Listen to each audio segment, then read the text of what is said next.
Before we start this video, do like and subscribe to our channel and not miss on any updates. அனைவருக்கும் வணக்கம். இன்றைக்கி நான் வந்து derivatives ஒரு சாப்டரில் ரிவிஷன் பண்ண போகிறேன். இந்த ரிவிஷன் வந்து நான் தமிழில் முடிஞ்ச அளவுக்கு எக்ஸ்பிளைன் பண்ண போகிறேன்.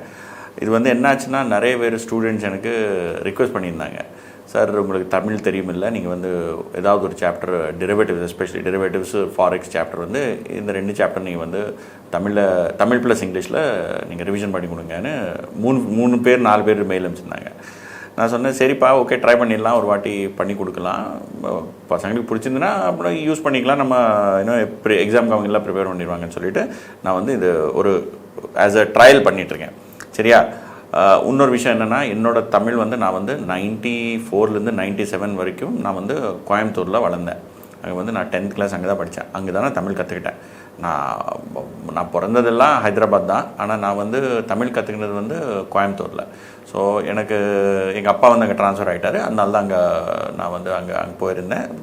அது 3 வருஷம் முடிஞ்சதுக்கப்புறம் நாங்கள் திருப்பி ஹைதராபாத் வந்துட்டோம். இது எதுக்கு சொல்கிறேன்னா, ஏன்னா என்னோடய தமிழ் வந்து நான் அப்போ என்ன கற்றுக்கிட்டேனோ அதுதான் என்னோடய தமிழ். நான் டெய்லி வந்து இதை சில பேர் ஃப்ரெண்ட்ஸ் இருக்காங்க, அவங்களோட பேசுகிறப்போ யூஸ் பண்ணுவேன். அதை தாண்டி நான் வந்து ரொம்ப ஜாஸ்தியாக தமிழ் பேச மாட்டேன். சரியா? ஸோ என்னோடய தமிழில் உங்களுக்கு ஏதாவது ஷார்ட் கம்மிங் ஏதாவது இருந்துச்சுன்னு நினச்சிக்கோங்க, அது தயவு செஞ்சு மன்னிச்சிடுங்க. ஓகே? ஏன்னா நான் வந்து நேட்டிவ் தமிழ் ஸ்பீக்கர் கிடையாது, ஆனால் தமிழ் நல்லா தான் வரும், ஆனால் நேட்டிவ் தமிழ் ஸ்பீக்கர் கிடையாது. இன்னொன்று என்னென்னா, என்னோடய தமிழ் வந்து கோவை தமிழ். ஸோ நீங்கள் நம்ம தமிழ்நாட்டில் வேறு டிஸ்ட்ரிக்டில் தமிழ் வேறு மாதிரி டிஃப்ரெண்ட் டைப்ஸாக பேசுவாங்க. நான் கற்றுக்கிறது வந்து கோயம்புத்தூர் தமிழ். ஸோ நான் இப்போ வந்து நம்ம டெரிவேட்டிவ்ஸோட ரிவிஷன் ஆரம்பிச்சிடலாம். வேறு ஏதாவது சாப்டர் வேணும்னா கமெண்ட் போட்டு சொல்லுங்கள், நான் முடிஞ்ச அளவுக்கு பண்ணிடுறேன். சரியா? டெரிவேட்டிவ் சாப்டர் இது ரொம்ப இம்பார்ட்டன்ட் சாப்டர், எல்லாத்துக்குமே தெரியும். இதில் வந்து 2 பார்ட் இருக்குது. ஒன்று வந்து ஃபியூச்சர்ஸ் ஃபார்வர்ட்ஸ், இன்னொன்று வந்து ஆப்ஷன்ஸ். நம்ம இன்றைக்கி இந்த ரிவிஷனில் ஒரு 4-5 ஹவர்ஸில் ரிவிஷன் முடிக்க ட்ரை பண்ணிட்டேன் நான். இதே ரிவிஷன் நமக்கு இங்கிலீஷ்லேயும் இருக்குது, ஹிந்தி ப்ளஸ் இங்கிலீஷும் நான் ரிலீஸ் பண்ணியிருக்கேன். இதில் நான் என்ன பண்ண போகிறேன்னா, கான்செப்ட் எல்லாம் எக்ஸ்பிளைன் பண்ணுவேன், அதுக்கப்புறம் சில ப்ராப்ளம் சால்வ் பண்ணுவேன்.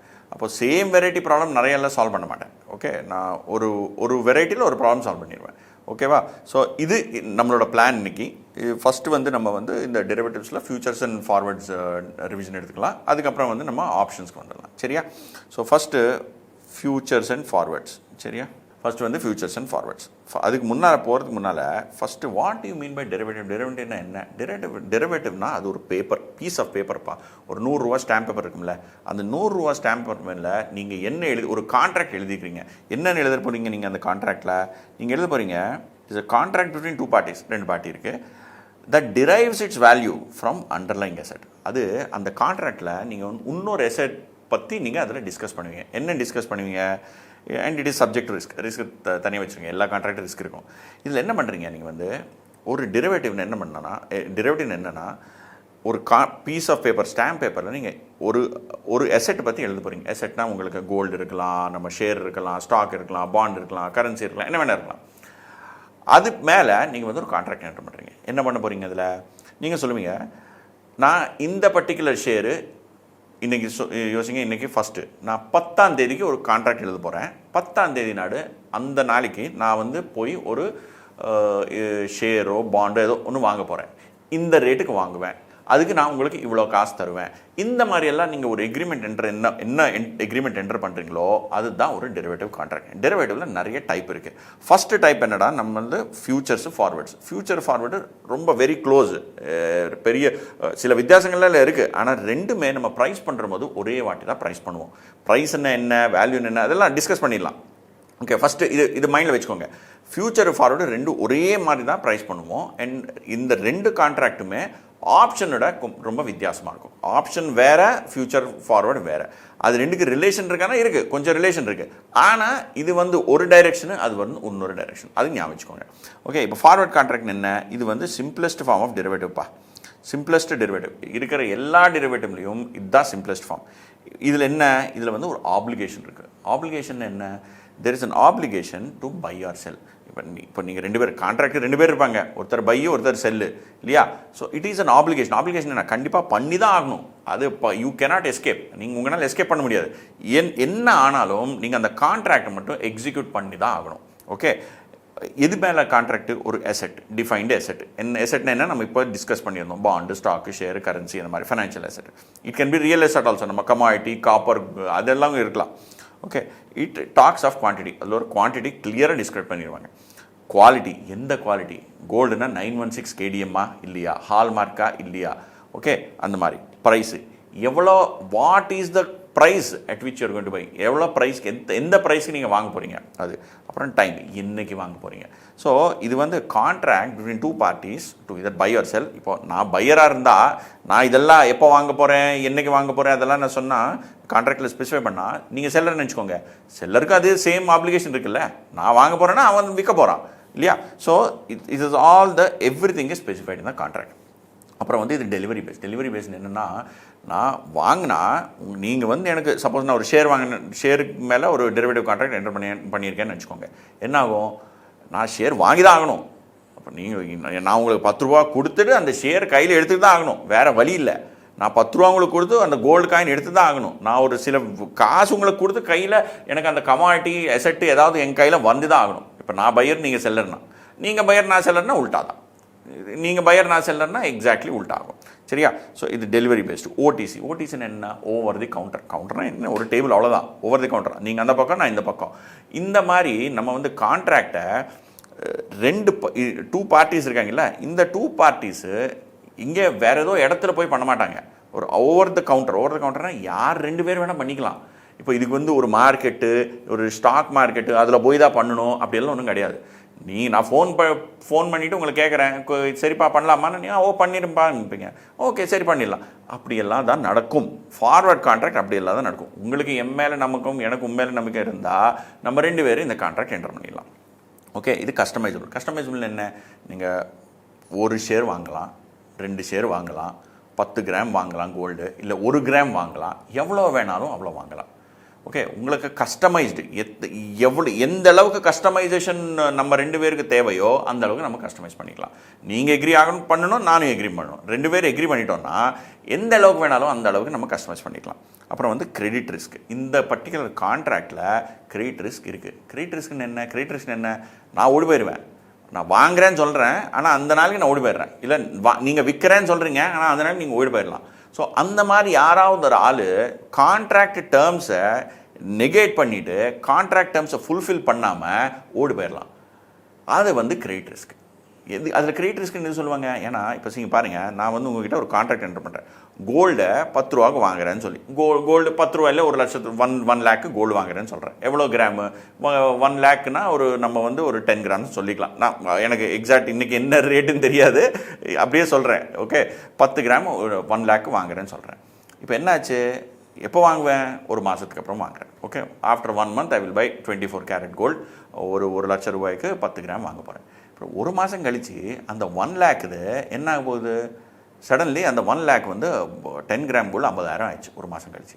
அப்போது நான் என்ன பண்ணணும், வாங்கி தான் ஆகணும். உங்களுக்கு 1 லட்சம் ரூபா கொடுத்துட்டு ஒரு 10 கிராம் நான் வாங்கி தான் ஆகணும், எனக்கு வேறு வழி இல்லை. அப்போ என்ன பண்ணுவேன், போய் உங்கள் கான்ட்ராக்ட் எனக்கு இருக்குன்னு ஓடி போயிடுவேன். நான் உங்களுக்கு கிடைக்க மாட்டேன், வேறு இந்த ஊர் விட்டுட்டு வேறு ஊருக்கு போயிடுவேன். அப்போ நீங்கள் என்ன பண்ணுவீங்க, அட பாவி, உனக்கு எனக்கு லாஸ் வந்தது. யாருக்கு, நான் பையரு, எனக்கு லாஸ் எதுக்கு வந்தது, ஏன்னா நான் வந்து ஒரிஜினலாக 1 லேக் வாங்குறேன்னு சொன்னேன், மார்க்கெட்டில் அது 50,000 வந்துடுது ரேட்டு. அப்போ இந்த கான்ட்ராக்ட் நான் எதுக்கு ஆனர் பண்ணுவேன், நான் சொல்லுவேன், போயா நான் ஆனர் பண்ண மாட்டேன், என்ன வேணும், என்ன முடிஞ்சதை பண்ணிக்கோ, போய் கோர்ட்டில் போய் கேஸ் போட்டுக்க போன்னு சொல்லுவேன். அந்த மாதிரி ரிஸ்க்கு கிரெடிட் ரிஸ்க்கு. ஆப்போசிட் சைடும் ஆகலாம். கான்ட்ராக்டில் இப்போ நம்ம 1 லேக் ருபீஸ்க்கு எது எக்ரி பண்ணியிருக்கோம், கோல்டு ரேட் 2 லேக்ஸ் ஆயிடுது. ஆனால் நீங்கள் என்ன பண்ணியிருந்தீங்க, ஒரு மாதத்துக்கு அப்புறம் எனக்கு 1 லேக்கு 10 கிராமு 24 கேரட் கோல்டு கண்டிப்பாக எட் எனி காஸ்ட் நீங்கள் செல் பண்ணேன்னு நீங்கள் ஒத்துக்கிட்டீங்க. ஆனால் ரேட் மார்க்கெட்டில் 2 லட்சம் ஆயிடுச்சு. ஸோ எனக்கு அப்படின்னா ஆகும், 1 லட்சம் ரூபாய்க்கு எனக்கு கொடுக்கணும் அப்படின்னா, நீங்கள் கோல்டு எனக்கு கொடுப்பீங்க, நான் உங்களுக்கு 1 லேக் கொடுக்குறேன். ஆனால் நீங்கள் அதே கோல்டில் மார்க்கெட்டில் போய் விற்றீங்கன்னா உங்களுக்கு 2 லேக்ஸ் கிடைக்கும். அப்போ உங்களுக்கு கான்ட்ராக்ட் லாஸ் இல்லை, அப்போ நீங்களும் ஓடி போயிடலாம்ல. அந்த மாதிரி கிரெடிட் ரிஸ்க் என்னென்னா, எந்த பார்ட்டினாலையும் ஓடி போகிற ஒரு ரிஸ்க் இருக்குது இல்லையா, கான்ட்ராக்ட் ஆனர் பண்ணாத ரிஸ்க், அதுதான் கிரெடிட் ரிஸ்க். இதில் வந்து ஒன்றும் மார்ஜின் ஒன்றும் கிடையாதுப்பா. மார்ஜின் என்ன, இப்போது டிபாசிட், நம்ம வீடு ரெண்ட்டுக்கு எடுப்போம் இல்லை, அப்போ டிபாசிட் கொடுப்போம்ல, ஓகே, அந்த மாதிரி மார்ஜின். ஓகே, அந்த டிபாசிட் நம்ம திருப்பி வந்துடும்ல, அதே மாதிரி தான் வீடு நம்ம ரெண்ட்டுக்கு எடுக்கிறப்போ ஒரு டிபாசிட் போடுவேன், அதே மாதிரி நமக்கு ஃபார்வர்ட் கான்ட்ராக்டில் மார்ஜின்னு சொல்லிட்டு ஒன்று ஐட்டம் இருக்காது. ஓகே, இருக்காதுன்னு சொல்கிறேன். எதில் இருக்கும்? அப்போ ஃபியூச்சர்ஸ் இருக்கும். அப்போது ஃபியூச்சர் போகிறதுக்கப்புறம் நான் மார்ஜின் பற்றி கற்றுக்கலாம். ஆனால் இந்த ஃபார்வர்ட் கான்ட்ராக்ட் டிஸ்கஸ் பண்ணுறப்போ மட்டும் மார்ஜினே கிடையாது. ஓகே, லோ டிரான்சாக்ஷன் காஸ்ட் என்னையா இருக்குது? ஒரு 100 ரூபா ஸ்டாம்ப் பேப்பர், அவ்வளோதான், ஒன்றும் இல்லை. ஓகே, அப்புறம் பார்ட்டிஸ் நோன்.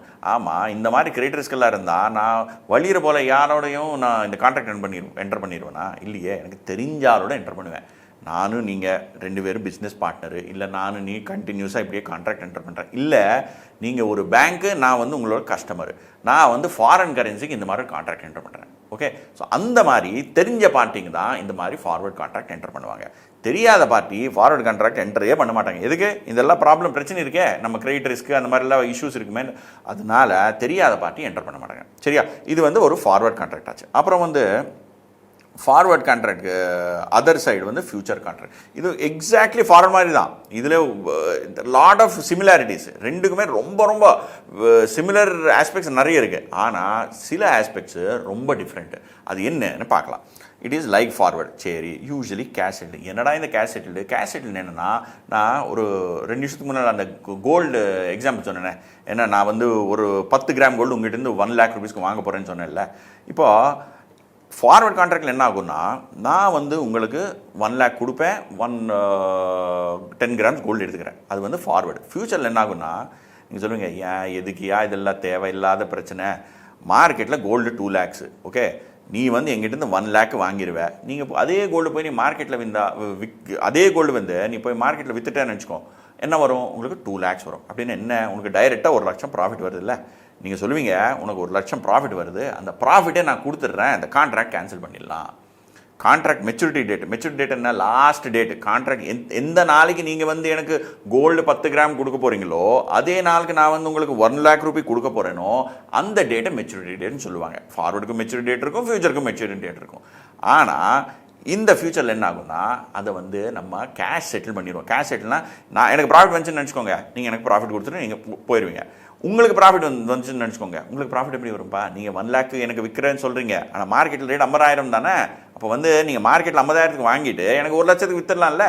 அதனால உங்களுக்கு 50,000 ப்ராஃபிட். எப்படி? 1 lakh minus 50,000. ஸோ நான் சொல்லிடுவேன், விடுங்கப்பா, இதெல்லாம் நீங்கள் கோல்டு கொடுக்கறது, நான் காசு கொடுக்கறதெல்லாம் விடுங்க, நான் உங்களுக்கு 50,000 என்ன ப்ராஃபிட் உங்களுக்கு இருக்கோ உங்களுக்கு கொடுத்துட்றேன், நீங்கள் அதை வச்சுக்கோங்க, கான்ட்ராக்ட் க்ளோஸ் பண்ணிடலாம். ஸோ அந்த மாதிரி செட்டில்மெண்ட் பண்ணுறது கேஷ் செட்டில்மெண்ட்னு சொல்லுவாங்க. சரியா? யூஸ்வலியான எக்ஸ்சேஞ்ச் என்ன? இப்போ ஃபார்வர்ட் கான்ட்ராக்ட் நான் என்ன சொன்னேன், டேபிளுக்கு நீங்கள் அந்த பக்கம், நான் இந்த பக்கம், இல்லை ஃபோனில் நான் இந்த பக்கம், நீங்கள் வேற எங்கேயோ.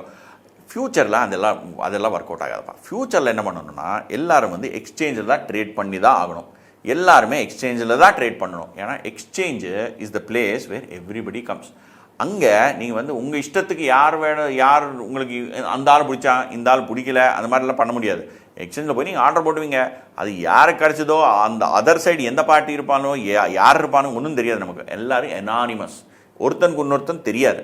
Okay, and it is specified lot size. இப்போ எக்ஸ்சேஞ்சில் பண்ணுறப்போ நீங்கள் மார்க்கெட் போவீங்க, நம்ம வெஜிடபிள் மார்க்கெட் போனீங்கன்னு வச்சுக்கோங்க. அங்கே போய் நீங்கள் வந்து 100 கிராம் எனக்கு தக்காளி வேணும், 100 கிராம் எனக்கு கத்திரிக்காய் வேணும்னா யாரும் கொடுப்பானா? கொடுக்க மாட்டான். வாங்கினா அரை கிலோ வாங்குப்பா, 1/2 கிலோ வாங்கு, இல்லைன்னா 1 கிலோ வாங்கு. நீங்கள் வந்து இந்த 100 கிராம் 50 கிராம் எல்லாம் வாங்க முடியாது. ஆனால் நீங்கள் வந்து ஃபார்வர்ட் கான்ட்ராக்டு என்னென்னா, நீங்கள் 2 பார்ட்டிக்கு நடுவில் எப்படி வேணால் பண்ணிக்கலாம். ஆனால் ஃபியூச்சர்ஸ் கான்ட்ராக்ட் அப்படி இல்லை. இது வந்து ஒரு நம்ம வெஜிடபிள் மார்க்கெட் மாதிரி. ஓகே, நீங்கள் வந்து வாங்கினா அரை கிலோ இல்லை 1 கிலோ வாங்கி தான் ஆகணும். நீங்கள் அது கம்மியெல்லாம் வாங்க முடியாது. அதே மாதிரி நம்ம contract size defined.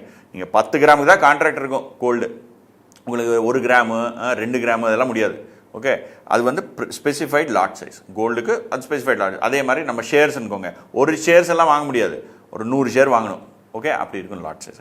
Standardise quality and quantity. அப்போ நீங்கள் வந்து எக்ஸ்சேஞ்சில் கோல்டுன்னு நினச்சிக்கோங்க, இந்த கோல்டை நீங்கள் வந்து எந்த கோல்டு வேணால் அந்த கோல்டு ட்ரேட் பண்ண முடியாது. நீங்கள் வந்து 916 KDM இல்லை 24 கேரட் கோல்டு தான் ட்ரேட் பண்ணி ஆகணும். ஆனால் நீங்கள் வந்து இந்த ஃபார்வர்டு கான்ட்ராக்டில் 22 கேரட்டும் பண்ணலாம், 23 கேரட்டும் பண்ணலாம், உங்கள் இஷ்டம்ப்பா, என்ன வேணால் பண்ணிக்கோங்க நீங்கள். ஓகே, ஆனால் ஃபியூச்சர்ஸ் மார்க்கெட்டில் அது ஒரு ஆர்கனைஸ்டு செட்டப். அதில் வந்து உங்கள் இஷ்டத்துக்கு எல்லாம் பண்ண முடியாது. அவன் ஒன்று சொல்லுவான், அது உங்களுக்கு பிடிச்சதா பண்ணுங்க, முடியல பண்ணாதீங்க, அவ்வளோதான். அப்படி தான் நடக்கும் futures market. No credit risk இல்லை, கிரெடிட் ரிஸ்க் கிடையாது. எது கிரெடிட் ரிஸ்க் கிடையாது? இல்லை கிரெடிட் ரிஸ்க் எது கிடையாதுன்னா, ஃபியூச்சர்ஸ் மார்க்கெட்டில் மார்ஜின்னு சொல்லிட்டு ஒரு கான்செப்ட் இருக்கும். மார்ஜின் என்ன நான் சொன்னேன்ல, வீடு ரெண்ட்டுக்கு எடுக்கிறப்போ நீங்கள் டிபாசிட் கொடுக்குறீங்க, அந்த மாதிரி அந்த டிபாசிட் ஓனர் லேண்ட்லார்ட் உங்களுக்கு திருப்பி தந்துடுவான். வீடு திருப்பி எம்டி பண்ணி நீங்கள் வேறு ஊருக்கு ட்ரான்ஸ்ஃபர் பண்ணிங்கன்னா அதனால டிபாசிட் கொடுத்துருவான். அதே மாதிரி இந்த மார்ஜின்னு சொல்லிட்டு ஒன்று இருக்கும். அந்த மார்ஜினால் கிரெடிட் ரிஸ்க் இருக்காது. மார்ஜின் என்ன, இப்போ நான் வந்து பையர், நம்ம சேம் அந்த தங்கம் எக்ஸாம்பிள் எடுத்துக்கிறோம். 10 கிராம்ஸ் கோல்டு, நான் 10 கிராம்ஸ் கோல்டு, நீங்கள் 10 கிராம்ஸ் கோல்டு நான் வாங்குகிறேன், நீங்கள் விற்க போகிறீங்க. இப்போது ஒரு மாதத்துக்கு அப்புறம் அது ப்ராஃபிட்டும் ஆகலாம், லாஸும் ஆகலாம். ஸோ நீங்களும் ஓடி போகிறதுக்கு சான்ஸ் இருக்குது, நானும் ஓடி போகிறதுக்கு சான்ஸ் இருக்குது. அதனால் என்ன பண்ணுவான், நடுவுலேருந்து எக்ஸ்சேஞ்ச் சொல்லி ஒரு ஆள் இருப்பான் நம்ம ஊரில், பெரிய ஜமீன். ஓகே, அவன் என்ன பண்ணுவான், சிம்பிள் எக்ஸாம்பிள் கொடுக்குறேன். ஓகே, லிட்டர் நம்ம ஊரில் ஜமீனெல்லாம் எடுத்துக்காதீங்க. ஓகே, எக்ஸ்சேஞ்ச் சொல்லிட்டு ஒரு ஆள் இருப்பான். அவன் என்ன பண்ணுவான், நம்ம வந்து அவனுக்கு நம்ம 2 பேருக்கு நடுவில் நிற்பான். அவன் சொல்லுவான், டேய் நீ ஒரு 10 ரூபா கொடுப்பா, நீ ஒரு 10 ரூபா கொடு, இந்த 10 இப்போ நம்ம 1 லட்சம் இல்லை, நீ ஒரு 20,000 கொடு, நான் ஒரு 20,000 கொடுக்குறேன் அப்படின்னா பையர் ஒரு 20,000 கொடுப்பான், செல்லர் ஒரு 20,000 கொடுப்பான். அந்த 2 காசு அவன் அந்த ஆள் வச்சுக்குவான். வச்சுக்கிட்டு சொல்லுவான், பாருங்கப்பா இந்த காசு நான் வச்சுக்க போகிறேன், இப்போது யாருக்காவது ப்ராஃபிட்டு லாஸ் வர்றதுன்னு நினச்சிக்கோங்க, அவன் ஓடி போகிறதுக்கு முடியாது. ஏன்னா இந்த 20,000 எங்கிட்ட இருக்குது, உன்னோட 20,000 எங்கிட்ட இருக்குது, அவனோட 20,000 எங்கிட்ட இருக்குது. யாருக்கு லாஸ் வந்ததோ அவனோட காசுலேருந்து 20,000 எடுத்துகிட்டு நான் ப்ராஃபிட் வர்றதுக்கு கொடுத்துருவேன்.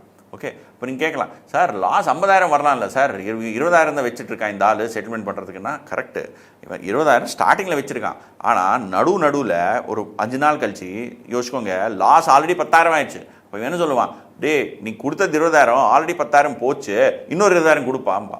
ஸோ கண்டினியூஸாக மார்ஜின் மெயின்டைன் பண்ணிகிட்டு இருப்பான். இந்த ஆள் நடுவில் இருக்கிற ஆள் பெரிய ஜமீன், அவன் வந்து அந்த பக்கம் இந்த பக்கம்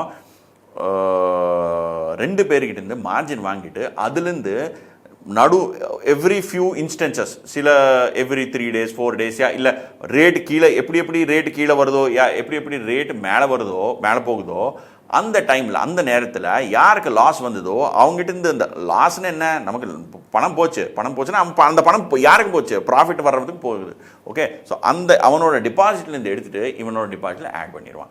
லாஸ்காரன் இந்த டிபாசிட்லேருந்து எடுத்துகிட்டு ப்ராஃபிட்காரனோட டிபாசிட்டில் ஆட் பண்ணிடுவான். அதுதான் மார்ஜின் கான்செப்ட். சரியா, இது மார்ஜின் ரிக்வயர்டு. அப்புறம் வந்து ஹையர் டிரான்சாக்ஷன் காஸ்ட். இல்லை டிரான்சாக்ஷன் காஸ்ட் நிறையா இருக்கும். எதுக்கு, உனக்கு ஸ்டாம்ப் பேப்பரே தேவையில்லை, அதுக்கு ஸ்டாம்ப் பேப்பர் ஒன்றும் இல்லை, டிபாசிட் போடணும். டிபாசிட் போட்டதுக்கப்புறம் அந்த ஆள் வந்து இப்போ நடுவில் செட்டில்மெண்ட்டுக்கு ஒரு ஆள் நின்றுட்டுருக்கான், அவனுக்கு காசு கொடுக்கணும், எக்ஸ்சேஞ்செலாம் பண்ணணும். நீ 1 கிராம் 2 கிராம் பண்ண முடியாது, 100 கிராம் தான் பண்ணணும் கான்ட்ராக்டு. இந்த மாதிரி சில ரிக்குவயர்மெண்ட் இருக்குது. அதனால காஸ்ட் கொஞ்சம் ஜாஸ்தி. ஆனால் காஸ்ட் ஜாஸ்தி ஆனாலும் ரிஸ்க்கு கம்மி. பார்த்துக்கோங்க, உங்களுக்கு ஆஸ் லாங் as நம்ம வந்து டிரான்சாக்ஷன் ஸ்டாண்டர்டைஸாக இருந்துச்சுன்னா, ஒரு நடுவில் ஒரு பெரிய ஆள் இருந்தான்னா காஸ்ட் இருக்கும், ஆனால் கிரெடிட் ரிஸ்க் இருக்காது. ஆனால் 2 பேர் ப்ரைவேட்டாக ஒரு டீல் பண்ணிகிட்டு இருக்கீங்க, அந்த டீலில் ரொம்ப ஜாஸ்தி கிரெடிட் ரிஸ்க். சரியா, பார்ட்டிஸ் அன்னோன் டீச்சர். இதான் சொன்னேனே, நம்ம வந்து எக்ஸ்சேஞ்சு போவோம், எக்ஸ்சேஞ்சில் நம்ம வந்து ஒரு பை ஆர்டர் கொடுப்போம், அங்கே வேறு யாரோ செல் ஆர்டர் கொடுக்குறான், நம்ம 2 மேட்ச் ஆச்சுன்னா ஒரு டிரான்சாக்ஷன் ஆகும், ஆகலைன்னா ஆகாது, அவ்வளோதான். ஓகே, ஸோ இந்த மாதிரி இந்த 2க்குமே வித்தியாசம் என்னது, ஃபியூச்சரு ஃபார்வேர்டு. அப்புறம் இது டைப்ஸ் ஆஃப் டெரிவேட்டிவ்ஸ் என்னென்னு அதான் சொல்லிட்டு இருந்தேன். ஃபார்வர்டு ஒன்று, ஃபியூச்சர் ஒன்று, அதுக்கப்புறம் ஆப்ஷன் ஒன்று இருக்குது, அது நம்ம கற்றுக்க போகிறோம். ஸ்வாப்ஸ்க்கு வந்து நமக்கு தனியாக சாப்டரே இருக்குது, இன்ட்ரெஸ்ட் ரேட் ரிஸ்க் மேனேஜ்மெண்ட் சொல்லிட்டு. அப்புறம் கமாடிட்டிஸ் பற்றி கொஞ்சம் இந்த டெரிவேட்டிவ் சாப்டர்லேயே கொஞ்சம் கற்றுக்கலாம், அது லேட்டாக ஃபைனலாக இங்கே கடைசியில் இருக்காது. சரியா, ஸோ இப்போ இந்த 2மே ப்ரைஸ்டு சிமிலர்லி, இந்த 2மே ப்ரைஸ் சிமிலர்லி. ஆனால் அதுக்கு முன்னால் இன்னொரு விஷயம் உங்களுக்கு கற்றுக் கொடுக்கணும். Cash market, derivative market. கேஷ்னு என்னென்னா, இன்றைக்கி வந்து நீங்கள் போய் எந்தாவது மார்க்கெட்டில் போய் வாங்கிறீங்க, தக்காளியே இருக்குது, போய் 100 ரூபா கொடுக்குறீங்க, ஏதோ 1 கிலோ எடுத்துகிட்டு வந்துடுறீங்க. என்னாச்சு, இன்னைக்கு கொடுக்குறீங்க, இன்னைக்கு கையில் எடுத்துக்கிறீங்க. சரியா, அது கேஷ் மார்க்கெட். டெரிவேட்டிவ் என்னென்னா, நான் காசு இன்னைக்கு கொடுக்க மாட்டேன், டெலிவரி இன்னைக்கு எடுக்க மாட்டேன், நான் உன்னோட வெறும் ஒரு எக்ரிமெண்ட் தான் என்டர் பண்ணுறேன். ஒரு வாரத்துக்கு அப்புறம் 1 கிலோ தக்காளி உங்ககிட்ட வாங்கிடுறேன்ப்பா நான், ஓகே 100 ரூபாய்க்கு. அந்த மாதிரி எக்ரிமெண்ட், அது வந்து டெரிவேட்டிவ் கான்ட்ராக்ட். கேஷ்னால் இன்றைக்கே போய் கொடுத்துட்டு இன்றைக்கே கையில் எடுத்துக்கிறது. Deals with tangible asset. நம்ம கேஷ் மார்க்கெட்டில் யூஸ்வலாக நம்ம டேஞ்சிபிள் அசெட்டில் இருக்குது. ஆனால் டேஞ்சிபிள் அசெட்னா நான் எக்ஸாம்பிள் கொடுத்தேன், வெஜிடபிள், ரியல் எஸ்டேட்டு, இல்லை கோல்டு, இதெல்லாம். ஆனால் டெரிவேட்டிவ்ஸ் மார்க்கெட்டு டேஞ்சிபிளும் இருக்கும், இன்டேஞ்சிபிள் இருக்கும். இன்டேஞ்சிபிள் என்ன, ஷேரு. நமக்கு ஷேர் இல்லை, டிமேட் இல்லை. ஓகே, கரன்சின்னு என்ன, நம்ம கரன்சி டாலரு இல்லரு எல்லாம் நம்ம கையில் இருக்காதே, நோட் இருக்காதே, எல்லாம் பேங்கில் இருக்கும். இன்டான்ஜிபிள், இன்ட்ரெஸ்ட் ரேட் மேலேயும் டெரிவேட்டிவ்ஸ் இருக்கலாம். ஸோ அந்த மாதிரி டெரிவேட்டிவ்ஸ் மார்க்கெட்டு டேஞ்சிபிள் மேலேயும் இருக்கும், இன்டான்ஜிபிள் மேலேயும் இருக்கும். ஆனால் கேஷ் மார்க்கெட் வந்து வெறும் டேஞ்சிபிள் அசெட்ஸ் மேலே தான் இருக்கும். அப்புறம் கேஷ் மார்க்கெட்டில் லாட் சைஸ் எல்லாம் யூஸ்வலாக இருக்காது. ஓகே, ஆனால் டெரிவேட்டிவ்ஸில் லாட் சைஸ் இருக்கும். Cash market consumption investment orient. ஏன்னா நம்ம வந்து கேஷ் மார்க்கெட்டில் இப்போ வாங்குகிற தக்காளி சாப்பிட்றதுக்கு தானே வாங்க போகிறோம். ஆனால் டெரிவேட்டிவ் மார்க்கெட்டில் நம்ம பண்ணுறது சாப்பிட்றதுக்கு அப்படிலாம் இல்லை. It is used by hedger, speculator, arbitrager. 3 பேர் இருப்பாங்க. எங்கே போனாலும் இந்த 3 பேர் இருப்பாங்க. ஓகே, ஹெட்ஜர்னா யார் அவனோட எக்ஸ்போஜர் இருக்கோ அதை ஹெட்ஜ் பண்ணுறான். நம்ம கற்றுக்கலாம். அது ஒரு 2-3 ஸ்லைடில் அது எங்கேயும் இருக்கும். அப்போ நம்ம நீங்கள் பார்க்குறப்போ உங்களுக்கு எக்ஸ்பிளைன் பண்ணிடுறோம், அது புரிஞ்சிக்கலாம். ஸ்பெக்குலேட்டர்னா அவன் வந்து வெறும் பயங்கர ஸ்பெக்குலேட்டர். காலையில் வாங்குவான், மத்தியானத்துக்குள்ளே அது செல் பண்ணிடுவான், திருப்பி வாங்குவான், திருப்பி செல் பண்ணுவான். அந்த மாதிரி ஸ்பெக்குலேட்டர் ஃபுல்லு ட்ரேடிங் பண்ணிகிட்டு இருக்கான். அப்புறம் ஆர்பிட்ராஜர் இவங்க யாருன்னா, ஒரு இடத்துல ஒரு மார்க்கெட்டில் உங்களுக்கு அந்த மார்க்கெட்டில் வந்து ரேட் ஒரு மாதிரி இருந்துச்சுன்னு வச்சுக்கோங்க. நம்ம கத்திரிக்காய் எக்ஸாம்பிள் எடுத்துக்கலாம். ஒரு இடத்துல ஒரு மார்க்கெட்டில், சென்னையில் ஒரு மார்க்கெட்டில் அது 100 ரூபா. ஓகே, ஒரு கன்னி பேக்கு, நம்ம ஒரு பெரிய 50 கிலோ கத்திரிக்காய் கிலோ 100 ரூபா. 50 கிலோ இன்ட்டு 100 ரூபா எப்படி 5000 rupees. அதே நாளைக்கு நமக்கு வேறு மார்க்கெட்டில் சென்னையில் கொஞ்சம் ஒரு 50 கிலோமீட்டர் எங்கேயாவது பண்ணிங்கன்னு வச்சுக்கோங்க, ஒரு 100 கிலோமீட்டர் இங்கே சரி காஞ்சிபுரம்னு வச்சுக்கோங்க, ஒரு 100-150 என்ன டிஸ்டன்ஸ், எக்ஸாக்ட் டிஸ்டன்ஸ் எனக்கு தெரியாது. காஞ்சிபுரம் நீங்கள் யோசிக்கோங்க. காஞ்சிபுரத்தில் அதே ஐட்டமு இங்கே 5000 rupees இல்லை, நமக்கு 50 கிலோ 100 ரூபான்னா அங்கே 50 கிலோ 2500 தான். ஓகே, காஞ்சிபுரத்துலேருந்து நம்ம சென்னைக்கு பஸ் சார்ஜோ ஆட்டோ சார்ஜோ ஏதோ ஒரு சார்ஜ் 500 rupees வச்சுக்கோங்க. இப்போ என்னாச்சு, 500 rupees வந்து நம்ம டிரான்ஸ்போர்ட்டேஷனு, 2500 வந்து காஞ்சிபுரம் காஸ்ட்டு, எல்லாம் சேர்த்து 3000. ஓகே, இங்கே சென்னையில் அதே 50 கிலோஸ் பிரிஞ்சால் எவ்வளோ 5000 rupees. நீங்கள் என்ன பண்ணலாம், காஞ்சிபுரத்தில் காலையில் போய் வாங்கிட்டு மத்தியானத்துக்குள்ளே சென்னையில் டெலிவர் பண்ணிவிட்டு ஈஸியாக ஒரு 2000 rupees கெயின் பண்ணிக்கலாம் இல்லையா? ஸோ இப்போ என்ன பண்ணீங்க, நீங்கள் டிரான்ஸ்போர்ட்டேஷனு, இந்த காஸ்ட் ஆஃப் பிரிஞ்சால் எல்லாம் எடுத்துகிட்டு உங்களுக்கு 3000 rupees ஆச்சு. ஆனால் நீங்கள் என்ன பண்ணீங்க, ஒரே நாளில் ஒரே டைமில் நீங்கள் வந்து ஒரு டிரான்சாக்ஷன் பண்ணியிருக்கீங்க. ஒரு இடத்துல பை, இன்னொரு இடத்துல செல்லு. இப்போ நீங்கள் சொல்லலாம், நீங்கள் வீட்டுக்கு எடுத்துகிட்டு போயிட்டு அது அடுத்த நாள் கொடுக்கலாம், அப்படி அதெல்லாம் அந்த மாதிரிலாம் எசம்ஷன்லாம் நீங்கள் வந்து டோன்ட் லெட் இமேஜினேஷன் ரன் வைல்டுப்பா. நான் சிம்பிள் எக்ஸாம்பிள் கொடுக்குறேன், திங்க் ஆஃப் இட் கான்செப்சுவலி, சரியா? ஸோ ஒரு இடத்துல வாங்கிட்டு அதே நாளைக்கு அதே நேரத்தில் இன்னொரு இடத்துல விற்கிறது அண்ட் டு கெட் ரிஸ்க்லெஸ் ப்ராஃபிட். இதில் அவனுக்கு ரிஸ்கே இல்லை. இப்போ நீங்கள் சொல்லாதீங்க ட்ரெயின் நடுவில் ஏதாவது ஆயிடுச்சு, அன்றைக்கி மழை விழுந்தது, அப்படியெல்லாம் சொல்லாதீங்க. ஓகே, ரிஸ்க்லெஸ்ஸாக ஒரு ப்ராஃபிட் நீங்கள் பண்ணிங்கன்னா, ஒரு இடத்துல வாங்கிட்டு ஒரு இடத்துல விற்கிறது, அந்த டைமில் நீங்கள் பண்ணுற ப்ராஃபிட்டை அதுதான் நீங்கள் ஆர்பிட்ராஜ் ப்ராஃபிட்னு சொல்லுவீங்க, சரியா? ஸோ இதில் இவங்க 3 பேர் இருப்பாங்க நம்ம டெரிவேட்டிவ் மார்க்கெட்டில், ஹெட்ஜர், ஸ்பெக்குலேட்டர், ஆர்பிட்ராஜர். ஹெட்ஜர்னா யாருன்னா, ஃபார்மர் இருக்கான்னு வச்சுக்கோங்க. அந்த ஃபார்மர் வந்து அவங்களோட ஃபீல்டில் வந்து அவங்க இதே எடுத்துக்கலாம். இதே எக்ஸாம்பிள், நம்ம கத்திரிக்காய் வருது, என்ன ஒரு ஏக்கரில் ஒரு 10 பேக் என்னமோ வருது. ஓகே, ஈல்டு வந்து ஏக்கருக்கு ஒரு 10 பேக். எனக்கு எக்ஸாக்ட் ஈல்டு என்னன்னு தெரியாதுப்பா, சும்மா எக்ஸாம்பிள் சொல்கிறேன். ஓகே, ஒரு ஏக்கரில் 10 பேக் வருது, ஒரு பேக் 50 கிலோ. ஸோ அவன் சொல்கிறான், எனக்கு நெக்ஸ்ட் மந்த் வந்து நான் இந்த ஹார்வெஸ்ட் பண்ண போகிறேன். ஹார்வெஸ்ட் பண்ணதுக்கப்புறம் இன்றைக்கி ரேட்டு கிலோ 100 ரூபா இருக்குது, அன்றைக்கி என்ன ரேட் இருக்குமோ எனக்கு தெரியாது. ஸோ இன்றைக்கே நான் வந்து கான்ட்ராக்ட் என்டர் பண்ணுறேன். என்ன கான்ட்ராக்ட்டு, நான் வந்து ஃபார்வர்டோ ஃப்யூச்சரோ ஏதோ ஒரு கான்ட்ராக்ட்.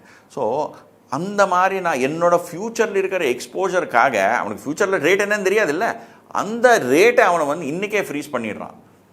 அவனுக்கு ஒரிஜினலாக அவன் ப்ரொடக்ஷன் இருக்குது, பிரிஞ்சால் ப்ரொடக்ஷன் இருக்குது, அந்த பிரிஞ்சாலை அவன் முன்னாலேயே டிசைட் பண்ணி விற்கிறதுக்கு ஒரு எக்ரிமெண்ட் என்டர் பண்ணுறான். அந்த மாதிரி ஆளை நம்ம ஹெட்ஜர்னு சொல்லுவோம். ஸ்பெகுலேட்டர் என்ன, நீங்கள் நாங்கள். Okay, anyone who does not have ownership, original ownership, or who is not manufacturer. நம்ம வந்து சும்மா போய் மார்க்கெட்டில் ட்ரேட் பண்ணிகிட்டு இருக்கோம். அந்த மாதிரி ஆளை நம்ம வந்து ஸ்பெகுலேட்டர். அண்ட் ஆர்பிட்ராஜர் ஆல்ரெடி எக்ஸ்பிளைன் பண்ணியிருக்கேன், சரியா? ஸோ அப்புறம் வந்து கேஷ் மார்க்கெட்டில் மார்ஜினெலாம் கிடையாது. நீங்கள் போய் மார்க்கெட்டில் டைரெக்டாக காசு கொடுத்துட்டு வாங்கிடலாம். ஆனால் எக்ஸ்சேஞ்ச் டெரிவேட்டிவ் மார்க்கெட்டில் மார்ஜினெல்லாம் இருக்குது. மார்ஜின் என்னன்னு அதுவும் எக்ஸ்பிளைன் பண்ணியிருக்கேன்.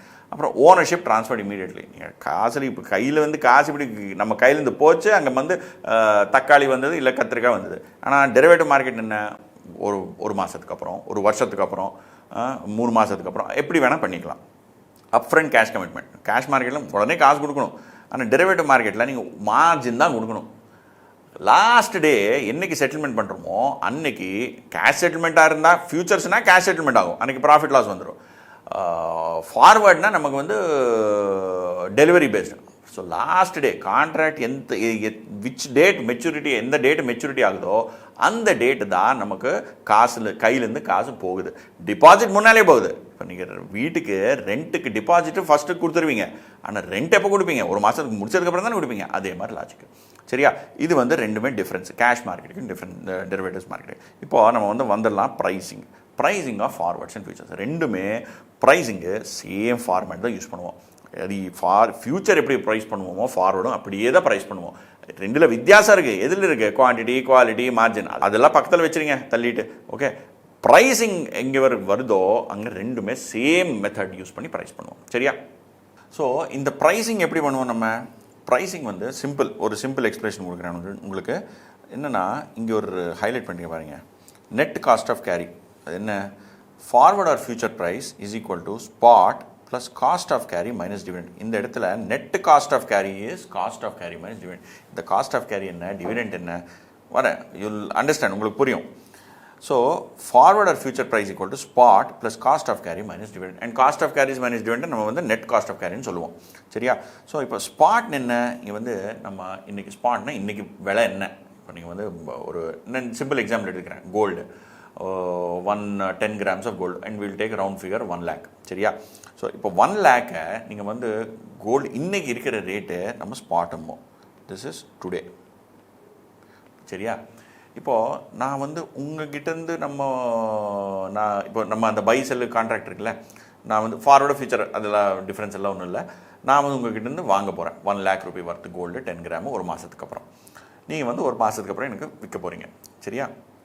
ஸோ சப்போஸ் நீங்கள் கொஞ்சம் இப்படியே நிறைய கான்ட்ராக்ட் எல்லாம் என்டர் பண்ணுறீங்க. நீங்கள் இப்போ நீங்கள் என்ன பண்ணுவீங்க? சரியா, உங்களுக்கு விற்கணும், நான் இப்படியாவது உங்களுக்கு கையில் கொடுத்து தான் ஆகணும். நான் என்ன பண்ணுறேன், இன்றைக்கே வாங்குகிறேன். ஓகே, இன்றைக்கி மார்க்கெட்டில் எந்த ரேட் இருக்கோ அந்த ரேட்டுக்கே வாங்கிடுறேன் நான். ஸோ யோசிக்கோங்க, இன்றைக்கி மார்க்கெட்லேயே ரேட்டு 1 lakh. ஓகே, நம்ம 2 பேர் எக்ரி பண்ணது ஒரு மாதத்துக்கு அப்புறம் 1 lakh. ஓகே, ஜஸ்ட் மைண்டில் வச்சுக்கோங்க. இது டுடேஸ் ரேட்டு 1 lakh. இங்கே நான் எக்ஸ்பிளைன் பண்ணுறேன், இன்னும் கிளியராக எக்ஸ்பிளைன் பண்ணுறேன். சரியா? Today rate 1 lakh. நம்ம ஃபார்வேர்டை ஒரு மாதத்துக்கு அப்புறம் 1 month கழிச்சு சேம் 1 lakh வாங்க போகிறேன் கோல்டு. நீங்கள் சொல்லுவீங்க, நான் இன்றைக்கே கோல்டு வாங்கி வச்சுக்கிட்டா அன்றைக்கி கொடுத்துடலாமே அவனுக்கு கோல்டு அப்படின்னு யோசிக்கலாம்ல. ஸோ நீங்கள் என்ன சொல்லுவீங்க? சரிப்பா, உன்னோட கான்ட்ராக்ட் என்டர் பண்ணிக்கிறேன், ஆனால் பேக் டு பேக் நான் போய் மார்க்கெட்டில் கோல்டு வாங்கி வச்சிடுறேன். 1 lakh கோல்டு வாங்கிடுவேன். ஒரு 1 monthக்கு வச்சுக்குவேன் என்கிட்ட. 1 month இன்ட்ரெஸ்ட் பர் ஆனம் யோசிக்கோங்க. நம்ம இன்ட்ரெஸ்ட் 12%. அப்போ 1 monthக்கு 1% இல்லை. ஸோ 1 lakh இன்ட்டு 1% இன்ட்ரெஸ்ட் எவ்வளோ? நமக்கு 1000. என்ன ஆகுது? நீங்கள் இன்றைக்கே கோல்டு வாங்கி வச்சுக்கிட்டிங்கன்னா நீங்கள் ஆஸ் அ செல்லர் நீங்கள் you are losing 1000 rupees interest. நீங்கள் சொல்லுவீங்க, அப்பா எனக்கு 1000 ரூபா இன்ட்ரெஸ்ட் ஆகுது, ஏன்னா இன்றைக்கே வாங்கி வச்சுக்கிறேன் நான். ஓகே, அதனால் 1 lakh எல்லாம் என்னால் என்டர் பண்ண முடியாது. எனக்கு 1 lakh 1000 இதுதான் என்னோடய ப்ரைஸ். நான் உங்களுக்கு வேணும்னா சொல்லிக்கோ 1 lakh 1000, வேணான்னா விட்டுரு. ஓகே, நீங்கள் மைண்டில் என்ன வச்சுக்கிறீங்க? இவனுக்கு ஒன்றும் தெரியாதுப்பா, இவன் இன்றைக்கி வாங்கி வச்சுக்க போகிறான் கோல்டு. ஆனால் மார்க்கெட்டில் எனக்கு நியூஸ் இருக்குது, இன்சைட் நியூஸ் இருக்குது, கோல்டு 1 lakh 2 lakh ஆக போகுது. ஸோ 1 lakh 1000 என்ன பெரிய பிரச்சனை? டைரெக்டாக வாங்கிடலாம், 1 lakh 1000 என்டர் பண்ணிடலாம் கான்ட்ராக்ட். சரியா?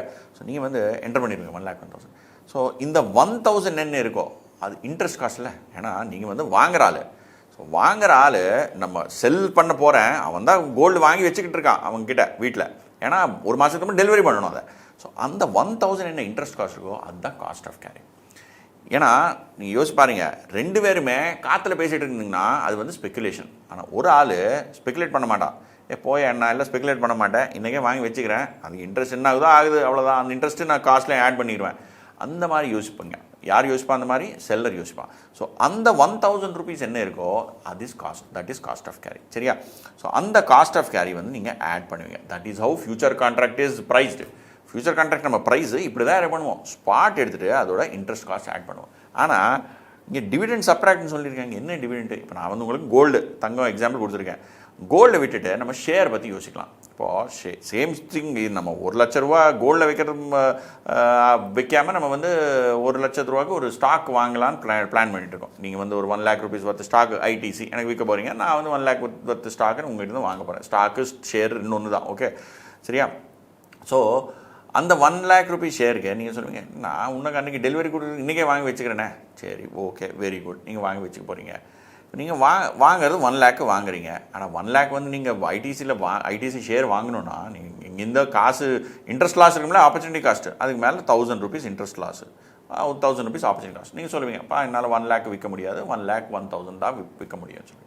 ஓகே சரி, இந்த ஒரு மாதத்தில் ஐடிசி வந்து ஒரு டிவிடெண்ட் கொடுக்குது. எவ்வளோ டிவிடெண்ட் கொடுக்குது? அவன் வந்து 2,000 rupees டிவிடெண்ட் கொடுக்க போகிறான். ஐடிசி 1 lakh நீங்கள் இன்வெஸ்ட் பண்ணிங்கன்னா ITC is giving 2,000 rupees dividend. அது பர்சன்டேஜ் ஈல்டு அதெல்லாம் அப்புறம் பேசிக்கலாம்.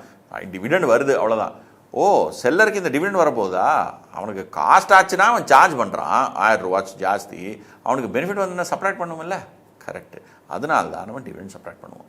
ஸோ ஃபியூச்சர் கான்ட்ராக்ட் ப்ரைஸிங் பண்ணும்போது, ஃபார்வர்ட் கான்ட்ராக்ட் ஆனோ ப்ரைஸிங் பண்ணும்போது 1 lakh rupees plus any expenses of the seller minus any gains of the seller. So இது வந்து எக்ஸ்பெண்டிச்சர், ஆப்பர்ச்சுனிட்டி காஸ்ட், இது வந்து டிவிடெண்ட் which is benefit. நீங்கள் பெனிஃபிட்ஸ் எல்லாமே சப்ராக்ட் பண்ணுவீங்க.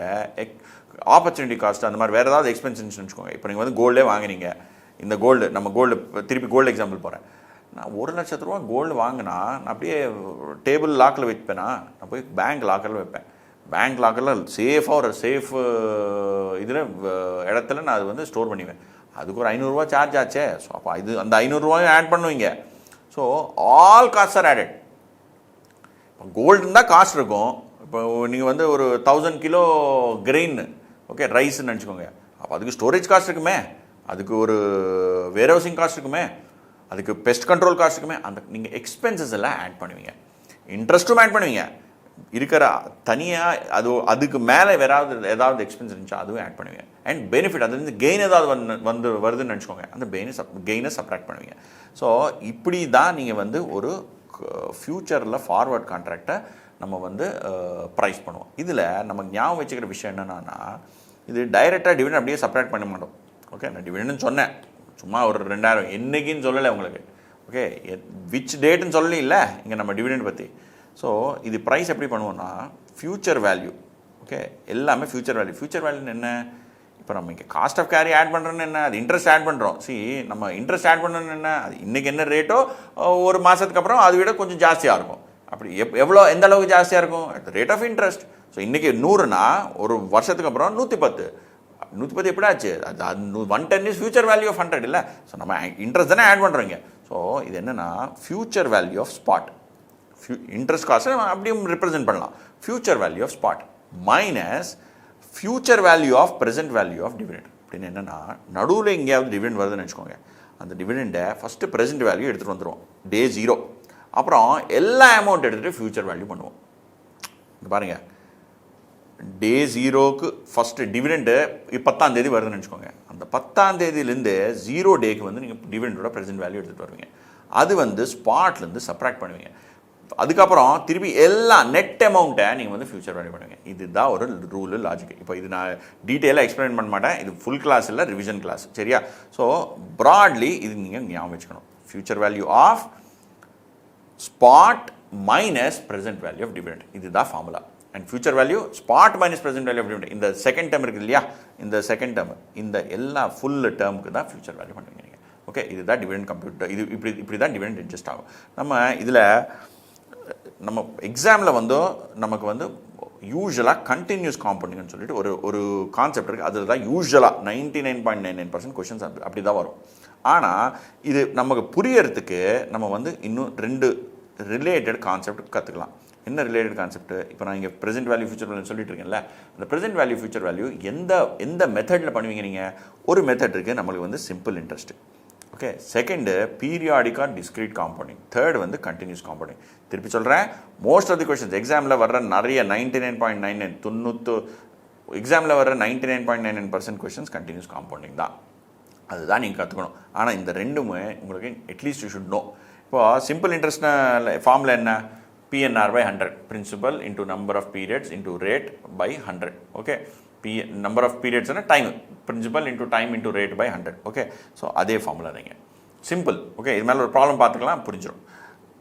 So periodic என்ன? நீங்கள் பீரியாடிக்னா நம்ம இப்போ லோன் இன்ஸ்டால்மெண்ட் எடுப்போமே, நம்ம வீட்டுக்கு எப்போது நீங்கள் பார்த்தீங்கன்னா ஒரு EMI கம்ப்யூட்டேஷன் அப்படிலாம் இருக்கும்ல, அதில் வந்து லோனு நம்ம வந்து monthly compounding or quarterly compounding, நீங்கள் FD போட்டாலும் நீங்கள் பார்ப்பீங்க என்ன மந்த்லி காம்பவுண்டிங்கா குவார்ட்டர்லி காம்பவுண்டிங்கா என்னன்னு கேட்பாங்க. ஓகே, ஸோ அந்த மாதிரி there is a compounding. So interest இப்போ இதெல்லாம் எதை பற்றி டிஸ்கஸ் பண்ணிகிட்டு இருக்கோம்? இந்த future value present value concept இருக்கு இல்லையா, அது பற்றி டிஸ்கஸ் பண்ணிகிட்டு இருக்கோம்.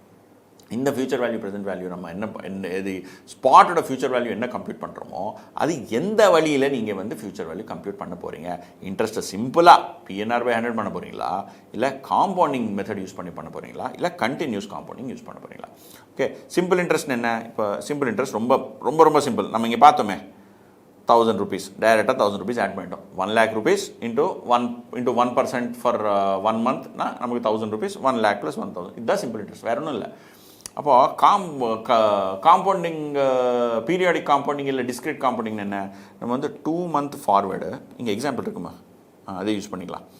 Spot 100, monthly compounding 12% per annum. Okay, monthly compounding அப்படின்னு என்ன? மந்த்துக்கு 1% and it is compounded monthly. Okay, 2 months contract 2 மாதத்துக்கு. சரியா, வித் நோ டிவிடெண்டே இல்லை. எதுக்குன்னா அந்த ப்ரெசென்ட் வேல்யூ ஃபியூச்சர் வேல்யூ காம்ப்ளிகேஷனில் நமக்கு வந்து ஃபஸ்ட்டு மெத்தட் ஃபைண்ட் அவுட் பண்ணும். ஓகே, ஸோ ஃபியூச்சர் வேல்யூ என்ன? ஃபியூச்சர் என்னன்னா 100 which is spot into 1 plus 12 minus dividend. இங்கே டிவிடெண்ட் அவங்க வந்து தனியாக ஈல்டு கொடுத்தா செப்பரேட் பண்ணுவோம், இல்லைனா 0. ஓகே, 12/12 என்ன? 1% ஆகும். அந்த 1%-ஐ நீங்கள் காம்பவுண்ட் பண்ண போகிறீங்க. எப்படி? Power 12 into 2/12. இது எப்படி வந்துச்சு? இந்த formula 1 plus r/n power nt. என்னென்னா 1 plus r/n power nt. இது என்னென்னா இந்த டைம் இருக்குதே, அது எவ்வளோ, how much time are you considering, how much time are you compounding. இப்போ நம்ம கொஷனில் அது இது என்னது? 2 months ஃபார்வர்ட் கான்ட்ராக்டில். ஸோ அப்போ வந்து இந்த time will be in terms of years. Okay, so 2/12 இங்கே நான் ஃபஸ்ட்டு பவர் போடுறேன். ஓகே, இது டைமை நான் கொடுக்குறேங்க. அப்புறம் 1 plus r. என்ன? இது பரானம் ரேட். பரானம் ரேட் என்ன? 12%. ஆனால் என்னன்னா காம்பவுண்டிங்ஸ். நீங்கள் எவ்வளோ வாட்டி காம்பவுண்ட் பண்ண போகிறீங்க வருஷத்துக்கு? 12 times. So by number of compoundings whole power number of compoundings into number of periods. Number of periods என்ன? நம்ம 2/12, ஏன்னா 2 மாதத்துக்கு. Okay, this is T is expressed in year terms. So 2/12. So என்னாச்சு? 1 plus 1% whole power 12 cancel ஆயிடுச்சு, 2 whole power 2, that is 1.01 power 2. Okay, இதுதான் நம்ம வந்து பீரியாடிக்காக discrete compounding. இதே வந்து சிம்பிள் இன்ட்ரெஸ்ட்டில் என்ன ஆகும்? 1 plus 1% into 2 is equal to 1.02. ஆனால் எப்படி வந்து இந்த 1% into 1% இன்ட்ரெஸ்ட்டு அது on 1 அண்ட் எவ்வளோ மாதத்துக்கு? 2 monthsக்கு. ஓகே, போச்சு. ஸோ திஸ் 1% எப்படி வந்து 12/12. Okay, this is what is simple compounding. This is what is simple interest. இது வந்து நமக்கு வந்து discrete compounding R periodic compounding. இதில் வந்து நம்ம இன்ட்ரெஸ்ட் ரேட்டை இந்த ஃபார்முலா யூஸ் பண்ணுவோம். 1 plus r/n whole power nt. Okay, இது வந்து நீங்கள் 10th class 12th classலேயே ஃபவுண்டேஷன்லேயும் படிச்சிருப்பீங்க. ஓகேவா? சரியா? ஸோ இது வந்து discrete compounding. Next continuous compound. Continuous என்ன? நம்ம வந்து இது வந்து ஒரு கான்செப்ட் ஃபைனான்ஸில் இருக்குது. என்ன கான்செப்ட்னா, எல்லா நம்மக்கிட்ட இருக்கிற எல்லா ப்ரெசென்ட் வேல்யூ ஃபியூச்சர் வேல்யூ நம்ம வந்து ஒரு பீரியாடிக்காக எடுத்துகிட்டோம். இந்த முன்னால் பீரியாடிக் காம்பவுண்டிங்கில் பண்ணப்போ 1 மாதம்னு சொன்னேன். இப்போது அந்த ஒரே மாதத்தை நம்ம டெய்லி பண்ணலாமா? Compounding every day, compounding every hour, compounding every minute, compounding every second, compounding every instance of time. Every small instance of டைமையும் நீங்கள் காம்பவுண்ட் பண்ணால் அப்போ அது கண்டினியூஸ் காம்பவுண்டிங்னு சொல்லுவோம். ஏன்னா அந்த காம்பவுண்டிங்கை நம்ம வந்து ஈனா எப்சிலான், ஆல்ஃபபெட் ஸ்மால் ஓகே, எப்சிலான்னு சொல்லுவாங்க. அதை யூஸ் பண்ணி நம்ம அரைவ் பண்ணுவோம். ஸோ இதில் எப்படின்னா e⁻r - y × t. ஆர்னா நம்ம இன்ட்ரெஸ்ட் ரேட்டு. என்ன ரேட்டு? நார்மல் இன்ட்ரெஸ்ட் ரேட் இல்லை, கண்டினியூஸ் காம்பவுண்டிங் ரேட். இப்போ நமக்கு வந்து 10% per annum யாராவது சொன்னால் அந்த 10% காம்பவுண்டிங் ரேட்டுக்கு கண்டினியூஸ் காம்பவுண்டிங் ரேட் கிடையாது. அந்த 10% நம்ம கண்டினியூஸ்க்கு கன்வெர்ட் பண்ணணும். எப்படி கன்வெர்ட் பண்ணணும் நான் கற்றுக் கொடுக்குறேன். Okay, -y is dividend yield. Dividend ஈல்டுக்கு டிவிடெண்ட் பர்சன்டேஜ்க்கு டிஃப்ரென்ஸ் தெரியுமா? ஞாபகம் இருக்கோ? என்னன்னா டிவிடெண்ட் ஈல்டுனா நம்ம வந்து 12% டிவிடெண்ட் ஈல்டுனா on the market value of 100 rupees it is 12% is the dividend you are getting. சரியா? 12% டிவிடெண்ட் பெய்டுனா 12% எதுக்கு மேலே? Face value of the share மேலே 12%. ஓகே, அதனால் அந்த ரெண்டு கன்ஃபியூஸ் பண்ணாதீங்க. இது வந்து நம்ம வந்து இங்கே எல்லாமே ஈல்டு பற்றி தான் பேசிகிட்டு இருக்கோம். டிவிடெண்ட் ஈல்டு அதை டைரெக்டாக interest rate, continuously compounded interest ரேட்லேருந்து டைரெக்டாக செப்பரேட் பண்ணிடுவோம் இன்டூ டைம். இங்கே டைமும் again expressed in terms of years தான். சரியா? Spot interest rate, number of compoundings, then t is number of periods, y is dividend yield. சரியா? ஸோ ஃபஸ்ட்டு உங்களுக்கு சொல்கிறேன், convert 10.5% per annum rate to continuously compounded rate. Okay and compute interest for 58 days. Okay so இப்படி என்ன ஆகுன்னா இப்போ யாராவது 10.5% உங்களுக்கு கொடுத்துருக்காங்க. 10.5% ரேட் இருக்குது. ஓகே இது வந்து per annum ரேட்டு, இதில் ஒன்றும் காம்பவுண்டிங் கிடையாது, வருஷத்துக்கு ஒரு வாட்டி தான் காம்பவுண்டிங்கு. இப்போ இதை நீங்கள் கண்டினியூஸ் ரேட்டுக்கு கன்வெர்ட் பண்ணுங்கள். கண்டினியூஸ் ரேட்டுக்கு எப்படி கன்வெர்ட் பண்ண போகிறீங்க என்னென்னா நேச்சுரல் லாக் ஆஃப் 1 + 10.5% பண்ணால் உங்களுக்கு ஒரு வேல்யூ வரும். ஓகே என்னது ரெண்டு டைப் லாக் இருக்குப்பா, அது மறந்துடாதீங்க. இப்போ நீங்கள் இப்போது 10th எங்கேயோ ஞாபகம் இருக்கணும் இதெல்லாம். நேச்சுரல் லாக்னா to the base e, common லாக்னா டு த பேஸ் 10. நம்ம இந்த டெரிவேட்டிவ் சாப்டரில் நிறைய இடத்துல நம்ம சிஏ ஃபைனல் எல்லா இடத்துலையும் நம்ம நேச்சுரல் லாக் தான் யூஸ் பண்ணுவோம், காமன் லாக் யூஸ் பண்ண மாட்டோம். சரியா? So everything to the base e. So natural லாகை எல்என்னு சொல்லுவாங்க. எல்என்னு நேச்சுரல் லாக், இல்லை லாக்னு சொல்லிவிட்டு அது usually base 10. Okay natural log of 1.105 எப்படி 1.05 எப்படி வந்துச்சு? 10.5% 10.5/100 தட் இஸ் 0.105 அவ்வளோதானே. ஸோ நேச்சுரல் லாக் ஆஃப் 1.105 கண்டுபிடிப்பீங்க. அது கண்டுபிடிச்சா அது எவ்வளோ என்ன வேல்யூ வரப்போகுது? Natural log of 1.105 that is 0.0998. இது எக்ஸாமில் கொடுப்பாங்க. நீங்கள் அனாவசியமாக இது டென்ஷன் எடுக்காதீங்க. இதுக்கு ஒரு ஷார்ட்கட் எல்லாம் இருக்குது. என்னது நம்ம கேல்குலேட்டரில் எப்படி கண்டுபிடிக்கலாம்னு சொல்லிட்டு அது என்ன சொல்கிறேன் ஒரு நிமிஷம். இந்த நேச்சுரல் லாக் எப்படி கம்ப்ளீட் பண்ணுறது? நான் கேல்குலேட்டர் இருக்குன்னு சொல்லிட்டு ஒன்று இருக்குது. நம்ம இப்போ நீங்கள் வெப்சைட்டுக்கு போனீங்கன்னா நம்ம ஃப்ரீ ரிசோர்ஸஸில் ஒரு ஃபார்முலா ஷீட் இருக்குது. அதில் பின்னால் நான் எல்லாம் கொடுத்துருக்கேன், லாக் டேபிள்ஸும் கொடுத்துருக்கேன். எக்ஸாமில் அது எதுவுமே தேவை இருக்காது. ஏன்னா நான் பார்த்த போன 5-6 எல்லா அட்டெம்ப்ட்லேயும் அவங்க லாக் வேல்யூஸ் கொடுத்துருக்காங்க. அவங்க கொடுக்கலன்னு தானே பிரச்சனை. அதுக்கு நான் வந்து ஒரு கேல்குலேட்டருக்கு கற்றுக் கொடுக்குறேன். இப்போது நேச்சுரல் லாக் நமக்கு எவ்வளோ வந்தது? 1.105. இது பண்ணணுன்னா நம்ம என்ன பண்ணோம்? 1.105 என்டர் பண்ணிவிட்டு அதை வந்து ஸ்கொயர் ரூட் 12 டைம்ஸ் பண்ணணும். 1 2 3 4 5 6 7 8 9 10 11 12 ஒரு வேல்யூ வந்தது. அது என்ன? 1.40243766. சரியா? அது வந்து 1 சப்ராக்ட் பண்ணணும். பண்ணிட்டீங்களா? அப்புறம் டிவைடட் பை 0.3 zeros 3 வாட்டி 0 244172 உங்களுக்கு ஒரு வேல்யூ வரும். என்னப்பா வேல்யூ? அது 0.099833. நம்ம நான் கொடுத்துருக்க வேல்யூ அதுதானே 0.0998. ஓகே ஸோ நீங்கள் நேச்சுரல் லாக்கு இது ஒரு கேல்குலேட்டர் இருக்குது. இந்த ட்ரிக்கை நான் வந்து ஆல்ரெடி என்னோட ஃபார்முலா ஷீட்டில் கொடுத்துருக்கேன், போய் பார்த்துக்கோங்க. அந்த ஃபார்முலா ஷீட் லிங்க்கு இந்த வீடியோ கீழே டிஸ்கிரிப்ஷனில் கொடுத்துருக்கு. ஓகே சரியா? அது 99% ஞாபகம் வச்சுக்கிற தேவையே இல்லை, எக்ஸாம்லேயே கொடுத்துருவான். ஆனால் நம்ம பேட் லக்கு நம்ம பின்னால் ஓடுச்சுன்னு வச்சுக்கோங்க, அப்போ இதெல்லாம் தேவை, இல்லைன்னா தேவையில்லை. சரியா? ஸோ இந்த மாதிரி நீங்கள் வந்து natural log first find out பண்ணுவீங்க. இந்த நேச்சுரல் லாக் ஃபைண்ட் அவுட் பண்ணதுக்கப்புறம் இந்த நேச்சுரல் லாக் வந்த ரேட் என்ன? அது வந்து கண்டினியூஸ்லி காம்பவுண்டட் ரேட். ஸோ இது வந்து 0.0998 என்ன? 9.9983%.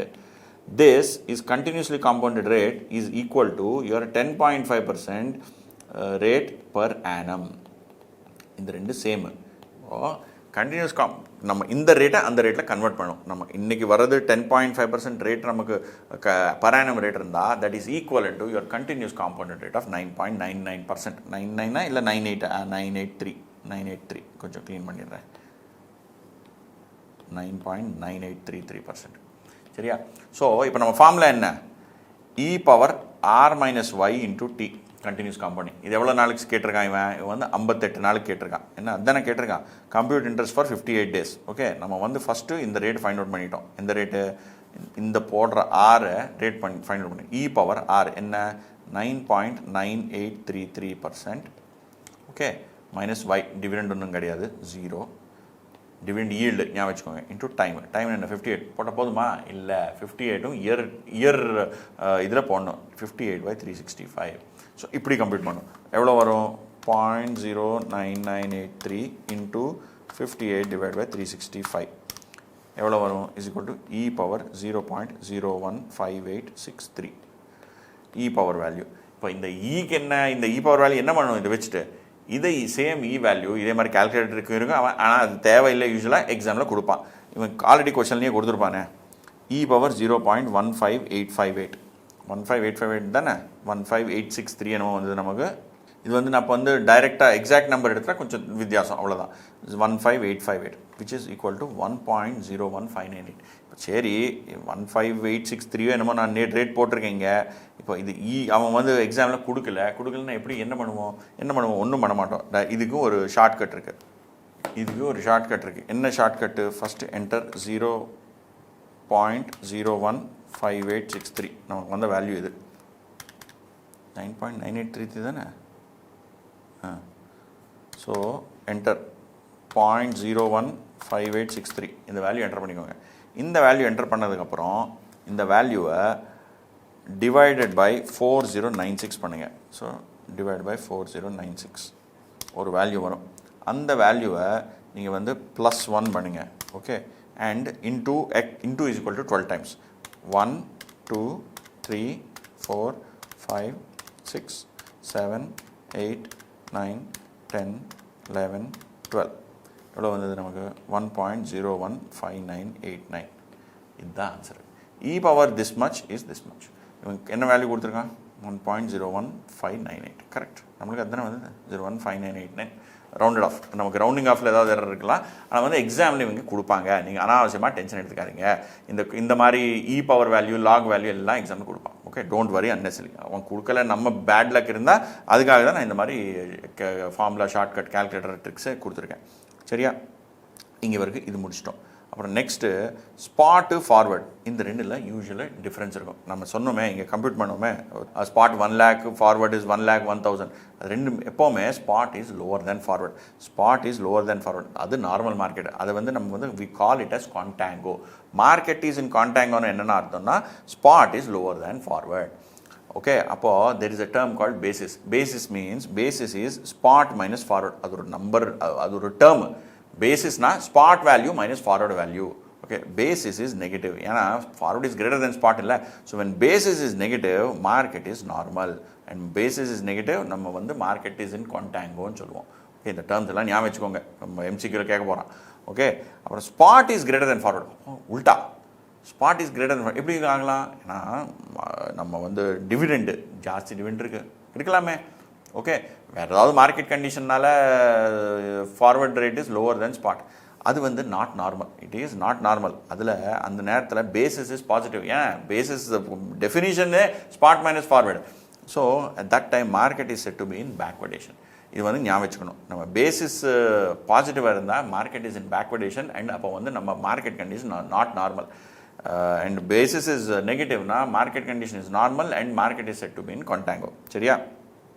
அப்புறம் இன்னொரு பாயிண்ட் ஞாபகம் வச்சுக்கணும். Movement of the price of a futures contract toward the spot price of the underlying cash commodity as the delivery date approaches is called convergence. இது என்னென்னா, நமக்கு டைம் எப்படி பாஸ் ஆகுதோ, இப்போ நீங்கள் ஞாபகம் வச்சுக்கோங்க. நம்ம இதே எக்ஸாம்பிள் எடுத்துக்கலாம். எல்லா இடத்துலையும் இந்த 1 lakh 1,000. ஒரு விஷயம் நீங்கள் என்ன ஞாபகம் வச்சுக்கணுன்னா, ஃபார்வர்டு ஃபியூச்சர் கான்ட்ராக்ட்ஸு எப்போவுமே they are entered for a specific date. Okay, forward நீங்கள் என்ன வேணால் பண்ணிக்கலாம். ஆனால் ஃபியூச்சர்ஸ் வந்து யூஸ்வலி மந்த் எண்ட் டேட்டுக்கு தான் என்டர் பண்ணுவோம். ஓகே, ஏன்னா அது வந்து எக்ஸ்சேஞ்ச் உங்கள் இஷ்டத்துக்கு பண்ண முடியாது. Okay, you may have weekly expiry, அதெல்லாம் நிறைய இருக்குது. ஆனால் யூஸ்வலாக நம்ம அண்டர்ஸ்டாண்டிங் அந்த வரைக்கும், இந்த அண்டர்ஸ்டாண்ட் பண்ணிக்க வரைக்கும் think of it that future only month எண்ட்னு யோசிக்கலாம். ஓகே, அப்போ என்ன ஆகும்? இப்போ நீங்கள் வந்து இன்றைக்கி நான் 1st January இருக்கேன். ஓகே, இன்றைக்கி நின்றுட்டுருக்கேன். ஒரு மாதத்துக்கு இன்ட்ரெஸ்ட் 1000 ரூபா ஆச்சு. அது எந்த ஃபியூச்சர் கான்ட்ராக்ட் நான் என்டர் பண்ண போகிறேன்? 31st Jan ஃபியூச்சர் கான்ட்ராக்ட் பற்றி நம்ம பேசிகிட்டு இருக்கோம். இப்போது நீங்கள் 15th Januக்கு வந்து பொங்கல் எல்லாம் சொல்லாதீங்கப்பா, ஜஸ்ட் எக்ஸாம்பிள். 15th Januக்கு நீங்கள் வந்து அதே மாதிரி இன்னொரு future contract Jan 31st enter பண்ணிங்கன்னா இன்ட்ரெஸ்ட் எவ்வளோ இருக்கும்? 1000 இருக்காது இல்லை, 500 ரூபா தான் இருக்கும். ஏன்னா பாதி மாதம் ஆல்ரெடி முடிஞ்சதே. ஸோ இன்ட்ரெஸ்ட் வேல்யூ என்ன இருக்கோ அது as you move closer to the date of the contract அது கம்மியாகும். ஓகே, ஸோ நீங்கள் இப்போது இன்றைக்கி on 1st Jan market rate என்ன? Market 1 lakh. நீங்கள் you will add interest 1000 for what? For Jan 31st contract. Okay, 15th market rate என்ன வேணால் இருக்கலாம். ஓகே, அன்றைக்கி மார்க்கெட், ஏன்னா இது ஸ்பாட் இல்லை, ஸ்பாட்னா அன்றைக்கி வாங்குற ரேட்டு. ஓகே, 15th ஸ்பாட் வேறு என்னமோ இருக்குது. ஓகே, ஆனால் இந்த இன்ட்ரெஸ்ட் என்ன இருக்கோ அது வந்து 500 ரூபா தான் வரும். ஏன்னா 15 நாள் ஆல்ரெடி முடிஞ்சுது. Okay, so last day 30th எடுத்துக்கிங்கன்னு வச்சுக்கோங்க. ஸ்பாட் என்ன வேணால் இருக்கலாம், நமக்கு சம்மந்தம் இல்லை. ஃபார்வர்ட் ரேட் வந்து spot +1 day interest. And 31st என்ன ஆகும், அன்றைக்கி என்ன ஸ்பாட்டோ அதே ஸ்பாட் தான் 31st க்ளோசிங்கு, லாஸ்ட் மார்க்கெட் 3:30 மணிக்கு க்ளோஸ் பண்ணிடுவாங்க. அப்போது இந்த ஸ்பாட் ரேட்டும் ப்ளஸ் 1 செகண்டுக்கு இன்ட்ரெஸ்ட்டு, 1 செகண்டுக்கு இன்ட்ரெஸ்ட்டாக இருக்குமா, ஒன்றுமே இருக்காது. ஸோ க்ளோசிங் ரேட்டு வந்து as you move closer to the contract expiry date நம்ம இன்ட்ரெஸ்ட் காம்பனண்ட்டு அந்த டிவிடெண்ட் வேல்யூ இதெல்லாம் கம்மியாகிட்டே இருக்கும். ஆயிட்டு அப்புறம் finally the price of spot and future converge. இது வந்து நீங்கள் கண்டிப்பாக ஞாபகம் வச்சுக்கணும். ஓகேவா? இது முடிஞ்சதுக்கப்புறம் நமக்கு சில ப்ராப்ளம் பார்த்துடலாமா டைரெக்டாகவே. Cash and carry, reverse cash and carry. அப்போ இது வந்து இந்த 3 எக்ஸ்பிளைன் பண்ணி அப்புறம் அந்த இதுக்கு போகலாம், நம்ம ப்ராப்ளம் பார்க்கலாம். பிளேயர்ஸ் யார் டெரிவேட்டிவ் மார்க்கெட்டில் ஆல்ரெடி சொல்லியிருக்கேன். ஆர்பிட்ராஜர் ஒரு இடத்துல வாங்கி இன்னொரு இடத்துல விற்க போகிறான். டீலர்னா யாருன்னா பேங்க்குப்பா. அவன் இதெல்லாம் பண்ண மாட்டான். நீ என்ன வேணால் வாங்கப்பா, என் வரியில் தான் வாங்கணும், அந்த நான் எங்கிட்டேருந்து வாங்க போகிறேன், நான் இங்கே மார்க்கெட்லேருந்து வாங்கிட்டு உங்களுக்கு கொடுக்க போகிறேன், அதுக்கு நான் ஒரு 1% 0.5% மார்ஜின் சார்ஜ் பண்ணுவேன். அந்த மாதிரி ஆளுங்களை டீலர்னு சொல்லுவோம். அப்புறம் வந்து ஹெட்ஜர்னா யார், ஃபார்மரு. அவனுக்கு ஒரு ஃபீல்டு இருக்குது, அதில் வந்து நம்ம ஒரு 1 ஏக்கருக்கு நமக்கு 100 பேக் என்னமோ வருது, அது எப்போ விற்கணும் எப்படி விற்கணும்னு தெரியாது, அதனால முன்னாலேயே கான்ட்ராக்ட் பண்ணி வச்சுக்கிறான். அந்த மாதிரி யாரை ஹெட்ஜர்னு சொல்லுவோம். ஸ்பெக்குலேட்டர், நீங்கள் நான் நிறைய காசு இருக்குது, போய் மார்க்கெட்டில் காலையில் வாங்கி சாயங்காலம் விற்றுட்டு அது மாதிரி என்னமோ பண்ணிகிட்ருக்கோம், அதுதான் ஸ்பெக்குலேட்டர். இந்த மாதிரி 4 பேர் இருப்பாங்க மார்க்கெட்டில் யூஸ்வலாக. ஓகே, லாங் டேர்ம் இன்வெஸ்டர்னு சொல்லி இருப்பான். அவன் long term investors different. Okay, இது வந்து நம்ம யூஸ்வலி டெரிவேட்டிவ் மார்க்கெட்டில் இந்த 4 பேர் தான் இருப்பாங்க.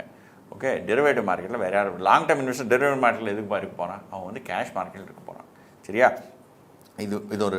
அப்புறம் நம்ம டைப்ஸ் ஆஃப் ப்ராப்ளம்ஸ். இந்த கொஸ்டின் நம்ம ஃபியூச்சர்ஸில் எந்த டைப் ஆஃப் ப்ராப்ளம் வரும், ஒன்று வந்து ஆர்பிட்ராஜ், அப்புறம் மார்ஜின், போர்ட்ஃபோலியோ, ஹெட்ஜ் பீட்டா. இந்த 3 டைப் ஆஃப் ப்ராப்ளம் தான் வரும். இருக்கிறதே இந்த 3 டைப்பு, அதுலேருந்து தான் வரும் உங்களுக்கு ப்ராப்ளம் வந்தால். ஓகே, நீங்கள் இப்போது ரீசெண்டாக கொடுத்துக்கிற பழைய 2 பேப்பர் பார்த்தீங்கன்னா அது இந்த 2 ப்ராப்ளம் தான், புதுசாக ஒன்றும் கொடுக்கல அவன். ஓகே, அப்புறம் நம்ம வந்து நெக்ஸ்ட் அண்டர்ஸ்டாண்ட் பண்ண வேண்டிய கான்செப்ட் என்னடானா இந்த இனிஷியல் மார்ஜினும் மெயின்டெனன்ஸ் மார்ஜின். ஃபஸ்ட்டு வந்து நம்ம இங்கே வரைக்கும் முடிச்சிருக்கோம், players in derivative market, types of problems. இப்போ வந்து இந்த ஆல்ரெடி கற்றுக்கிட்டோம்ல இந்த கான்செப்ட், இந்த cost of carry, dividend, periodic company, இது மேலே ஒரு 2-3 ப்ராப்ளம் பண்ணிவிட்டு அப்புறம் திரும்பி வந்துட்டு மார்ஜின் ப்ராப்ளம்ஸ் மேலே உட்காந்துட்டு மார்ஜின் சால்வ் பண்ணலாம். சரியா? ஸோ ஃபஸ்ட்டு வந்து நம்ம பண்ணுற போகிற கொஸ்டினை ஃபஸ்ட்டு வந்து டைரெக்டாக 15th கொஸ்டின் பார்க்கலாம். Suppose there is a futures contract on a share presently trading at 1,000. The life of the future contract is 90 days. Super pa. During this time, the company will pay dividends of 7.5 in 30 days, 8.5 in 60 days, and 9 in 90 days. Oh, 3 dividend irukka. Okay. Assuming that the continuously compounded rate of interest is 12% per annum, you are required to find out find out பண்ணணும், fair value of the contract if no arbitrage opportunity exists, and value of cost of carry. So என்ன கொடுத்துருக்காங்க, spot value கொடுத்துருக்காங்க 1000 ரூபா. Time என்ன கொடுத்துருக்காங்க 90, assuming. So you required to find out 90 day future, நமக்கு தேவை இருக்கிற டைம் 90 டே. ஆனால் நடுவில் 3 டிவிடெண்ட் இருக்குது, ஒரு 30 நாளுக்கு அப்புறம், 60 நாளுக்கு அப்புறம் 90 டேஸ்க்கு அப்புறம். இந்த 3 டிவிடெண்ட்டை அட்ஜஸ்ட் பண்ணி நீங்கள் ஃபியூச்சர்ஸோட வேல்யூ என்னன்னு ஃபைண்ட் அவுட் பண்ணுங்கள். Okay, fair value of the contract, no ஆர்பிட்ராஜ்னா what is the theoretical price. Okay, அப்புறம் what is the value of cost of carry, அது கண்டுபிடிக்கலாம். ஃபஸ்ட்டு வந்து ஃபேர் வேல்யூ ஆஃப் கான்ட்ராக்ட். நம்ம என்ன சொல்லியிருக்கோம், ஃபார்முலா என்ன, future value of spot minus present value of dividend. So first நம்ம பண்ண வேண்டிய ஃபஸ்ட் ஆக்ஷன் என்ன, டிவிடெண்டோட ப்ரெசென்ட் வேல்யூ ஃபைண்ட் அவுட் பண்ணணும். Which date present value, take all dividends to day 0. Dividend எல்லாமே day 0. இப்போ இதில் நான் ஒரு கீ பாயிண்ட் எக்ஸ்பிளைன் பண்ணுறேன், இது முடிச்சதுக்கப்புறம் எக்ஸ்பிளைன் பண்ணுறேன். ப்ராப்ளம் முடிச்சதுக்கப்புறம் நைஸ் பாயிண்ட் டிவிடெண்ட் பற்றி. ஓகே, ஸோ இந்த ஃபியூச்சர் வேல்யூ ஸ்பாட்டை தனியாக வச்சுருக்கோம்ப்பா. First present value of all dividends find out பண்ணணும். டிவிடெண்ட்ஸ் என்ன, ஒரு 750, அண்ட் அவங்க என்ன கொடுத்துருக்காங்க பாருங்கள், டைரெக்ட்லி கொடுத்துருக்காங்க, continuously compound rate of interest 12%. அப்போ நம்ம பரானம் ரேட்டை இது கன்வெர்ட் பண்ணாமல் தேவை இருக்கா, ஒன்றும் தேவையில்லைப்பா. டைரெக்டாக 12% அவனே கொடுத்துறானே, CCRAன்னு சொல்லிட்டு டைரெக்டாக 12%.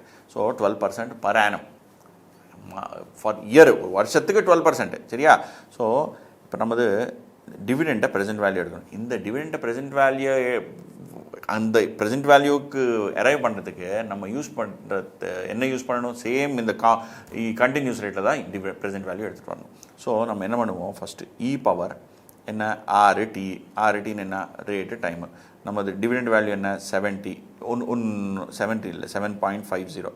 ஒன்று ஞாபகம் இருக்கா, ஃபஸ்ட்டு இது போகிறதுக்கு முன்னாடி ஒன்று சொல்லிடுறேன். இதில் ஃபியூச்சர் வேல்யூ ப்ரெசென்ட் வேல்யூவில் ஃபியூச்சர் வேல்யூ கண்டினியூஸ் காம்பவுண்டிங் பண்ணப்போ பவர் RT பண்ணுவோம். ப்ரெசென்ட் வேல்யூ எரோ பண்ணணும், ஒன்றும் பண்ண மாட்டோம், இ பவர் மைனஸ் ஆர்டி பண்ணிடுவோம், அவ்வளோதான். So e power minus RT என்ன, 1/e பவர் ஆர்டி தானே, ஞாபகம் இருக்கா? A power m is equal to 1/a power minus m, அந்த மாதிரிலாம் ஃபார்முலா இருந்துச்சே, இப்போ படிச்சிருங்க ஃபவுண்டேஷனில், இந்த ஞாபகம் வச்சுக்கணும் இதெல்லாம். ஸோ இந்த மாதிரி ப்ரெசென்ட் வேல்யூ எரோ பண்ணுவோம். ப்ரெசென்ட் வேல்யூனா மைனஸ் ஆர்டி, ஃபியூச்சர் வேல்யூனா ஆர்டி, அவ்வளோதான். ஸோ இந்த டிவிடெண்டை ப்ரெசென்ட் வேல்யூ எடுத்துகிட்டு வரணும். எப்படி எடுத்துகிட்டு வருவோம்? 7.5 ஃபஸ்ட்டு வந்து 7.5 எத்தனை நாளுக்கு ப்ரெசென்ட் வேல்யூ? அது வந்து 30 நாளுக்கு அப்புறம் கொடுக்குறான் அவன், 90 day contract. So you have to bring it to 30 days. So minus 30/360. 360 கொடுத்துருக்காங்க, எங்கேயாவது யூஸ் 360 டேன்னு சொல்லிட்டு கொடுக்கலையே. சரி, அவங்க யூஸ்வலாக 360 டேஸ்ன்னு சொல்லுவாங்க. யூஸ் 360 டேஸா இல்லை 365 டேஸான்னு சொல்லுவாங்க. நம்ம அப்படி தான் யூஸ் பண்ணணும். So into 30/360 into 12%. So per year 12%. எப்படி இது? 6 டீப்பா, ஒன்றும் இல்லை. R is rate 12%. T என்ன? 30/360. All T is always expressed in number of years. So 30/360 into 12%. பண்ணால் 7.5 into e power minus 0.01. அவன் வேல்யூ கொடுத்துருக்கானே, e power minus 0.01 வேல்யூ என்ன? 0.99. So 7.5 into 0.99 is 7.42. இதே மாதிரி நீங்கள் வந்து 8.5 60 டேஸ் பண்ணுவீங்க, 9 90 டேஸ் பண்ணுவீங்க. பண்ணால் உங்களுக்கு இப்படி வரும் 8.3 8.73. இதெல்லாம் 3 ஆட் பண்ணிட்டீங்கன்னா உங்களோட டிவிடெண்டோட ப்ரெசென்ட் வேல்யூ 24.49. முடிஞ்சதா? ப்ராப்ளம் இல்லை, முடியல. இது வந்து டிவிடெண்டோட present value as on day 0. இதை வந்து திருப்பி நம்ம ஃபியூச்சர் வேல்யூக்கு எடுத்துகிட்டு போகணும். எப்படி? ஸ்பாட்லேருந்து செப்பரேட் பண்ணதுக்கப்புறம். ஸ்பாட் வேல்யூ என்ன? ஸ்பாட் வேல்யூ 1000 ரூபான்னு கொடுத்துருக்கான். So 1000 rupees minus 24.49. இந்த ரேட்டிங் எடுத்துகிட்டு போயிட்டு இது எல்லாமே ஃபியூச்சர் வேல்யூ. ஃபியூச்சர் வேல்யூ எப்படி? E power plus RT. Okay, R என்னங்க? 12%, விச் இஸ் ரேட் இஸ் 12%. ஆனால் டைம் என்ன? Time is always in years. 90/360. So 90/360 into 12% பண்ணுவோம். வேல்யூ என்ன வரும்?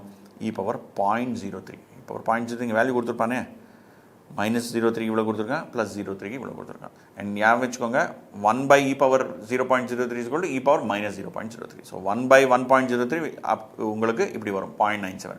1/0.97 பண்ணால் நீங்கள் 1.03 வந்துடும். சரியா? ஸோ அப்படி பண்ணிங்கன்னா நீங்கள், நான் அது எது சொல்கிறேன்னா எக்ஸாமில் கொடுக்கலன்னா, ஓகே. ஸோ அப்போ உங்களுக்கு வேல்யூ இப்படி வரும் 1000 - 24 ஹோல் திங் இன்ட்டு e பவர் 0.03. அது வேல்யூ 1005 ஆச்சு. இதுதான் is the theoretical value of a future contract at which no arbitrage exist. ஆர்பிட்ராஜ்னா யாருக்குமே இது ப்ராஃபிட் பண்ண முடியாது யாருனாலையும். ஏன்னா ஒரு இடத்துல ஒரே ப்ரைஸு, நீங்கள் அங்கே போனாலும் இங்கே போனாலும் இதே தான் ப்ரைஸு. ஸோ ஆர்பிட்ராஜ்க்கு ஆப்பர்ச்சுனிட்டி கிடையாது. அந்த மாதிரி ப்ரைஸை நம்ம வந்து நோ ஆர்பிட்ராஜ் ப்ரைஸு இல்லை தியரிட்டிக்கல் ஃபார்வர்ட் ரேஞ்ச் சொல்லுவோம். சரியா? ஸோ இதில் இவன் என்ன கேட்டிருக்கான்? Fair value of the contract. சரி, வர பண்ணியாச்சு. Value of cost of carry. Cost of கேரின்னு என்ன? நான் உங்களுக்கு என்ன சொன்னேன்?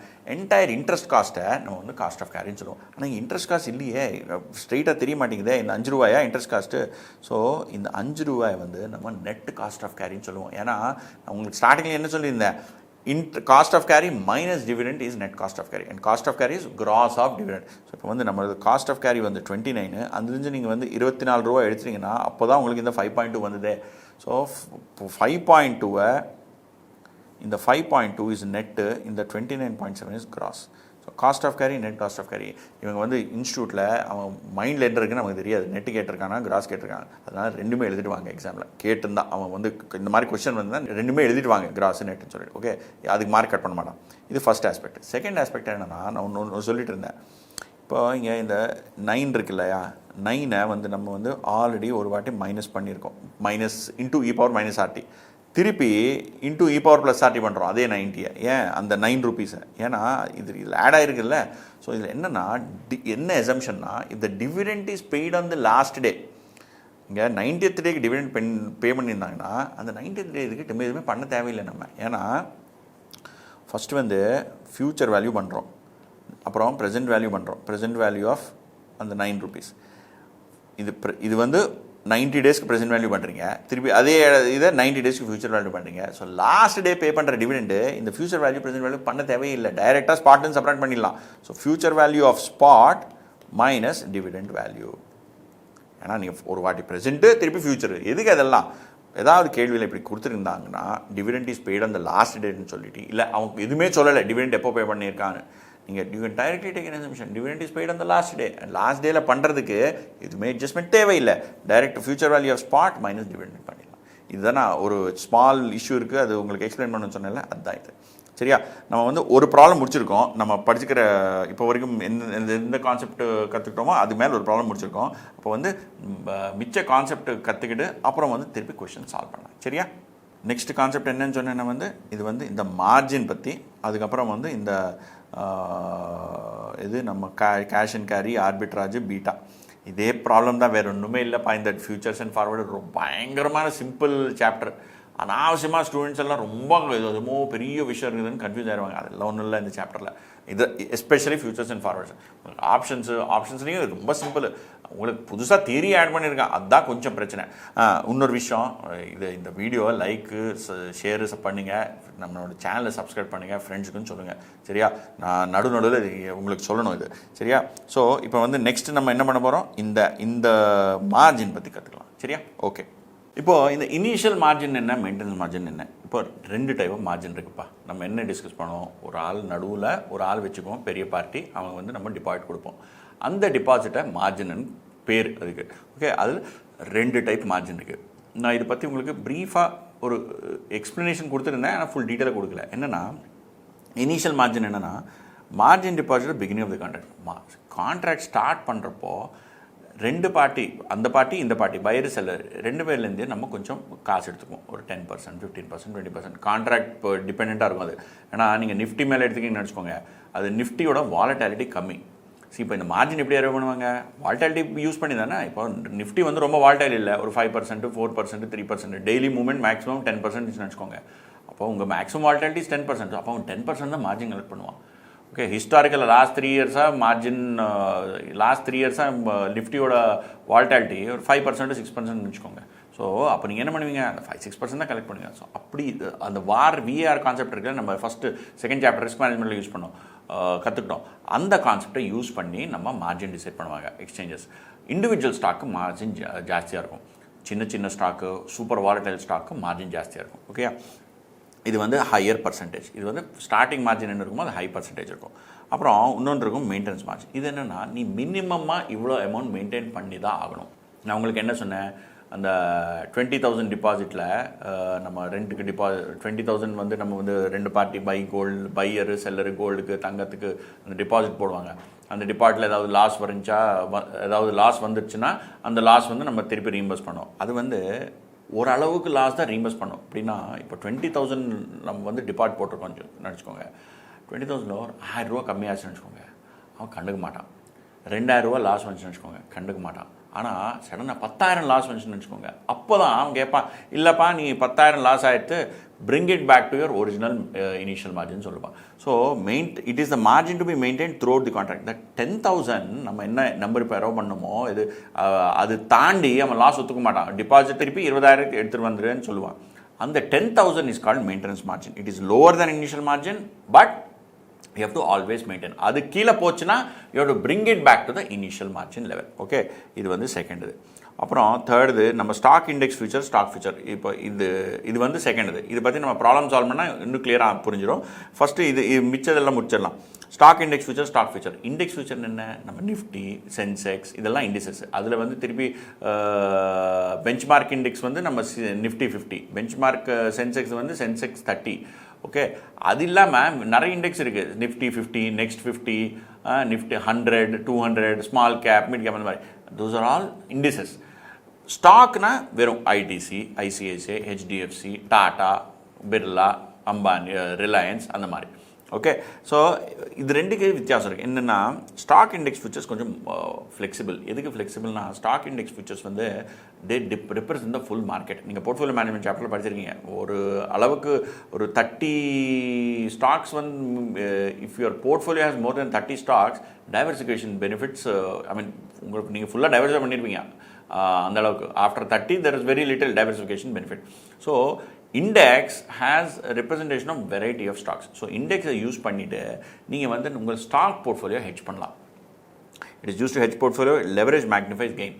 என்னென்னா, நம்ம வந்து மார்ஜின் வந்து நம்ம கொடுக்குற காசு அந்த எக்ஸ்சேஞ்சுக்கு 10% தான். இந்த இனிஷியல் மார்ஜின், மெயின்டெனன்ஸ் மார்ஜின் 10-15 அவ்வளோதான் இருக்கும். ஸோ நீங்கள் 10% வச்சுட்டு இப்போ காசு போட்டு ஸ்டாக்கில் வர்ற கெயின் எல்லாம் நீங்கள் எடுத்துக்கலாம். இப்போ நீங்கள் போய் ஸ்டாக் வாங்கினீங்கன்னு வச்சுக்கோங்க, 100 ரூபாய்க்கு ஸ்டாக் வாங்கினீங்க, ஒரு எக்ஸாம்பிள் கொடுக்குறேன். ஸ்டாக் வந்து 100 ரூபாய்க்கு வாங்கினீங்க, அது 10 ரூபா மேலே போச்சுன்னு வச்சுக்கோங்க, உங்களுக்கு 110 திருப்பி வரும். அவங்க பர்சன்டேஜ் கெயின் 10%. ஆனால் இதில் என்னாகும், நீங்கள் 10 ரூபா போட்டு இந்த ஸ்டாக்கில் ஃபியூச்சர் என்டர் பண்ணலாம். அப்போ என்னாகும், இந்த ஸ்டாக் 10 ரூபா மேலே போச்சுன்னு வச்சுக்கோங்க, 110, உங்களுக்கு எவ்வளோ ப்ராஃபிட் வரும், 100 - 110, 10 ரூபா ப்ராஃபிட் வரும். இந்த 10 ரூபா ப்ராஃபிட்டு உங்களுக்கு எப்படி 10 ரூபீஸ் இன்வெஸ்ட்மெண்ட்லேயே 10 ரூபா ப்ராஃபிட் வந்துருச்சு அப்படின்னா உங்கள் ரிட்டர்ன் எவ்வளோ, 100%. இங்கே என்னாச்சு, நீங்கள் 100 ரூபா காசு போட்டால் 10% தான் உங்களுக்கு ப்ராஃபிட் வந்தது. ஆனால் நீங்கள் 10 ரூபா காசு போட்டால் 10 ரூபா ப்ராஃபிட் வந்துச்சு, 100%. ஸோ இதுக்கு என்னென்னா, நீங்கள் கொஞ்சம் அமௌண்ட் போட்டுட்டு ஃபுல் டிரான்சாக்ஷன் மேலே நீங்கள் வந்து எக்ஸ்போஜர் எடுத்துக்கலாம். இதனால் யுவர் கெயின்ஸ் ஆர் மேக்னிஃபைடு. இந்த கான்செப்ட் தான் நம்ம லெவரேஜ்னு சொல்லுவோம். லெவரேஜ் என்னென்னா, நான் ஃபுல் காசு கொடுக்க மாட்டேன், வேறு யாரோ கொடுப்பா, இல்லை நம்ம காசே கொடுக்க மாட்டோம், ஒரு டிபாசிட் மாதிரி தான் கொடுப்போம். அது வந்து ஏதாவது ப்ராஃபிட் வந்துச்சுன்னா நமக்கு ப்ராஃபிட், லாஸ் வந்துச்சுன்னா நம்ம தான் லாஸ் எடுக்கணும். அதனால உங்களோட ரிட்டர்ன் ஆன் இன்வெஸ்ட்மெண்ட் ஜாஸ்தியாக இருக்கும். அப்புறம் இது வந்து காஸ்ட் எஃபிஷியன்ட். ஏன்னா நீங்கள் எல்லா காசு போட தேவையில்லை, cannot be manipulated. Stock index futures manipulation ரொம்ப கஷ்டம். ஸ்டாக் இல்லை, நம்ம ஸ்டாக் இண்டெக்ஸ் ஃபியூச்சர்ஸ் மேனிப்புலேஷன் ரொம்ப கஷ்டம். Individual index stock futures easy. இது லெஸ் வாலடைல், அதான் சொல்லிட்டு Nifty is less volatile compared to other stocks.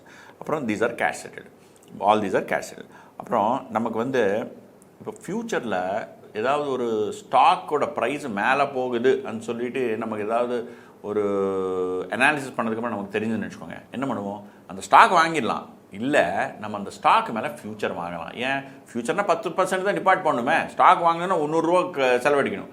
அதனால் if you expect an increase in price of stock in future, you go long. இங்கே 2 வார்த்தை இருக்குது, 2 words, long short. லாங்னா வாங்குறது, ஷார்ட்னா விற்கிறது. Long means you have it, ஷார்ட்னா நீங்கள் கொடுத்துட்டீங்க. Okay, you expect a decrease in price of stock in future, go short on stock futures. சரியா, டைரெக்டாக ஸ்டாக் வாங்காமல் ஃபியூச்சர்ஸ் வாங்குறது விற்கிறது பண்ணலாம். Bullish Outlook on Indian market. இப்போ நீங்கள் மார்க்கெட் மேலேயே உங்களுக்கு புல்லிஷ்னு என்ன, புல்லிஷ்னா கோயிங் அப். ஸோ நீங்கள் என்ன நினச்சிட்டீங்க, மார்க்கெட்டு மேலே போகும்னு நினச்சிட்டீங்க. அப்போ என்ன வாங்கலாம், ஒரு இண்டிவிஜுவல் ஸ்டாக் வாங்காமல் ஸ்டாக் இண்டெக்ஸ் ஃபியூச்சர்ஸ் வாங்குங்க. Go long on June index futures. அதே மாதிரி பேரிஷ்னா you are negative about the market. அப்போ என்ன பண்ணுவீங்க, யூ கோ ஷார்ட். ஏதாவது கீழே போகுதுன்னா விற்றுருங்க, அது கீழே பாட்டம் வந்ததுக்கப்புறம் வாங்கிடுங்க. அதுதான் நம்ம way to make profit. So இதில் என்ன பண்ணுவீங்க, பேரிஷ் அவுட்லுக் அந்த market, go short on index futures. அப்புறம் you purchase shares of RIL and which to hedge a portion. உங்ககிட்ட இருக்கிறது ஆர்ஐஎல் ஷேரு, ஆனால் you want to hedge that. எப்படி பண்ணலாம், நம்ம வந்து you can short September RIL ஃபியூச்சர்ஸும். ஆர்ஐஎல் ஃபியூச்சர்ஸும் செப்டம்பர் இருக்கும். ஸோ நீங்கள் வந்து செப்டம்பரோட ஃபியூச்சர்ஸ் யூஸ் பண்ணி ஷார்ட் பண்ணிக்கலாம், செப்டம்பரோட ஃபியூச்சர்ஸை ஷார்ட் பண்ணிக்கலாம். Investor wants to hedge it's current portfolio. நம்ம எங்கிட்ட ஒரு போர்ட்ஃபோலியோ இருக்குப்பா, 10-15 என்னமோ ஸ்டாக் இருக்குது, அந்த போர்ட்ஃபோலியோக்கு ஒரு பீட்டா இருக்குது, அந்த போர்ட்ஃபோலியோ நான் ஹெட்ஜ் பண்ணணும். எப்படி பண்ணணும், நம்ம வந்து போர்ட்ஃபோலியோ நம்மகிட்ட இருக்குன்னா we are long portfolio. Hedge பண்ணணும்னா இந்த போர்ட்ஃபோலியோ ப்ராஃபிட் லாஸ் எதுவுமே வரக்கூடாது, இன்றைக்கி இருக்கிற வேல்யூ தான் நமக்கு வேணும். அப்படின்னா நம்ம வந்து ஒரு ஃபியூச்சரை ஷார்ட் பண்ணுவோம். ஆனால் எந்த ஃபியூச்சரை ஷார்ட் பண்ணுவோம், அந்த போர்ட்ஃபோலியோ 10 ஸ்டாக் இருக்குது, ஒரு ஸ்டாக்கை ஷார்ட் பண்ணுவீங்களா, இல்லை, இந்த போர்ட்ஃபோலியோ பீட்டாவை கண்டுபிடிச்சிட்டு நம்ம இண்டெக்ஸ் ஃபியூச்சர்ஸு ஷார்ட் பண்ணுவோம். ஆனால் எவ்வளோ இண்டெக்ஸ் ஃபியூச்சர்ஸ் ஷார்ட் பண்ணுவோம், such that அந்த போர்ட்ஃபோலியோவோட பீட்டா என்ன இருக்கோ நம்ம futures into the beta of future market. See index ஃபியூச்சர்ஸ்னா இண்டெக்ஸ் நிஃப்டியோட பீட்டா என்ன 1.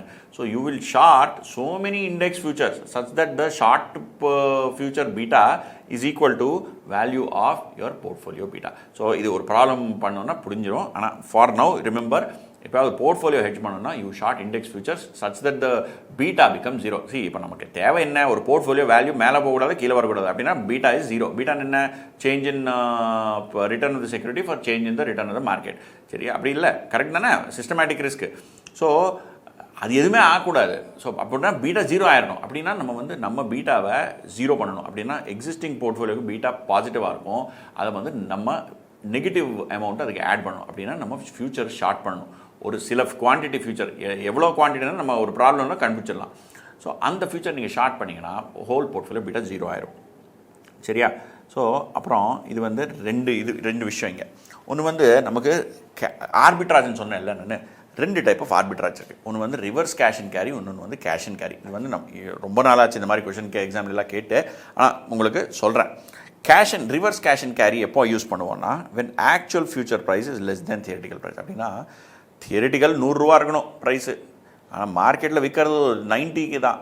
எப்போ என்ன பண்ணுவீங்க, so then you use this strategy called reverse cash and carry. என்ன பண்ணுவீங்க, இங்கே அதான் பாருங்கள், spot is 100, future is 102, interest rate is 5, dividend is 1, ideal future price 105. அப்படின்னா நம்ம ஐடியலாக ஃபியூச்சர் ப்ரைஸ் 105 இருக்கணும். ஆனால் மார்க்கெட்டில் 102க்கே விற்குது. என்ன பண்ணுவீங்க? ஸோ இந்த ஆர்பிட்ராஜ் ப்ராப்ளம்ஸில் ஒரு வெரி வெரி சிம்பிள் லாஜிக் என்னென்னா, எது காஸ்ட்லியாக இருக்கோ அது விற்றுருங்க, அது விற்றுட்டு எது சீப்பாக இருக்கோ அது வாங்குங்க. இப்போ ஃபியூச்சர்ஸில் நீங்கள் ஒரு ஃபியூச்சர் நீங்கள் விற்றுட்டேன்னு நினச்சிக்கோங்க, திருப்பி அதே ஃபியூச்சர் உங்களால் வாங்க முடியாது. வாங்கினீங்கன்னா கேன்சல் ஆயிரும். ஓகே, நீங்கள் ஃபியூச்சர் செல்லு பை பண்ணிட்டீங்கன்னா கேன்சல், இப்போ whole transaction is cancel. So இதில் என்ன பண்ணணும்னா, ஐடியலாக ஃபியூச்சர் வந்து 105 இருக்கணும். ஆனால் இங்கே என்ன இருக்குது, மார்க்கெட்டில் 102 இருக்குது. இப்போ ஐடியல் என்ன, அது ஆக்சுவலாக இருக்காது இல்லை. ஸோ ஐடியல்னா தியரிட்டிக்கல் ஃபார்முலாவில் கம்ப்யூட் பண்ண 105 வருது. ஆனால் மார்க்கெட்டில் 102க்கே அது விற்கிறது. என்ன பண்ணுவோம், எது சீப்பாக இருக்கோ அது போய் வாங்கிடலாம், எது காஸ்ட்லியாக இருக்கோ அது விற்றுடலாம். ஸோ இப்போ இங்கே இந்த இடத்துல எது சீப்பாக இருக்குது, ஃபியூச்சர் 102லேயே விற்குது, நமக்கு மார்க்கெட் நம்ம ஃபார்முலா போட்டால் 105 வருது. ஸோ 102க்கு போய் வாங்கிடலாம். ஸோ யூ லாங் ஃபியூச்சர் வாங்குறதுனா லாங்கு. அப்புறம் you have to short something. ஷார்ட்னா ஒரு லாங்கு ஒரு ஷார்ட்டு, ஒரு பை ஒரு செல் பண்ணால் தானே ப்ராஃபிட் வரும். ஸோ நீங்கள் ஷார்ட் என்ன பண்ணுவீங்க, ஃபியூச்சர் வாங்கிட்டீங்க, இப்போ திருப்பி ஃபியூச்சரே செல் பண்ணிட்டீங்கன்னா அது ரெண்டு கேன்சல் ஆயிருமே டிரான்சாக்ஷனு. ஸோ ஃபியூச்சர் விற்க மாட்டீங்க. ஃபியூச்சரை லாங் பண்ணிங்கன்னா நீங்கள் என்ன பண்ணுவீங்க, நீங்கள் ஒரு ஸ்பாட்டில் ஷார்ட் பண்ணுவீங்க. ஸ்பாட்டில் ஷார்ட் என்னென்னா, உங்கள்கிட்ட ஷேர் இல்லை, ஆனால் யார்கிட்ட இருந்தோ பாரோ பண்ணிவிட்டு அந்த ஷேரை மார்க்கெட்டில் விற்றுறீங்க. You are borrowing from somebody and you are selling it off in the market. சரியா? ஸோ யாரோ உங்களுக்கு ஷேர் கொடுக்குறான், அந்த கொடுக்குற ஆள் இருக்கான், அவங்க என்னமோ இன்ட்ரெஸ்ட்டு என்னமோ சார்ஜ் பண்ணுவோம், அவங்ககிட்ட நீங்கள் வாங்கிட்டு மார்க்கெட்டில் விற்றுறீங்க. மார்க்கெட்டில் விற்றா என்ன ஆகும், உங்களுக்கு காசு வரும். So short sell the stock and invest the sale proceed. வர்ற காசை எடுத்துகிட்டு போயிட்டு நீங்கள் ரிஸ்க் ஃப்ரீ இன்வெஸ்ட்மெண்ட்டில் போடுங்க. ரிஸ்க் ஃப்ரீ ரேட் என்ன கொடுத்துருக்காங்க, 5%. நீங்கள் போய் யார்கிட்டேருந்தோ ஷேர் வாங்கி போய் மார்க்கெட்டில் ஷேர் விற்றுட்டு அப்புறம் அந்த வர்ற ப்ரொசீட்ஸை எடுத்துகிட்டு போய் ஏதாவது டிபாசிட் போடுங்க. இப்போது ஃபைனல் ஒரு மெச்சூரிட்டி டேட் என்ன ஆகும், நம்ம டிபாசிட் மெச்சூர் ஆகும். 100 ரூபா போட்டால் 5% இன்ட்ரெஸ்ட்டு. ஸோ 105 நம்ம காசு திரும்பணும். 105 வந்த காசில் சரி காசு வந்தாச்சுப்பா, இப்போ அந்த காசு வச்சு என்ன பண்ண போகிறோம், நான் வந்து என்ன பண்ணியிருக்கேன், ஃபியூச்சர் கான்ட்ராக்ட் ஸ்டார்டிங்லேயே லாங் பண்ணியிருக்கேன். அப்படின்னா ஃபியூச்சர் லாங்குன்னு என்ன, ஒரு மாதம் கழித்து நான் போய் ஒரு ஸ்டாக் வாங்க போகிறேன் உங்ககிட்ட. எந்த ரேட்டுக்கு, ஃபியூச்சர் ரேட் என்ன, மார்க்கெட்டில் ஓடுற ரேட் என்ன, 102. ஸோ 102 ரூபாய்க்கு நான் வந்து ஒரு ஸ்டாக்கை வாங்க போகிறேன் உங்ககிட்ட ஒரு மாதம் கழிச்சு. ஸோ அப்போ என்னாகும், அந்த 105 ரூபாவில் 102 ரூபா நீங்கள் கொடுத்துருவீங்க. கொடுத்துட்டு ஸ்டாக் எடுத்துருவீங்க. ஸ்டாக் எடுத்து இந்த ஸ்டாக் விற்று என்ன பண்ண போகிறீங்க, அந்த ஸ்டாக் சொல்லுவீங்க, யார்கிட்ட இருந்தோ நீங்கள் பாரோ பண்ணி ஸ்டாக் விற்றீங்களே மார்க்கெட்டில், ஸ்டாக் பாரோ பண்ணி அவனுக்கு ஸ்டாக் கொடுத்துருவீங்க. இதாங்கப்பா நீங்கள் உங்கள்கிட்ட பாரோ பண்ணியிருக்கேன் ஒரு ஸ்டாக்கு, திருப்பி எடுத்துக்கோ வச்சுக்கோ உங்ககிட்ட அப்படிங்க. அங்கே வரைக்கும் போச்சு. Okay, no problem. 102க்கு வாங்கினீங்க, உங்களுக்கு டிபாசிட்டில் 105 ஆச்சு. சரியா? 105 ஆச்சு இல்லை, நம்ம டிபாசிட் மெச்சூர் ஆனால் 105 ஆச்சு. அப்புறம் அதுலேருந்து 102 ரூபா யாருக்கோ கொடுத்துட்டு ஒரு ஸ்டாக் வாங்கினீங்க. உங்ககிட்ட எவ்வளோ காசு இருந்துச்சு, 3 ரூபா. 105 மைனஸ் 102 3 ரூபா உங்ககிட்ட இருக்கு. ஆனால் இதுக்கு நடுவில் என்னாச்சு, ஒரு டிவிடெண்ட் கொடுத்துருக்கான். நம்ம டிவிடெண்ட் என்ன டிஸ்கஸ் பண்ணோம், டிவிடெண்ட் கொடுத்தா யாராவது ஏதாவது இதில் டிவிடெண்ட் கொடுத்தா அது சப்ராக்ட் ஆகும், இதில் ஃபியூச்சர் ப்ரைஸ் காம்படிஷன். ஆனால் இந்த இடத்துல டிவிடெண்ட்டு இந்த ஆள் ஒரிஜினல் ஓனர் இருக்கான்ல, அவங்க ஒரிஜினலாக அவங்களுக்கு அனாவசியமாக லெண்ட் பண்ணியிருக்கான் ஸ்டாக்கு. அந்த ஸ்டாக் நீங்கள் போய் மார்க்கெட்டில் விற்று வச்சுருக்கீங்க, அவனுக்கு டிவிடெண்ட் வராத டிவிடெண்ட் வரல. ஸோ நீங்கள் என்ன சொல்லுவீங்க, உனக்கு ₹1 டிவிடெண்ட் வந்துருக்கணும், அந்த ₹1 நானே தரேன், ஏன்னா நீ தான் எனக்கு லெண்ட் பண்ணியிருக்கே இல்லை, இந்த லெண்டிங் காஸ்ட்டு நான் கொடுக்குறேன், ₹1 டிவிடெண்டும் கொடுக்கல, எல்லாம் கொடுத்துருவேன் உனக்கு. அப்புறம் என்கிட்ட இருக்கிற 3 ரூபாவில் அந்த டிவிடெண்ட் கொடுப்பேன். டிவிடெண்ட் ₹1 டிவிடெண்ட் கொடுத்தா மிச்சம் எவ்வளோ லெஃப்ட்டு, பேலன்ஸ் ₹2. இந்த ₹2 என்னோட ப்ராஃபிட். இதுதான் நான் ஆர்பிட்ராஜ் ப்ராஃபிட்னு சொல்லுவேன். Reverse cash and carry. இவங்க ரிவர்ஸ் கேஷ் அண்ட் கேரின்னு கேட்க மாட்டாங்க. They will ask. கேட்டாலும் உங்களுக்கு எக்ஸ்பிளைன் பண்ணியிருக்கேன். என்ன புக் கேட்பாங்க, ஆக்சுவல் ஃபியூச்சர் ப்ரைஸ் இவ்வளோ, தியரிட்டிக்கல் ஃபியூச்சர் ப்ரைஸ் அவ்வளோ, இது ரெண்டில் ஆர்பிட்ராஜ் ஆப்ரேஷன் ஏதாவது இருக்கா, இருந்தால் எப்படி பண்ணுவீங்க ஆர்பிட்ராஜ், அப்படி தான் கேள்வி இருக்கும். சரியா? இது வந்து ரிவர்ஸ் கேஷ் அண்ட் கேரி. அப்போ நார்மல் கேஷ் அண்ட் கேரி என்ன, நார்மல் கேஷ் அண்ட் கேரி என்ன எப்படி வரும், எப்போ வரும்னா, actual future price is greater than theoretical future price. அப்படின்னா மார்க்கெட்டில் 105க்கு விற்கிறது, ஆக்சுவலாக அந்த தியரிட்டிக்கல் ப்ரைஸ் 102 தான். என்னங்க, spot is 100, 1 year future price is 110. 110, interest rate 5%, and future ideal price is 105. அப்படின்னா மார்க்கெட்டில் 105 தான் போகணும், ஆனால் அது 110க்கு போயிட்டுருக்கு. So if anything is costly, sell it. So you sell the futures. போன எக்ஸாம்பிளில் we bought futures, long future. இந்த எக்ஸாம்பிளில் we short future. So you short futures. நம்ம ஃபியூச்சர் ஷார்ட் பண்ணுறப்போ மார்ஜின் தான் ஏதாவது போடணும். அந்த மார்ஜின் சைடு வச்சுக்கோங்க. For a moment assume there is no margin. So அந்த டிரான்சாக்ஷனுக்கு ஒரு காஸ்ட்டும் கிடையாது அதர் தேன் மார்ஜின் டிபாசிட். சரியா? இப்போ நீங்கள் ஃபியூச்சர் ஷார்ட் பண்ணியிருக்கீங்க, சரி அப்போ ஒன்று வந்து ஷார்ட் பண்ண ஒன்று வந்து லாங் பண்ணுமே. என்ன லாங் பண்ணுவீங்க? நீங்கள் ஸ்பாட்டில் லாங் பண்ணுவீங்க. ஸ்பாட்டில் லாங் பண்ணணும்னா டு பை எ ஸ்டாக். ஆனால் ஸ்டாக் வாங்குறது காசு இல்லையே, யாருமே ஃப்ரீயாக கொடுக்க மாட்டானே, போய் பாரோ பண்ணுங்க. ஸோ நீங்கள் வந்து பாரோ மணி 100 ரூபா. ஏன் மார்க்கெட்டில் stock rate spot rate 100, futures rate 110 105, ideal price 105, மார்க்கெட்டில் கோட் பண்ணுற ப்ரைஸ் 110. என்ன பண்ணுவீங்க? இந்த 100 ரூபா நீங்கள் பாரோ பண்ண காசை எடுத்துகிட்டு போய் அவனுக்கு கொடுத்துட்டு மார்க்கெட்டில் கொடுத்துட்டு 100 ரூபாய்க்கு ஒரு ஸ்டாக் வாங்கிடுவீங்க. ஸ்டாக் உங்ககிட்ட வச்சுக்குவீங்க. வச்சுக்கிட்டு ஒரு மாதம் கழித்து நீங்கள் ஷார்ட் பண்ணியிருந்தீங்களா ஃபியூச்சர் கான்ட்ராக்ட். இந்த கொஷனில் என்ன சொன்னேன்? ஏதாவது காசு இருந்தால் விற்றுருங்கன்னு. ஸோ 110க்கு நீங்கள் ஆல்ரெடி கான்ட்ராக்ட் என்ன பண்ணிடுங்க. என்ன ஒரு மாதம் கழிச்சு நான் ஒரு 110 ரூபா உங்களுக்கு ஸ்டாக் கொடுத்துட்றேன். அப்போ ஆல்ரெடி உங்ககிட்ட ஸ்டாக் இருக்குல்ல, அது பாரோ பண்ணி அந்த ஸ்டாக் வாங்கிருக்கீங்க. அந்த ஸ்டாக் உங்கள்கிட்ட பேங்க் அக்கௌண்ட் இருக்குல்ல, டிமேட் அக்கௌண்ட்டில், அந்த ஸ்டாக் நீங்கள் அவனுக்கு கொடுத்துருவீங்க. கொடுத்துட்டு 110 ரூபா எடுத்துருவீங்க. ஸோ 110 ரூபா உங்களுக்கு இன்ஃப்ளோ வரும். அப்புறம் இதுக்கு என்னாச்சு? டிவிடெண்டும் வந்திருக்கு இதில். இப்போது நீங்கள் இந்த ஸ்டாக்கை நீங்கள் வாங்கினதுக்கப்புறம் கம்பெனி ஒரு டிவிடெண்ட் கொடுத்துருச்சு. So ₹1 dividend. ஓகே. அப்புறம் நீங்கள் பாரோ பண்ணியிருந்தீங்க ஒரு 100 ரூபா. அதுக்கு மேலே இன்ட்ரெஸ்ட்டு போட்டு நீங்கள் ரீபே பண்ணணும். ஆல்ரெடி காசு வந்துருச்சுல்ல. ஸோ 105 நீங்கள் கொடுத்துட்டு ரீபே பண்ணுவீங்க.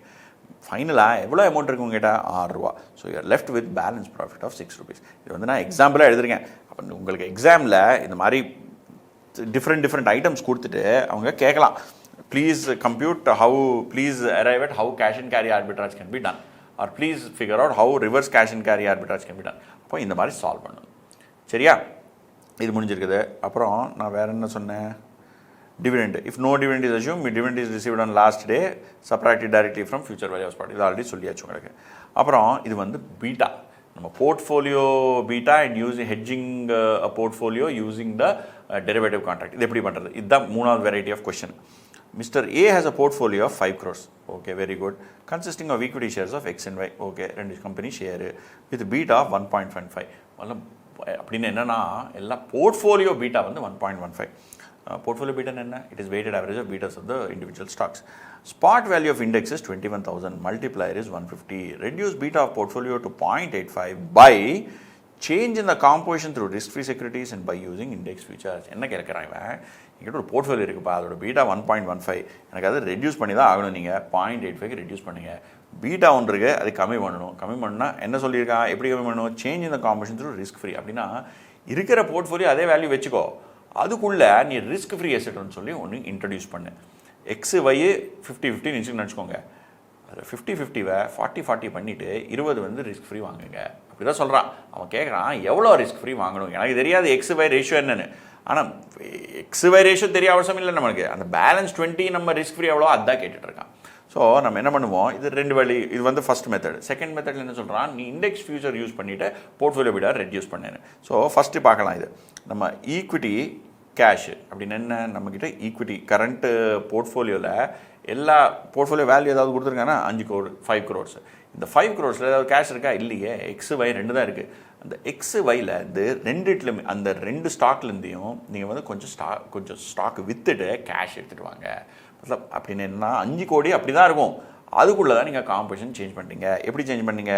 Wait of RF is RF, whatever is balance is 1 minus RF. அப்படின்னா எக்ஸ் அண்ட் ஒய் சேர்ந்து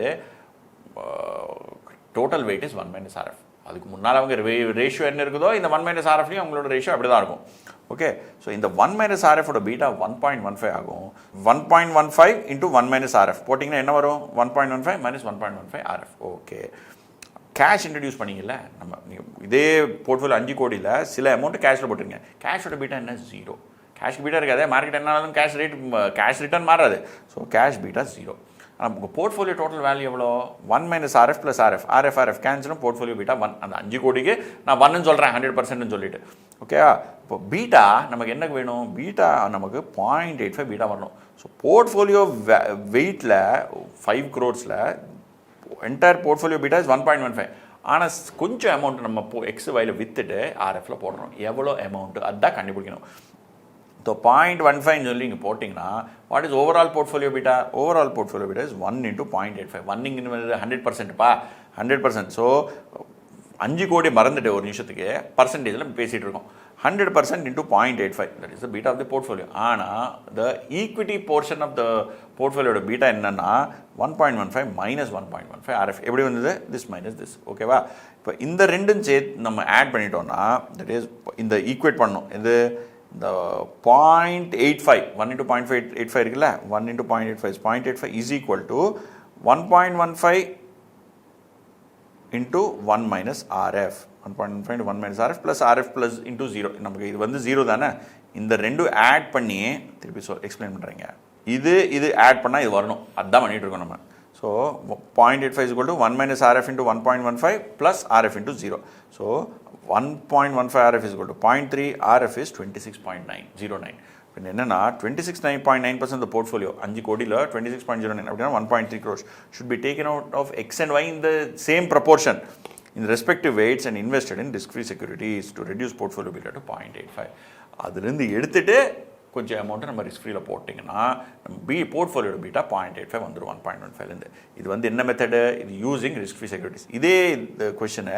இண்டெக்ஸ் ஃபியூச்சர்ஸ் யூஸ் பண்ணி அவன் கண்டுபிடிக்க சொல்கிறான் இண்டெக்ஸ் ஃபியூச்சர்ஸ் எப்படி யூஸ் பண்ணுவீங்க இண்டெக்ஸ் ஃபியூச்சரில் நீங்கள் வந்து நம்ம ஃபியூச்சர்ஸ் கான்ட்ராக்டில் 2-3 விஷயம் ஞாபகம் இருக்கணும் ப்ரைஸ் ஆஃப் எ ஃபியூச்சர் கான்ட்ராக்ட்னா என்ன வேல்யூ ஆஃப் எ ஃபியூச்சர் கான்ட்ராக்ட்னா என்ன ப்ரைஸ்னு என்னென்னா மார்க்கெட்டில் கோட் ஆகுறதில்ல ஒரு ப்ரைஸ் ஃபியூச்சர் கான்ட்ராக்ட் அதுதான் price value of a future contract என்னென்னா நம்ம ஃபியூச்சரு 100 வாங்கியிருக்கோம் இந்த ஃபியூச்சர்ஸ் ப்ரைஸ் 110க்கு போச்சு அந்த 10 ரூபா நம்ம profit so value of the contract is present value of the 10 rupees புரியுதா ஸோ இங்கே இந்த கொஷனில் நமக்கு ஞாபகம் வச்சுக்கிறது என்னன்னா நம்ம எந்த நாள் நம்ம வந்து ஒரு ஃபியூச்சர்ஸ் கான்ட்ராக்ட் என்டர் பண்ணுறோமோ அன்றைக்கி மார்க்கெட்டில் ஒரு ரேட் கோட் ஆகுதுப்பா 110 ரூபான்னு ஓகேவா நம்ம தியரிட்டிக்கலாக போட்டாலும் 110 ரூபா தான் வந்தது ஓகே அன்றைக்கி நீங்கள் உங்கள் ஃபியூச்சர் கான்ட்ராக்டில் ஏதாவது ப்ராஃபிட் இருக்கா இல்லை on the day you enter into contract or at the time you enter into contract உங்களுக்கு அது மேலே ப்ராஃபிட் வராது ஸோ the value is 0 ஆனால் ப்ரைஸ் இருக்கே 110 ரூபா இப்போ தான் சொன்னேன் அது price the price of the contract is different from the value of the contract இப்போ இதில் நமக்கு என்ன ஆகும்னா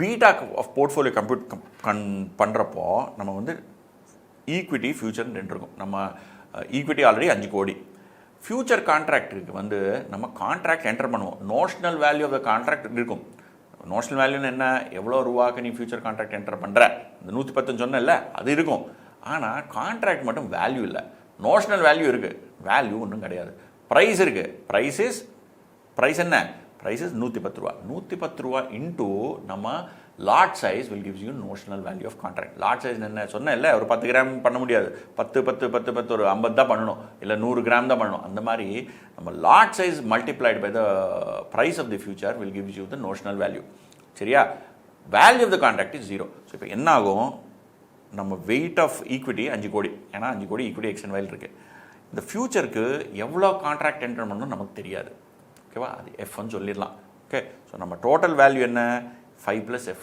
ஆனால் இதில் ஒரு விஷயம் என்னென்னா 5 + F பண்ணுறப்போ வி டோன்ட் இந்த F is known as the value of the contract அதான் சொன்னேன் value of the contract is actually 0 price இருக்குது நோஷனல் வேல்யூ இருக்குது ஆனால் வேல்யூ கிடையாது so F is ignored so the total portfolio நம்ம போர்ட்ஃபோலியோ இருக்குல்ல portfolio value on day 0 is 5 only ஏன்னா எஃப்க்கு வேல்யூ 0 இல்லை the day on when you enter into contract is 0 contract notional value இருக்குது contract ப்ரைஸும் இருக்குது ஆனால் value of the contract is 0 ஓகேவா இப்போ பீட்டா இருக்குது என்ன பீட்டா நம்ம ஈக்விட்டிக்கு நம்ம போர்ட்ஃபோலியோ பீட்டா வந்து 1.15 ஆல்ரெடி கொடுத்துருக்காங்க ஆனால் ஃபியூச்சருக்கு ஒரு பீட்டா இருக்குது என்ன மார்க்கெட்டு 10 ரூபா மேலே போச்சுன்னா ஃபியூச்சரும் 10 ரூபா மேலே போகும் மார்க்கெட்டு எதுக்கு ஏன்னா மார்க்கெட்டு மேலே தான் நம்ம ஃபியூச்சர் கான்ட்ராக்டேவே நிஃப்டி ஃபியூச்சரு நம்ம எடுக்கிற ஃபியூச்சரே நிஃப்டி ஃபியூச்சர் ஸோ நிஃப்டி ஃபியூச்சருக்கு பீட்டா வில் பி 1 இப்போ வந்து நமக்கு என்ன பண்ணணும் ஒரு போர்ட்ஃபோலியோ இருக்குது இந்த போர்ட்ஃபோலியோ பீட்டா வந்து 1.15 அதை நம்ம வந்து கம்மி பண்ணணும்னா என்ன பண்ணுவீங்க 1.15லேருந்து ஏதாவது ரெட்யூஸ் பண்ணால் நமக்கு வந்து பீட்டா கம்மியாகும் ஸோ இப்போ என்ன பண்ணுவோம் யுவர் லாங் போர்ட்ஃபோலியோ அப்படின்னா you will short index future so index ஃபியூச்சர்ஸை ஷார்ட் பண்ணுவீங்க எவ்வளோ ஷார்ட் பண்ணுவீங்க அதுதான் கண்டுபிடிக்கணும் நமக்கு ஸோ இது என்னென்னு beta of the portfolio is 5.75 இது எப்படின்னா 5 × 1.15 ப்ளஸ் 1 வந்து நம்ம நிஃப்டியோட beta into F future contracts இங்கே வந்து இது மைனஸும் போடலாம் மைனஸ் போட்டால் எஃப் வேல்யூ பாசிட்டிவ் வரும் ப்ளஸ் போட்டால் எஃப் வேல்யூ நெகட்டிவ் வரும் ஓகேவா இங்கே வந்து நான் எஃப் வந்து அப்படியே பாசிட்டிவாக எடுத்துக்கினேன் ஏன்னா நான் இப்போ தான் என்ன எக்ஸ்பிளைன் பண்ணேன் you are going to short future so minus எஃப்னு எடுத்துக்கலாம் ஒன்றும் பிரச்சனை இல்லை அப்போது எஃப் வேல்யூ பாசிட்டிவில் வந்துடும் நீங்கள் ப்ளஸ் எஃப்னு எடுத்திங்கன்னா எஃப் வேல்யூ நெகட்டிவ் வரும் ஓகேவா இப்போ என்னாச்சு வேல்யூ ஆஃப் த போர்ட்ஃபோலியோ வந்து 5 சரி ஆனால் இண்டிவிஜுவல் காம்பனன்ட்ஸ்க்கு வந்து there is a beta component என்னது 5 × 1.15 ப்ளஸ் 1 × F இந்த ரெண்டு நீங்கள் ஆட் பண்ணிங்கன்னா யூ ஷுட் ஐடியலி கெட் 0.85 ஆனால் உங்களுக்கு எவ்வளோ வருது you are getting 5.75 plus F. Okay, இப்போ என்ன ஆகுது பாருங்கள், ரெடியூசிங் பீட்டா டு 0.85 என்ன 0.85 இன்ட்டு 5 இது இந்த 5 இன்ட்டு 0.85 இது வந்து ஒரு சைடு டோட்டலு. இன்னொரு சைடு என்ன 5 into 1.15 plus notional value of the contract into 1. Okay, இந்த எஃப் வந்து நம்ம நெகட்டிவாக எடுத்துக்கலாம். இங்கே நான் நெகட்டிவ் எடுத்துக்கங்க பாருங்கள், இங்கே மைனஸ் எடுத்தால் இங்கே மைனஸ் வரும். ஓகேவா? ஸோ அப்போ என்ன ஆகும், you are taking this in the numerator. பாருங்கள், இது திருப்பி எக்ஸ்பிளைன் பண்ணுறேன் உங்களுக்கு. இதுதான் நிறைய பேருக்கு பயங்கர கன்ஃபியூஷன். அப்படி எப்படி பண்ணும், இப்படி பண்ணும். நிறைய ஸ்டூடெண்ட்ஸ் நான் சர்டிஃபைட் பேப்பர் பார்த்தேன்ல, எல்லாத்துலேயுமே ஸ்டூடெண்ட்ஸ் பயங்கர மிஸ்டேக்கு. ஸோ இதில் என்ன ஆகும்னா, what is weighted average beta? Weighted average பீட்டான்னு என்னென்னா, there is portfolio A into beta A plus portfolio B into beta B divide by portfolio A plus portfolio B. நான் என்ன சொல்கிறேன், இந்த போர்ட்ஃபோலியோ ஈக்விட்டின்னு நினச்சிக்கோங்க, இது வந்து ஒரு டெரிவேட்டிவ் கான்ட்ராக்ட்னு நினச்சிக்கோங்க. டெரிவேட்டிவ் கான்ட்ராக்டில் நம்ம மேலே derivative value into beta of that Nifty index future இது 1 எடுத்துக்கிட்டுவோம். இங்கே வரைக்கும் ஓகே. ஓகே, கீழே இது பண்ணுறப்போ நம்ம வந்து இந்த பி இருக்குதுல்ல, இந்த வேல்யூ எடுத்துருவோம். we will take this as 0 ஏன்னா டினாமினேட்டரில் there is no value to that particular future contract. and numeratorல வரப்போ you multiply the beta of that equity index future with the price or with the notional value of the notional contract value of the future contract. that is என்ன ஆகுதுன்னா 5 into 1.15 plus இது என்ன future contract, so minus short future minus number of futures into 1 தானே அதோட beta divided by 5 plus 0. ஏன்னா future contract value கிடையாது and day of initiation. So டினாமினேட்டரில் 0 வரும், நியூமரேட்டரில் வேல்யூ வரும். இது நம்ம ரிஸ்க் ஃப்ரீ கான்ட்ராக்ட் எடுத்துட்டோம், ரிஸ்க் ஃப்ரீ அசெட்ஸ் எடுத்துக்கிட்டோம்னா 5 into 1.15 or 5 minus risk free into 1.15 plus risk free asset. இப்போ 5ல் ரிஸ்க் கொஞ்சம் அமௌண்ட் ரிஸ்க் ஃப்ரீல போட்டிருக்கோம், அந்த ரிஸ்க் ஃப்ரீ அசெட் எவ்வளோ தெரியாது, அதோட பீட்டா வந்து 0. ஆனால் கீழே டினாமினேட்டரில் 5 மைனஸ் ஆர்எஃப் ப்ளஸ் ஆர்எஃப் பண்ணுவோம். இது வந்து வெயிட்னு நினச்சிக்கோங்க, இது ரெண்டும் வெயிட்டு, இது வந்து பீட்டா. கீழே வெயிட்ஸ் ஆட் பண்ணுறீங்க, என்ன ஆகுது, இந்த மைனஸ் ஆர்எஃப் கேன்சல் ஆகிட்டு கீழே weight of the thing is only 5. அப்படின்னா நீங்கள் ஒன்றும் மாற்றலை, காம்போசிஷன் தான் மாற்றிட்டு இருக்கீங்க. அதில் என்னாச்சு, நியூமரேட்டரில் நீங்கள் ஆர்எஃபோட 0வோட மல்டிப்ளை பண்ணுறீங்க, ஏன்னா அதுக்கு பீட்டா 0. அண்ட் டினாமினேட்டருக்கு வந்தீங்கன்னா நீங்கள் ஆர்எஃப் அமௌண்ட் போட்டிருக்கீங்க இல்லைங்க, மேலே நியூமரேட்டரில் 0வில் மல்டிப்ளை பண்ணிங்க, ஆனால் கீழே ஆர்எஃப் அமௌண்ட் போட்டிருக்கீங்க. இப்போ இது 3 கோடி நினச்சிக்கோங்க, இது 2 கோடி. நமக்கு எவ்வளோ வந்தது 3.7 1.3 வந்தது. ஸோ டினாமினேட்டரில் வந்து நீங்கள் ரிஸ்க் ஃப்ரீ அசெட்டோட வேல்யூ எடுக்கிறீங்க, நியூமரேட்டரில் ரிஸ்க் ஃப்ரீயோட அசெட்டோட வேல்யூ இன்ட்டு 0 பண்ணுறீங்க. ஆனால் டெரிவேட்டிவ் வரப்போ டினாமினேட்டரில் ஃபியூச்சர் கான்ட்ராக்ட் வேல்யூவே கிடையாது, நியூமரேட்டரில் பீட்டா கம்ப்யூட் பண்ணுறப்போ ஃபியூச்சர் கான்ட்ராக்ட் இன்ட்டு 1 பண்ணுவீங்க. இதுதான் ஞாபகம், இதுதான் நிறைய ஸ்டூடெண்ட் பயங்கர மிஸ்டேக் பண்ணுவாங்க. ஸோ இப்போ என்ன ஆகும், 0.85 into 5 is equal to 5 into 1.15 minus f. மைனஸ்ன்னு போட்டால் இப்படி வரும். So f is equal to 1.5. அப்படின்னா என்னன்னா, you have to short 1.5 crores. எதுக்கு crores? 5 is crores தானே. So you have to short 1.5 crores worth of future contract. இப்போ ஈச் கான்ட்ராக்ட் நமக்கு value எவ்வளோ 21,000, மல்டிப்ளையர் வந்து 150. So divide by 21 divide by 150 பண்ணிங்கன்னா number of future contract to be shorted is 4.76. இப்படி தான் answer கொடுக்கணும். So இதில் வந்து 4.76 கான்ட்ராக்ட்ஸ் ரவுண்ட் பண்ணாமல் கொடுக்கலாம், பண்ணியும் கொடுக்கலாம். மை ப்ரிஃபரன்சஸ் பண்ணாமல் அப்படியே கொடுங்க. ஓகே, இதில் வந்து 4.76 கான்ட்ராக்ட்ஸ் நீங்கள் ஷார்ட் பண்ணணும் ஃபியூச்சர்ஸ்து. அண்ட் இதில் வந்து you have to invest 1.3 crores in risk-free asset by taking money away from your X and Y stocks in the portfolio. சரியா, இது ஒரு டைப் ஆஃப் ப்ராப்ளம். அப்புறம் வந்து நம்ம வந்து இந்த மார்ஜின் கொஷின் பண்ணிடலாம். மார்ஜின் கொஷின் பண்ணால் புரிஞ்சிடும் இதெல்லாம். அப்புறம் டைரெக்டாக சால்வ் கொஷின்ஸ் ஆன்சர் போயிடலாம். So price of a March Nifty future contract on particular day was 9170. ஒரு நாள் ஃபியூச்சர் கான்ட்ராக்டோட விலை 9170. The minimum trading lot of Nifty futures is 50. அச்சா 50 தான் பண்ணணும். Okay, the initial margin is 8%, maintenance margin is 6%. இனிஷியலாக 8% போடணும். எதில் 8%? ஒரிஜினல் கான்ட்ராக்ட் வேல்யூவில் 8%, கண்டினியூஸாக 6% மெயின்டைன் பண்ணி தான் ஆகணும். எதில் 6%? ஒரிஜினல் கான்ட்ராக்ட் வேல்யூவில் தான் 6% நீங்கள் மெயின்டைன் பண்ணணும். அப்படி தான் நம்ம சிஏ இன்ஸ்டியூட் கற்றுக் கொடுத்துருக்கான். அது தப்பு, ரியல் வேலை அப்படி வராது. சரி, ஆனால் உங்களுக்கு இதே தான் சொல்கிறேன், ஏன்னா அது இன்ஸ்டியூட்டில் இப்படி கொடுத்துருக்கான், நம்ம இப்படி தான் ஃபாலோ பண்ணி தான் ஆகணும். சரியா, the index closed at following levels on next 5 days. Compute the MTM and net P&L. MTM எவ்வளோ, நெட் P&L எவ்வளோ. ஸோ ரேட் என்ன கொடுத்துருக்கான், ஃபர்ஸ்ட் டே 9380, 9520, 9100, 8960, 9140. ஸோ டே 0ல் நம்ம ஸ்டார்ட் பண்ணப்போ இந்த மாதிரி டேபிள் போடலன்னு ரொம்ப கஷ்டம் உங்களுக்கு சால்வ் பண்ணுறது. ஓகேவா, அவன் இன்ஸ்டியூட் சஜஸ்ட் ஆன்சர்லையும் ஸ்டடி மெட்டீரியல் எதுவும் அப்படியே கச்சா மிச்சா நம்ம போட்டு கொடுப்பான். அப்படியெல்லாம் பண்ணிங்கன்னா வராதுப்பா ஆன்சர். ஏதோ ஆன்சர் வந்தாலும் கிளாரிட்டி இருக்காது எக்ஸாமில் இருக்குது. சரியா, எக்ஸாம் கரெக்ட் பண்ணுறதுக்கு. ஓகே, ஸோ ஒரிஜினலாக 9170 செட்டில்மெண்ட் ப்ரைஸு. ஆனால் இண்டெக்ஸு நாளைக்கு டே 0ல் ஒன்றும் சேஞ்ச் ஆகலை. லாட் சைஸ் வந்து 50. இதில் நீங்கள் மார்ஜின் போடணும். மார்ஜின் எப்படி என்ன சொல்லியிருக்கான், maintenance margin 6%, initial margin 8%. So இந்த 9170 இன்ட்டு 50, எதுக்கு 50 பண்ணுறேன், ஏன்னா மினிமம் லாட் சைஸ் 50பா. So into 50 is equal to 4,58,500. இந்த 4,58,500 மேலே you have to initial deposit 8%. எவ்வளோ வரும், 36,680. ஸோ நீங்கள் வந்து ஃபஸ்ட் இனிஷியலாக 36,680 போடுவீங்க. அன்னைக்கு ஒன்று டிரான்சாக்ஷன் ஆகாது, 36,680 அப்படியே இருக்கும். ஆனால் அந்த 36,680ல் டிவைட் பை 8 × 6 பண்ணிங்கன்னா you have to always maintenance margin of 27,510. So இந்த 27 மினிமம் மெயின்டைன் பண்ணி தான் ஆகணும். அது கீழே வந்துடுச்சுன்னா நீங்கள் வந்து திருப்பி அகைன் இனிஷியல் மார்ஜின் எடுத்துகிட்டு வரணும். ஓகேவா, your balance should come back to initial margin level. சரியா, முதல் நாள் என்னாச்சு, மார்க்கெட்டு மேலே போயிடுச்சு. இந்த நீங்கள் என்ன பண்ணீங்க, இங்கே நம்ம லாங்காக ஷார்ட்டாக என்ன சொல்லியிருக்கான் இவன், ஃபார் லாங் பொசிஷன்.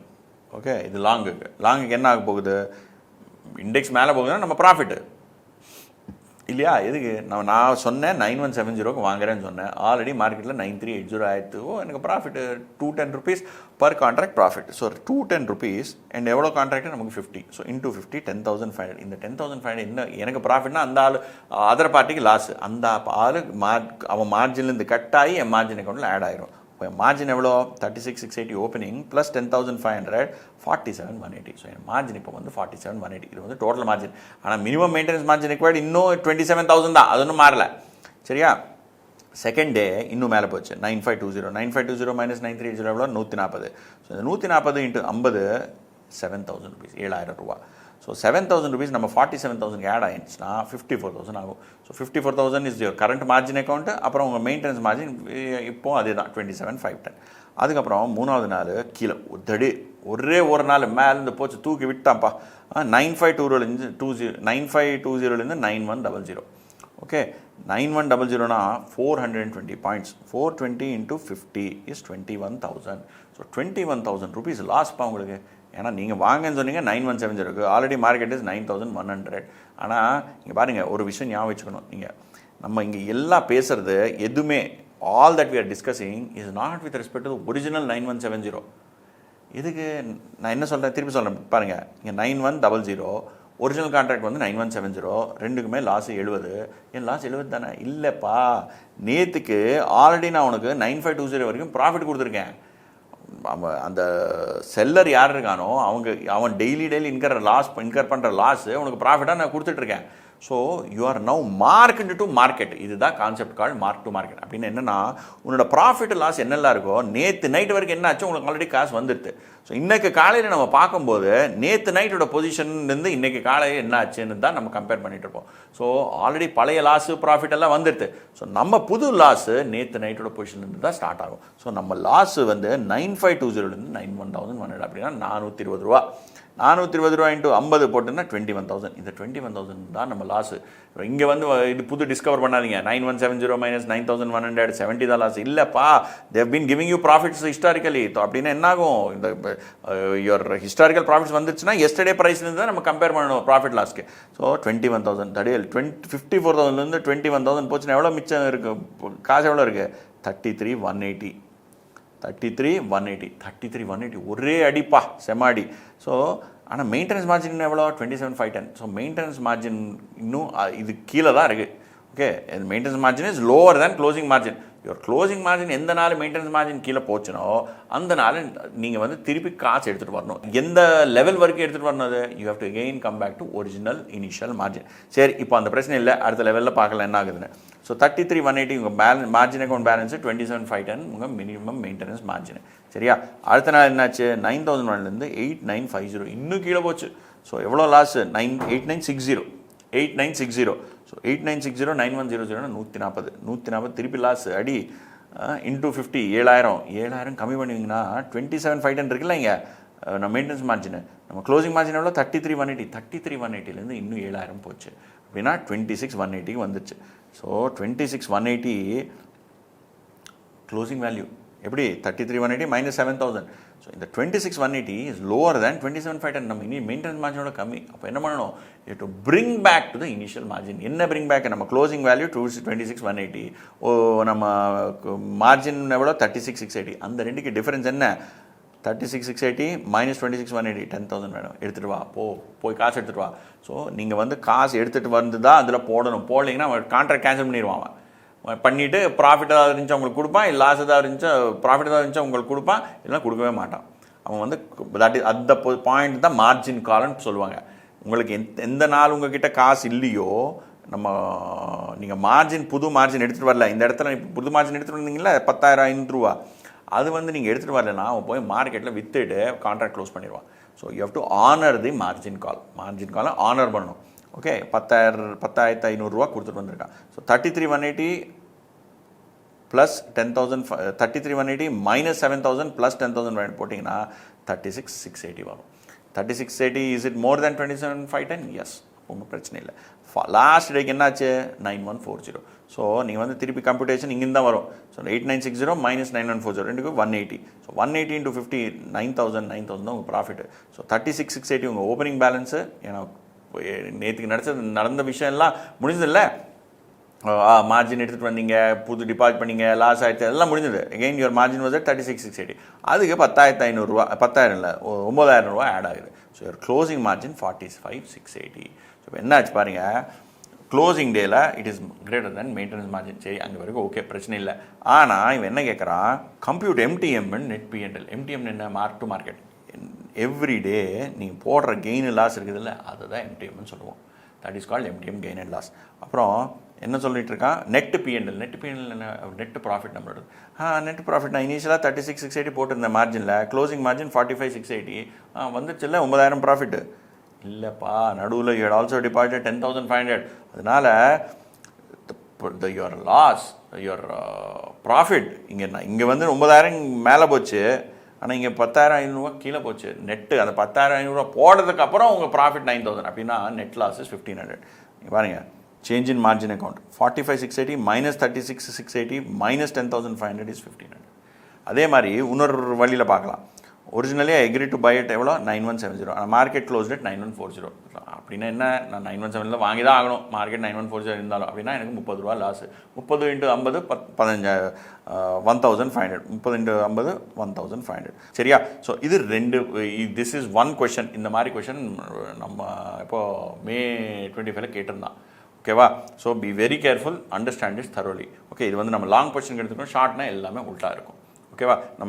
நான் என்னோட P600+ நிறைய கொஷின் கொடுத்துருக்கேன், நீங்கள் போய் பாருங்கள். எல்லா question past examples ready, study material, RTP, MTP எல்லா இடத்துலையும் எடுத்திருக்கேன். நீங்கள் வந்து அது கொஞ்சம் பார்த்துட்டு you will be fully ready.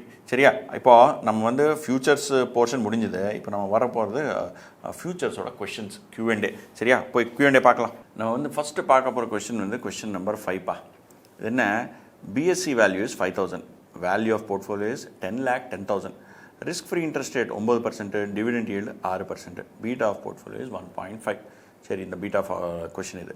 We assume that a future contract on BSE index with 4 months maturity is used to hedge the value of portfolio over next 3 months. சரி, எப்படின்னா ஃபியூச்சர் கான்ட்ராக்ட் 4 மாதம், உன்னோட போர்ட்ஃபோலியோ எவ்வளோ நாளைக்கு hedge பண்ண நீ 3 மாதத்துக்கு தான். அப்படின்னா இதுக்கு ரெண்டுக்குமே வித்தியாசம் இருக்குது.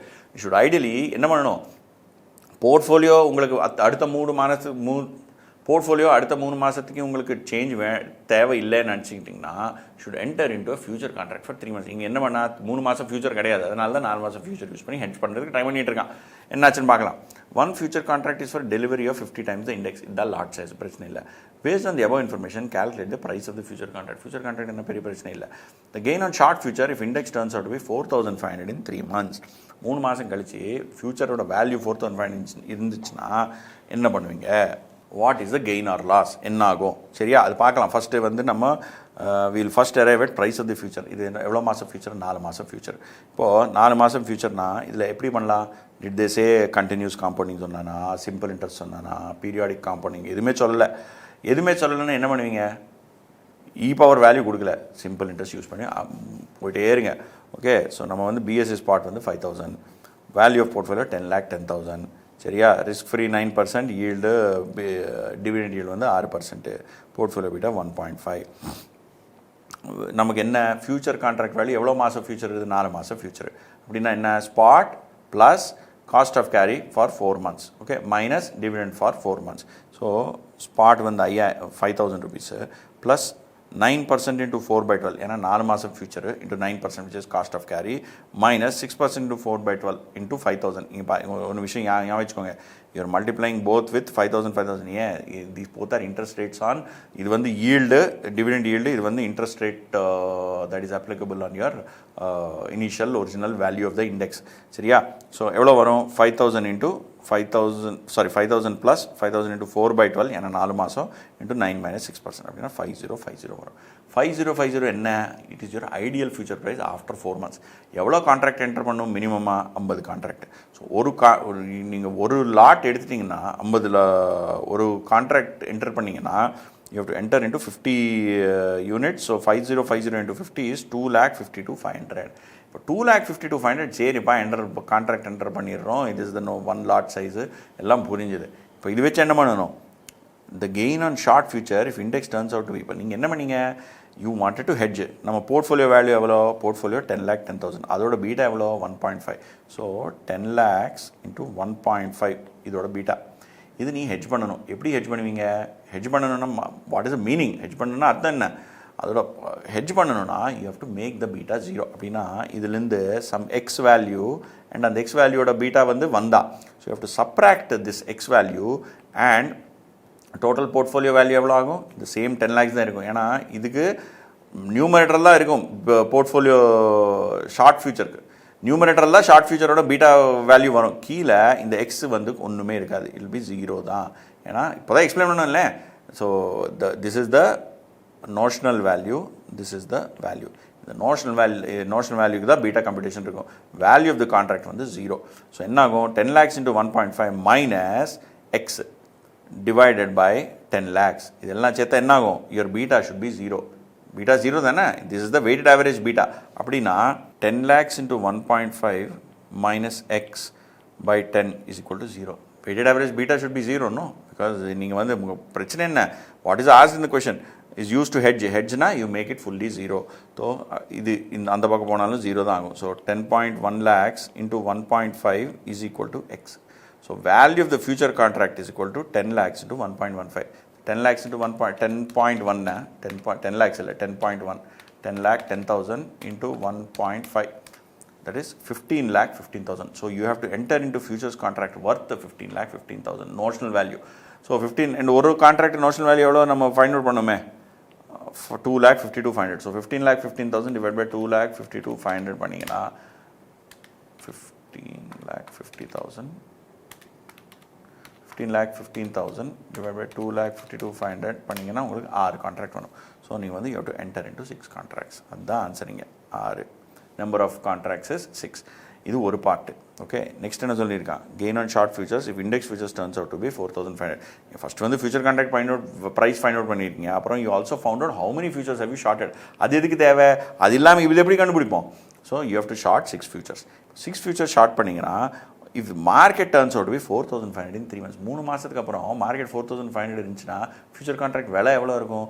Future contract price will be 4,500 into 4,500 plus 4,500 into 9 minus 6 into 1 by 12, that is 3 by 12, that is 1/4.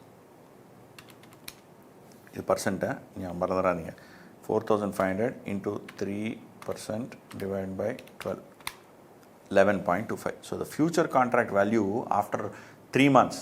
எதுக்கு? ஏன்னா இந்த கான்ட்ராக்ட் வந்து 4 மாதத்துக்கு. உங்களுக்கு போர்ட்ஃபோலியோ உங்களுக்கு ஹெட்ஜிங் தேவை இருக்கிறது 3 மாதத்துக்கு தான். ஸோ 3வது மாதம் க்ளோசிங்கில் what is the value of the future contract? Spot 4,500. So value of the future contract is 4,511. சரியா? 4,511. ஓகே, சரி, அங்கே வரைக்கும் ஓகே. அப்புறம் at the time of shorting the future, நீங்கள் ஒரிஜினலாக ஃபியூச்சர் ஷார்ட் பண்ணியிருந்தீங்கல்ல, மார்க்கெட் வந்து 4,500, மார்க்கெட் வந்து பிஎஸ்சி வந்து 5,000 இருந்துச்சு. நீங்கள் ஷார்ட் பண்ண லெவல் எவ்வளோ? 5,050. So you shorted at 5,050. Shorting பண்ணனா வித் யூ சோல்ட் இட். நீங்கள் ஆல்ரெடி ஹையில் வித்துட்டீங்க, இப்போ கீழே போய் வாங்க போகிறீங்க. ஸோ யூ சோல்ட் எட் 5,050, ஆனால் மார்க்கெட் இஸ் எட் 4,511. அப்பா பயங்கர profit. How much profit have you made? 4500 minus 5050 minus 4511.25. அந்த ரெண்டுக்கு இருக்கிற டிஃப்ரென்ஸ் என்ன இருக்குது இல்லை? 5050 மைனஸ் 4511.25 டிஃப்ரென்ஸ் வந்து 538.75. ஒரு கான்ட்ராக்டில் யூ மேக் திஸ் மச் மணி. எவ்வளோ கான்ட்ராக்ட் இருக்குது? 6 கான்ட்ராக்ட் இருக்குது. ஆனால் ஒரு கான்ட்ராக்டில் எவ்வளோ லாட் சைஸு? 50 இன்ட்டு 50 161625. ஸோ இந்த ரெண்டோட difference into 6, that is number of contracts, into lot size 50 போட்டால் யூ கெட் 1,61,625. இது எதில் கெயின்? இது ஃபியூச்சர்ஸில் கெயின். எதுக்கு? நீங்கள் என்ன சொன்னீங்க? ஐ will sell to you at 5050, market is already at 4511 அப்படின்னா உங்களுக்கு ப்ராஃபிட் வரும். ஸோ அந்த ப்ராஃபிட்டு இந்த ரெண்டுக்கு டிஃப்ரென்ஸ். சரியா? இது வந்து கொஷின் நம்பர் 5. அப்புறம் கொஷின் நம்பர் 11 போயிடலாம். அடுத்த கொஷின் பார்க்கலாம். 11, question number 11. On Jan 1, 2013, investors a portfolio of 5 shares as given below. Security A, security B, C, D, E. A, B வந்து 349 price, 480 price, price எல்லாம் கொடுத்துருக்கான், number of shares கொடுத்துருக்கான், beta கொடுத்துருக்கான். Okay, the cost of capital of investor is 10.5%. Very good. அது என்ன rate பார்க்கலாம். What is the beta of the portfolio? Portfolio beta என்ன? Simple weighted average. So, price into number of shares into beta எல்லா individual ஷேருக்கு பண்ணிவிட்டு total பண்ணிவிட்டு divide by the value of the portfolio பண்ணணும். அவ்வளோதான். சரியா? What is the theoretical value of Nifty ஃபியூச்சர்ஸ்? இப்போ Nifty future theoretical value Nifty கொடுத்துருக்கான ஏதாவது வேல்யூ ஒன்றும் கொடுக்கலையே. இது என்ன ஃபர்ஸ்ட் ஜானு? ஸோ ஃபெப்ரவரி ஃபியூச்சருக்கு கேட்டுட்ருக்கான். ஃபெப்ரவரி வேல்யூ கொடுக்கல, பார்க்கலாம். The number of contracts of Nifty investor needs to sell to get a full hedge until February for portfolio. Current value of Nifty is 5,900. அச்சா, இப்போ கொடுத்துருக்கானா Nifty value 5,900 first ஜானுக்கு.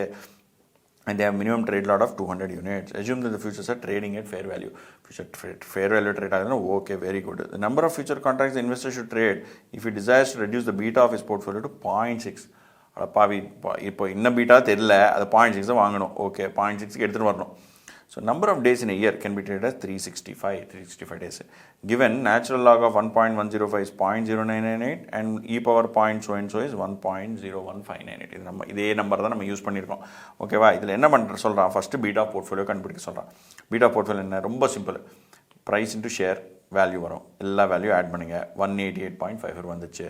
Multiply with beta. Already அவனே beta கொடுத்துருக்கான். எல்லா பீட்டாவோட multiply பண்ணிங்க. Like into beta, this into beta, this into beta, this into beta, this into beta, எல்லாம் divide by 188 பண்ணிங்கன்னா 0.84907. இதுதான் வேல்யூ வரப்போகுது. இப்போ இதுக்கு நான் உங்களுக்கு எக்ஸ்ப்ளனேஷன் கொடுக்க தேவையில்லை இல்லை. ஓகே, 0.84907.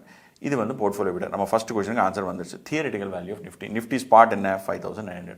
எவ்வளோ மாதம் நிஃப்டி இது? 28th February. இது நான் லீப் இயர், தட் இஸ் 2013. அப்போது which date are you going to take for Nifty அப்படின்னா ஜானில் 31, ஃபெப்ரவரியில் 28, 59 days. ஆனால் இவங்க என்ன பண்ணுறாங்க? நம்ம ஸ்டடி மெட்டீரியலில் 59 எடுக்க மாட்டாங்க, 58 தான் எடுக்கிறாங்க. ஓகேவா? ஸோ அவங்க இப்போ 59 ஐடியலாக எனக்கு கேட்டிங்கன்னா நான் 59 தான் எடுக்க சொல்லுவேன். ஓகே, ஆனால் ஸ்டடி மெட்டீரியல் இவங்க வந்து 58 தான் எடுத்துருக்காங்க. நான் 2 பள்ளியிலையும் பண்ணியிருக்கேன். So 5,900 is current spot. Cost of carry is 0.105. இப்போ 0.105 வந்து நமக்கு 10.5% வந்து உங்களுக்கு normal compounding. Okay, normal per annum rate இல்லை, normal compounding, normal per annum rate. அது வந்து நம்ம you have to convert this into CCRA, continuously compounded rate. எப்படி வரும்? நேச்சுரலாக 1.105 இஸ் 0.0998. ஸோ 0.0998னா என்னாகும்? இ பவர் ஸ்பாட் என்ன? 5,900 into e power 0.0998 into rate. எவ்வளோ மாதம் இது? 2 மாதம். ஆனால் மாதத்தில் எடுக்கிறோமா நம்ம டேஸில் எடுக்கிறோமா? Days into 58/365. எதுக்கு 58 சொல்லியிருக்கேன்? நான் சொன்னேனே, இவங்க வந்து இன் திஸ் சாப்டர் இவங்க வந்து டெரிவேட்டிவ்ஸ் சாப்டரில் ஏதாவது டேட்ஸ் கொடுத்தாங்கன்னா they are taking 1 day less. Mutual fund சாப்டர்லையும் அப்படியே there is a difference. Mutual ஃபண்டில் date on which you invest, அந்த நாளைக்கு உங்களுக்கு ரிட்டர்ன் வராது. So you be very very careful. Okay, so இப்போ என்ன ஆகுது? இது 0.0998 இன்ட்டு 58/365 பண்ணிங்கன்னா இது பாருங்க, 0.0998 இன்ட்டு 58/365 போட்டால் 5,900 இன்ட்டு இ பவர்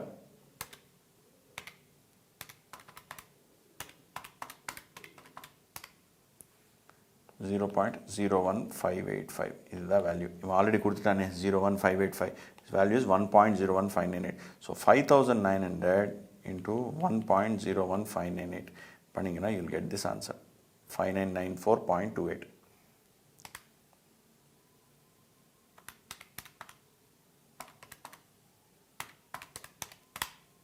5994.28.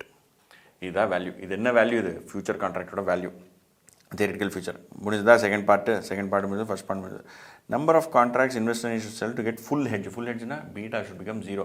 அப்படின்னா beta of portfolio 0.84907 into 188 lakhs should be equal to beta of short futures of Nifty.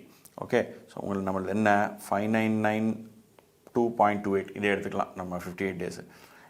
இது ஒரு கான்ட்ராக்ட், ஒரு நிஃப்டி யூனிட்டோட value.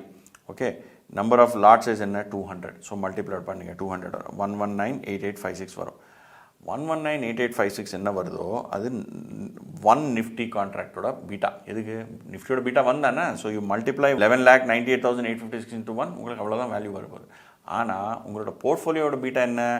Portfolio beta is 188 into 0.84. So portfolio beta is 0.84. ஆனால் portfolio value into portfolio beta should be equal to Nifty value into Nifty beta and number of Nifty contracts. சரியா? portfolio value into portfolio beta is equal to Nifty value into Nifty contracts into Nifty beta. இது வந்து 1, Nifty contracts X, Nifty value என்ன 11,98,856 and portfolio beta என்ன 188.54 into 0.84. இது ரெண்டு equal ஆச்சுன்னு வச்சுக்கோங்க. அப்போ லெஃப்ட் ஹேண்ட் ரைட் ஹேண்டோ இல்லை ரைட் ஹேண்ட் லெஃப்ட் ஹேண்ட் எடுத்து வந்தீங்கன்னா 0 ஆயிரும் போர்ட்ஃபோலியோ, கம்பைன்ட் போர்ட்ஃபோலியோ பீட்டா. சரியா? So you do 188.54 into 0.84 divide by 11,98,856. அப்படி பண்ணிங்கன்னா you will get the number of contracts 13.35. நீங்கள் 13.35 கான்ட்ராக்ட்ஸ் நிஃப்டியோட நீங்கள் ஷார்ட் பண்ணிங்கன்னா your portfolio beta will become 0. சரியா? நெக்ஸ்ட் நாலாவது கேள்வி. The number of futures contracts investor should trade if it desires to reduce the beta of his portfolio to 0.6. இதில் நிறைய student sir already 3 பண்ணியிருக்கோமே, இப்போ 3 ஆல்ரெடி 0 பண்ணதுக்கப்புறம் நம்ம 0.6 பண்ணுமா? அப்படியெல்லாம் இல்லைப்பா. டைரெக்டாக original portfolio value original portfolio beta 0.84. அது 6க்கு எடுத்துகிட்டு வரணும், அவ்வளோதான். ஓவர் திங்க் பண்ணாதீங்க நீங்கள். ஸோ போர்ட்ஃபோலியோ வேல்யூ 188, அதோட பீட்டா 0.84, ரெண்டும் மல்டிப்ளை பண்ணிங்கன்னா 160 வரும். ஆனால் உங்களுக்கு என்ன ஆகணும்? Your total portfolio should be 188, அதோட பீட்டா ஷுட் பி 0.6, ரெண்டும் மல்டிப்ளை பண்ணால் 113 வரும். அப்படின்னா the difference between those two is -46. That is Nifty கான்ட்ராக்ட்ஸோட பீட்டாவோட மல்டிப்ளை பண்ணிங்கன்னா -46 வரும். பீட்டா என்ன வந்தான்னு நிஃப்டி இது. So you have to short 46 lakhs worth of Nifty. 46 lakhs worth of நிஃப்டின்னு எவ்வளோ ஆகும்? 46 lakhs டிவைடட் பை நம்ம எவ்வளோ ஒரு கான்ட்ராக்ட் நோஷன் நீங்கள் எரோ பண்ணோமே 11,98,000 அப்படின்னா டிவைட் பை 11 lakh பண்ணிங்கன்னா you have to short 3.917 Nifty contracts. இப்படி தான் எரோ பண்ணுவீங்க. இந்த பாயிண்ட் தான் எல்லாருக்குமே டவுட்டு. எப்படின்னா திருப்பி எக்ஸ்பிளைன் பண்ணுறேன்.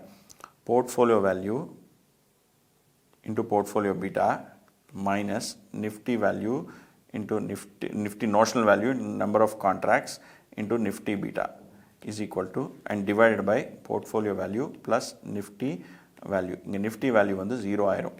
ஓகே, இங்கே வந்து நோஷனல் வேல்யூ தான் வரும். நோஷனல் வேல்யூ எவ்வளோ? 11,98,000. என்னது நம்பர்? 11,98,856. சரியா? நோஷனல் நம்பர் ஆஃப் கான்ட்ராக்ட்ஸ் தெரியாது, அதுதான் ஃபைண்ட் அவுட் பண்ணும். எக்ஸ். இது நிஃப்டி பீட்டா என்ன 1. Okay, this should be equal to 0.6. இந்த போர்ட்ஃபோலியோ வேல்யூ எவ்வளோ? நம்ம 188.5486 இன்ட்டு 0.84907 மைனஸ் இது பண்ணோன்னா உங்களுக்கு ஆன்சர் 0.6 பண்ணணும். நம்ம அதான் பண்ணோம். We did do anything else. We did the same thing. இங்கே பாருங்க என்ன பண்ணுவீங்க? 188 lakhs into 0.84 is equal to 160. இதுதான் இந்த first term. Okay, revised portfolio is 188 into 0.6 is 113. அப்படின்னா இந்த திஸ் 0.6 இருக்குது இல்லை, 0.6 இன்ட்டு இந்த போர்ட்ஃபோலியோ வேல்யூ ப்ளஸ் 0. ஸோ இது இந்த பக்கம் எடுத்துகிட்டு போனீங்கன்னா என்ன வரும்? this side 188 plus 0, இது you take it here, multiply பண்ணிங்கன்னா 113 வரும். So 188 into 0.84 minus Nifty contracts, இது இந்த notional value of Nifty contracts into number of contracts into 1 is equal to 160. So you solve for X. X solve பண்ணிங்கன்னா உங்களுக்கு 3.917. Same thing தான். நான் மேலே கீழே மேலே left hand side right hand side table form equation form எல்லா வழியிலும் போட்டிருக்கேன். ஓன்லி திங் நீங்கள் உங்களுக்கு என்ன ஞாபகம் வச்சுக்கணும்னா, நிஃப்டி கான்ட்ராக்ட் வச்சு நீங்கள் வந்து ஹெட்ஜ் பண்ணிங்கன்னா டினாமினேட்டரில் வேல்யூ வராது. போர்ட்ஃபோலியோ பீட்டா வெயிட்டட் ஆவரேஜில் ரிஸ்க் ஃப்ரீ ரேட் யூஸ் பண்ணி பண்ணிங்கன்னா ரிஸ்க் ஃப்ரீ அசட்ஸ் நியூமரேட்டரில் ரிஸ்க் ஃப்ரீக்கு பீட்டா வந்து 0, டினாமினேட்டரில் வேல்யூ உண்டு. ஓகேவா? சரியா? This a very simple problem. நீங்கள் வந்து ஓவர் காம்ப்ளிகேட் பண்ணாதீங்க, ஒரு 5 நிமிஷம் உட்காந்து யோசிங்க, உங்களுக்கே புரிஞ்சிடும் நான் என்ன சொல்கிறேன்னு. சரியா? இது வந்து பேலன்சிங் ஃபிகர், இது பேலன்சிங் ஃபிகர். சரியா? இப்போ வந்து நம்ம முடிச்சிருக்கோம் கொஸ்டின் நம்பர் 11. அப்புறம் போகலாம் கொஸ்டின் நம்பர் 17. அடுத்த கொஸ்டின் பார்க்கலாம். Mr. V decides to sell short 10,000 shares of ABC when it was selling at yearly high of 5.6 pounds. 5.6 poundsல when it was trading அவன் ஷார்ட் பண்ணியிருக்கான். His broker requested him to deposit a margin of 45% and commission of 1550 pounds. While Mr. V was short the share, ABC paid a dividend of 0.25 pounds. At the end of the year, Mr. V buys 10,000 shares of ABC PLC at 4.5 to close the position and was charged a commission of 1450. You are required to calculate return on investment. இது RTP question, பழைய RTP. So அவன் எவ்வளோ share short பண்ணியிருக்கான்? 10,000. Sorting என்ன? என்கிட்ட இல்லாத யார்கிட்ட இருந்தோ பாரோ பண்ணி நான் ஷார்ட் பண்ணுறேன். பாரோ பண்ணுறதுக்காக அவனுக்கு ஏதாவது பாரோயிங் காஸ்ட் கொடுக்கணும், நம்ம இன்ட்ரெஸ்ட் மாதிரி. அது இங்கே கொடுத்துருக்கானா? கொடுக்கல. ஓகே. ஸோ 10,000 ஷேர்ஸ் எந்த லெவலில் ஷார்ட் பண்ணும்? நான் அவங்க வந்து பாரோ பண்ணிவிட்டு மார்க்கெட்டில் விற்றுட்டேன். 10,000 into 5.6. ஓகே, இந்த லெவலில் நான் விற்றுருக்கேன். ஆனால் என்ன ஆகுது? Broker request to deposit margin 45%. So அவன் என்ன சொல்லியிருக்கான்? நீ விற்றுருக்க, அதனால் ஃபுல் ப்ரொசீஜர்னு ஒன்று எடுக்க விட மாட்டேன். ஸோ 5.6 into 10,000 56,000ல் 45% நீ கமிஷன் இங்கே வச்சிரு. So 45% deposit. ஸோ நீ வந்து 25,200 இங்கே வச்சிரு என்கிட்ட. ஓகே. அப்புறம் என்ன சொல்லியிருக்கான்? Paid dividend of 0.25 pounds. 10,000 shares மேலே 0.25 pound டிவிடெண்ட் வந்துடுது. அப்படின்னா ஒரு ஷேர் மேலே 0.25. 10,000 ஷேர்ஸ்னால் 2,500 டிவிடெண்ட் வந்துருக்கு. அப்புறம் இவன் க்ளோஸ்ட் அவுட் தி பொசிஷன். இவன் சேல் ரேட் 5.6, க்ளோசிங்னா buy. So when you sell initially அது க்ளோஸ் பண்ணணும்னா பை பண்ணணும், when you buy initially close பண்ணணும்னா செல் பண்ணணும். ஸோ இவன் வந்து ஒரிஜினலாக செல் பண்ணியிருக்கான். அப்போ திருப்பி வாங்கிடுவான். எவ்வளோ ரேட்டு வாங்கியிருக்கான்? 4.5. 4.5 into 10,000, அது 45,000 வேல்யூ. ஆனால் இப்போ பாருங்கள் என்னாகும்? இவன் விற்றுருக்க ரேட்டு 5.6, வாங்குகிற ரேட்டு 4.5. அப்படின்னா ப்ராஃபிட் எவ்வளோ? 1.1. 1.1 into 10,000. அவன் ப்ராஃபிட் வந்து 11,000 rupees ப்ராஃபிட். ஓகே. ஆனால் என்னாச்சு? இனிஷியலாக 1550 கமிஷன் கொடுத்துருக்கான், ஃபைனலாக 1450 கமிஷன் கொடுத்துருக்கான். இவன் கேட்டிருக்கிறது என்ன? Calculate return on investment. So இவன் இன்வெஸ்ட்மெண்ட் எவ்வளோ பண்ணியிருக்கான்? ஃபஸ்ட்டு வந்து 25,200 போட்டிருக்கான், அதுதான் டிபாசிட். அப்போ அவன் கமிஷன்ஸ் எல்லாம் என்ன கொடுத்துருக்கான்? ஒன்று 1550 ஒரு கமிஷனு, 1450 ஒரு கமிஷன். இதில் ஞாபகம் வச்சுக்கோங்க, இது வந்து return on investment. You can take even this 1550 as initial investment அப்படி கம்ப்ளீட் பண்ணலாம். ஆனால் அப்போ அப்படி கம்ப்ளீட் பண்ணிங்கன்னா நீங்கள் எப்படி do cash flow basis, IRR complete பண்ணணும். அது பண்ணி காமிச்சிருக்கீங்க. ஃபஸ்ட்டு வந்து நம்ம let's take investments and all expenses தனித்தனியாக. ஸோ நம்ம எக்ஸ்பென்சஸ் என்ன? ஒன்று வந்து கமிஷன் 3,000 ரூபா. எப்படி 1450 + 1550 ரெண்டும் சேர்த்து ஆட் பண்ணிங்கன்னா நமக்கு வந்து இங்கே இந்த ரெண்டு ஆட் பண்ணால் 3,000 வரும். இது ஒரு கமிஷனு. அப்புறம் டிவிடெண்டு கம்பெனி டிவிடெண்ட் டிக்ளேர் பண்ணால் என்ன ஆகும்? நம்ம தான் ஷார்ட் பண்ணியிருக்கோமே யார்கிட்ட இருந்தோ பாரோ பண்ணி. ஸோ யார்கிட்ட இருந்து பாரோ பண்ணோமோ அந்த டிவிடெண்ட் அவனுக்கு திருப்பி கொடுக்கணும். ஸோ 2,500 இன்னொரு எக்ஸ்பென்ஸ். Total expenses 5,500. ஆனால் நம்ம ப்ராஃபிட் எவ்வளோ வந்தது? 5.6 - 4.5 இல்லைனா 4.5 - 5.6 11,000. இந்த 11,000 ப்ராஃபிட்டில் 5,500 போச்சு. எவ்வளோ பேலன்ஸ் இருக்குது? 5,500. இந்த 5,500 இஸ் யுவர் ப்ராஃபிட். எவ்வளோ இன்வெஸ்ட்மெண்ட்? 25,200. ஸோ உங்கள் ரிட்டர்ன் எவ்வளோ? 5,500 by 25,200 பண்ணிங்கன்னா எவ்வளோ வரும்பா? 5,500 by 25,200 21.83. இது ஒரு வழி.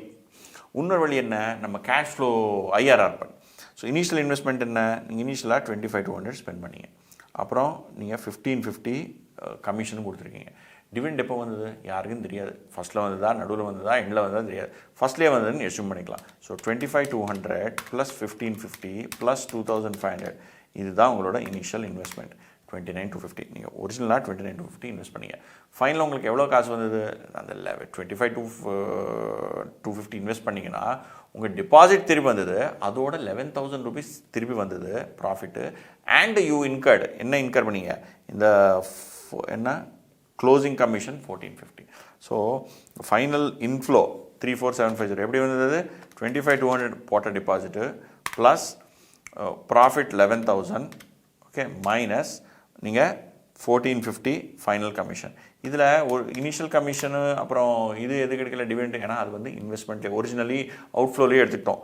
ஸோ இதில் டிவிடெண்ட் ப்ளஸ் இனிஷியல் கமிஷன், இதில் வந்து only closing commission negative plus gain plus deposit நம்ம போட்ட டிபாசிட் திரும்ப வந்துடும்.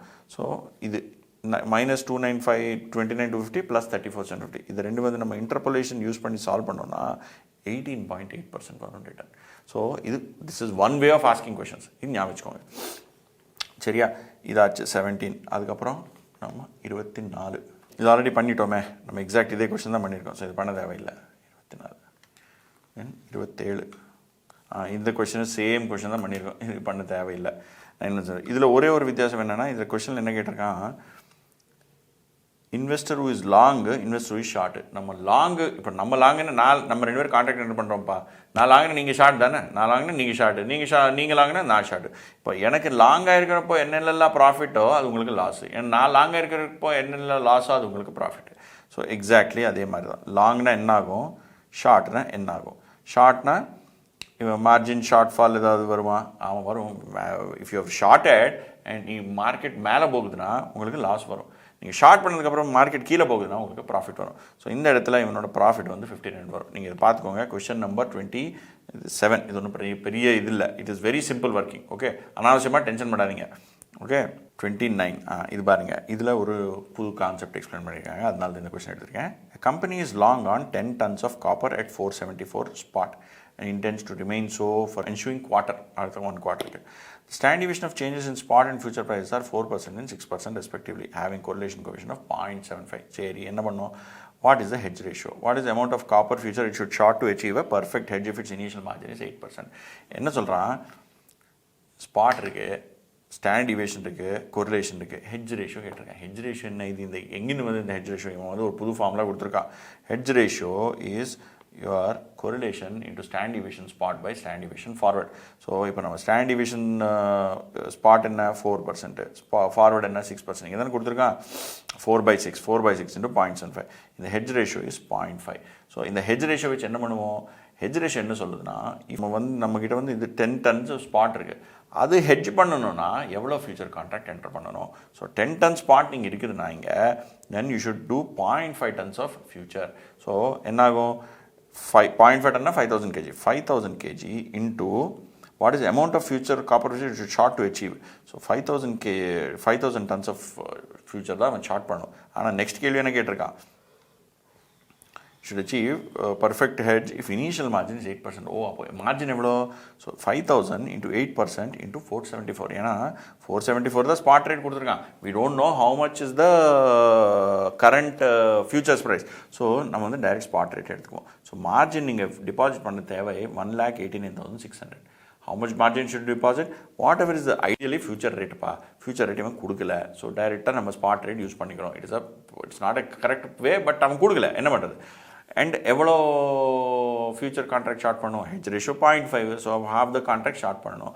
ஸோ ஹாஃப் த கான்ட்ராக்ட் நமக்கு அங்கே 10 ton இருந்தால் இங்கே 5,000 and margin initial margin 8% into 8% போட்டால் நமக்கு 1,80,000. இங்கே ஞாபகம் வச்சுக்கிறது என்ன, correlation into standard deviation spot by standard deviation future. That gives the hedge ratio. Hedge ratio எதுக்கு, how much future should you use to short for a spot contract. Okay, இதுதான் hedge ratio.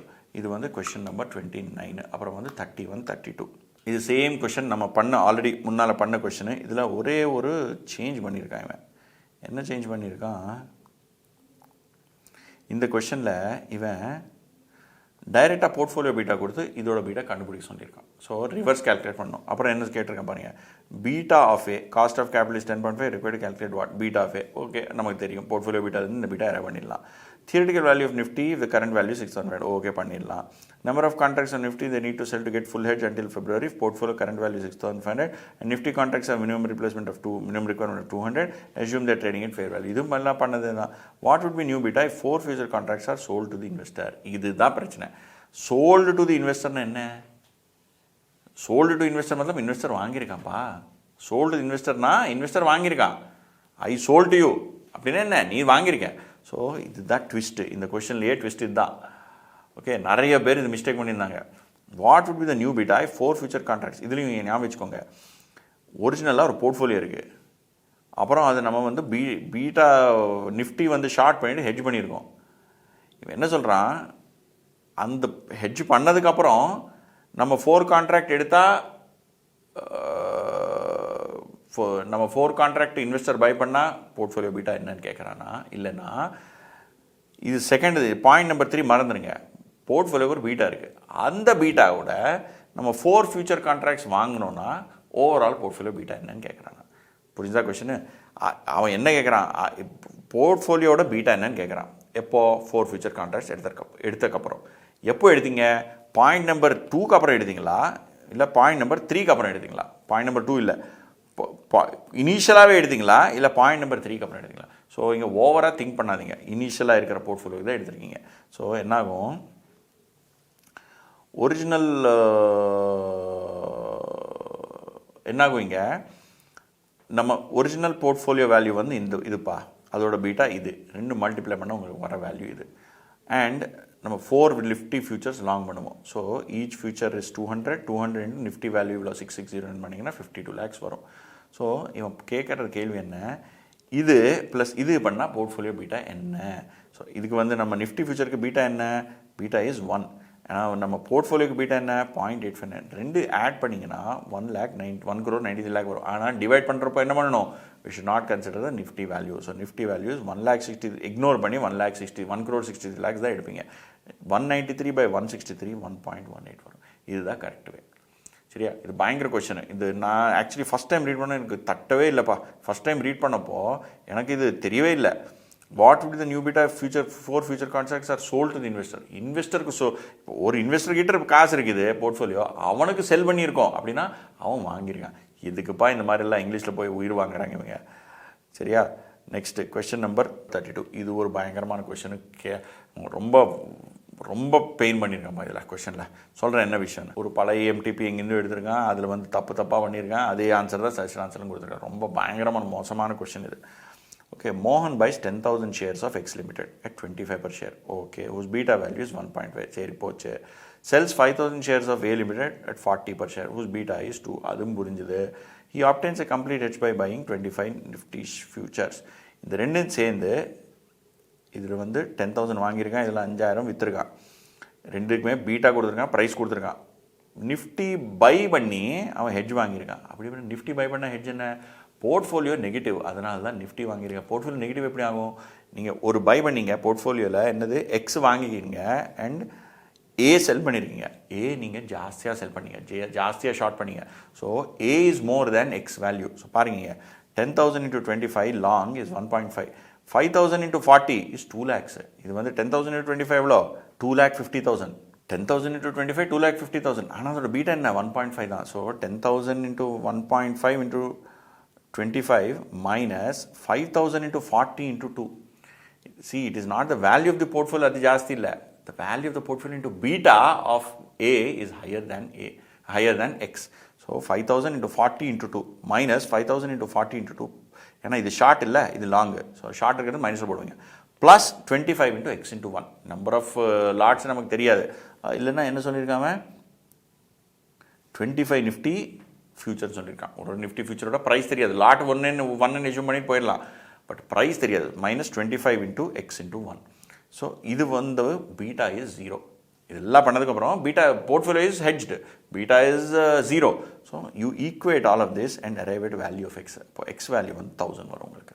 So he has shorted Nifty futures worth 1,000 rupees 25 such nifty futures. So he is shorted 25 nifty futures of 1,000 rupees each. That's first கேள்வி. Second, he closes his position of the he closed out his position at the closing price of the next day when share of X Limited has fallen by 4%. X price கீழே போச்சு 4%. Nifty future 2.5. Nifty ஃபியூச்சரும் கீழே போச்சு. நீங்கள் Nifty வாங்கினீங்க, அது கீழே போச்சு, loss. அப்புறம் எக்ஸ் வாங்கினீங்க, கீழே போச்சு, லாஸு. ஓகே, இந்த process is afford a loss of 16,625. அச்சா, இதெல்லாம் சேர்த்து 16,625. அப்புறம் ஏக்கு என்னாச்சு தெரியாது, அதே கண்டுபிடிக்கணுமே. Find out the value of the Nifty future. சரி, இனிஷியல் கேஷ் அவுட்ஃப்ளோ என்ன, கேஷ் அவுட்லே. இனிஷியல் கேஷ் அவுட்லேன்னு ஃபஸ்ட்டாக நீங்கள் எவ்வளோ காசு செலவழிச்சிருக்கீங்க. இதில் வந்து 10,000 into 25 நீங்கள் வாங்கினீங்க, 5,000 into 40 நீங்கள் விற்றுருக்கீங்க. So 2,50,000 plus 2,50,000 minus and 2 lakhs plus. So minus 50,000. ஆனால் நிஃப்டி கான்ட்ராக்ட் என்டர் பண்ணியிருக்கீங்களே, நிஃப்டி கான்ட்ராக்ட் வந்து நீங்கள் மார்ஜின் தவிர வேறு ஒன்றும் காசு கொடுக்க தேவையில்லை. ஆனால் இவன் என்ன சொல்கிறான், இனிஷியலாக வந்து நீங்கள் கான்ட்ராக்ட்டுக்கும் ஏதாவது காசு போடணும்னு சொல்லிட்டு எங்கேயாவது இருந்துச்சுன்னா அப்போது இந்த நம்பர் வராது. இனிஷியலாக நீங்கள் 100 Nifty future 1000 Nifty future short பண்ணுறீங்களா, 1000 × 25 -25,000 போடுங்க. இப்போ -25 போட்டிங்கன்னா யுவர் டோட்டல் அவுட் ஃப்ளோ -75. என்ன சொல்கிறேன் நான், இப்போ ஃபஸ்ட்டில் நான் என்ன சொல்லியிருக்கேன், ஃபியூச்சர்ஸ்க்கு வெறும் டிபாசிட் தான் இருக்கும், எதுவும் மார்ஜின் டிபாசிட் தான் பண்ணணும். கான்ட்ராக்ட் வேல்யூ ஷார்ட் காசு வர்றது போகிறது ஒன்றும் இருக்காது.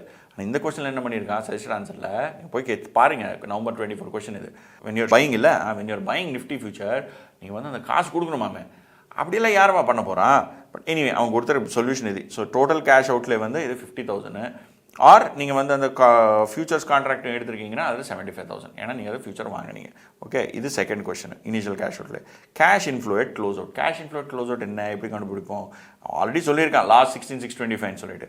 ஸோ நம்ம வந்து given loss is 16,625, then cash flow at close out என்ன, நமக்கு இனிஷியலாக நம்ம காசு எவ்வளோ போச்சு, கையிலேருந்து 50,000 போச்சு ஆர் 75,000 போச்சு. லாஸ்ட் 16,625 நான் திருப்பி எவ்வளோ வந்தது, 75,000 - 16,625 ஆர் 50,000 - 16,625. அப்படின்னா நம்ம கேஷ் இன்ஃப்ளோ திருப்பி வர்றது இவ்வளோ 33,000 ஆர் 58,000. அந்த 25,000 நீங்கள் எடுத்தீங்கன்னா 58, இல்லை நீங்கள் அது 25,000 நிஃப்டி கான்ட்ராக்ட் நீங்கள் கணக்கில் எடுக்கலைன்னா 33,000 தான். இதுதான் கேட்டிருக்க கேள்வி. Cash inflow. Final question, percentage gain or lost shares of a at the time of closure. இப்போ நீ க்ளோஸ் பண்ணதப்போ ஏவோட ப்ரைஸ் என்னன்னு கேட்டுட்ருக்கான்.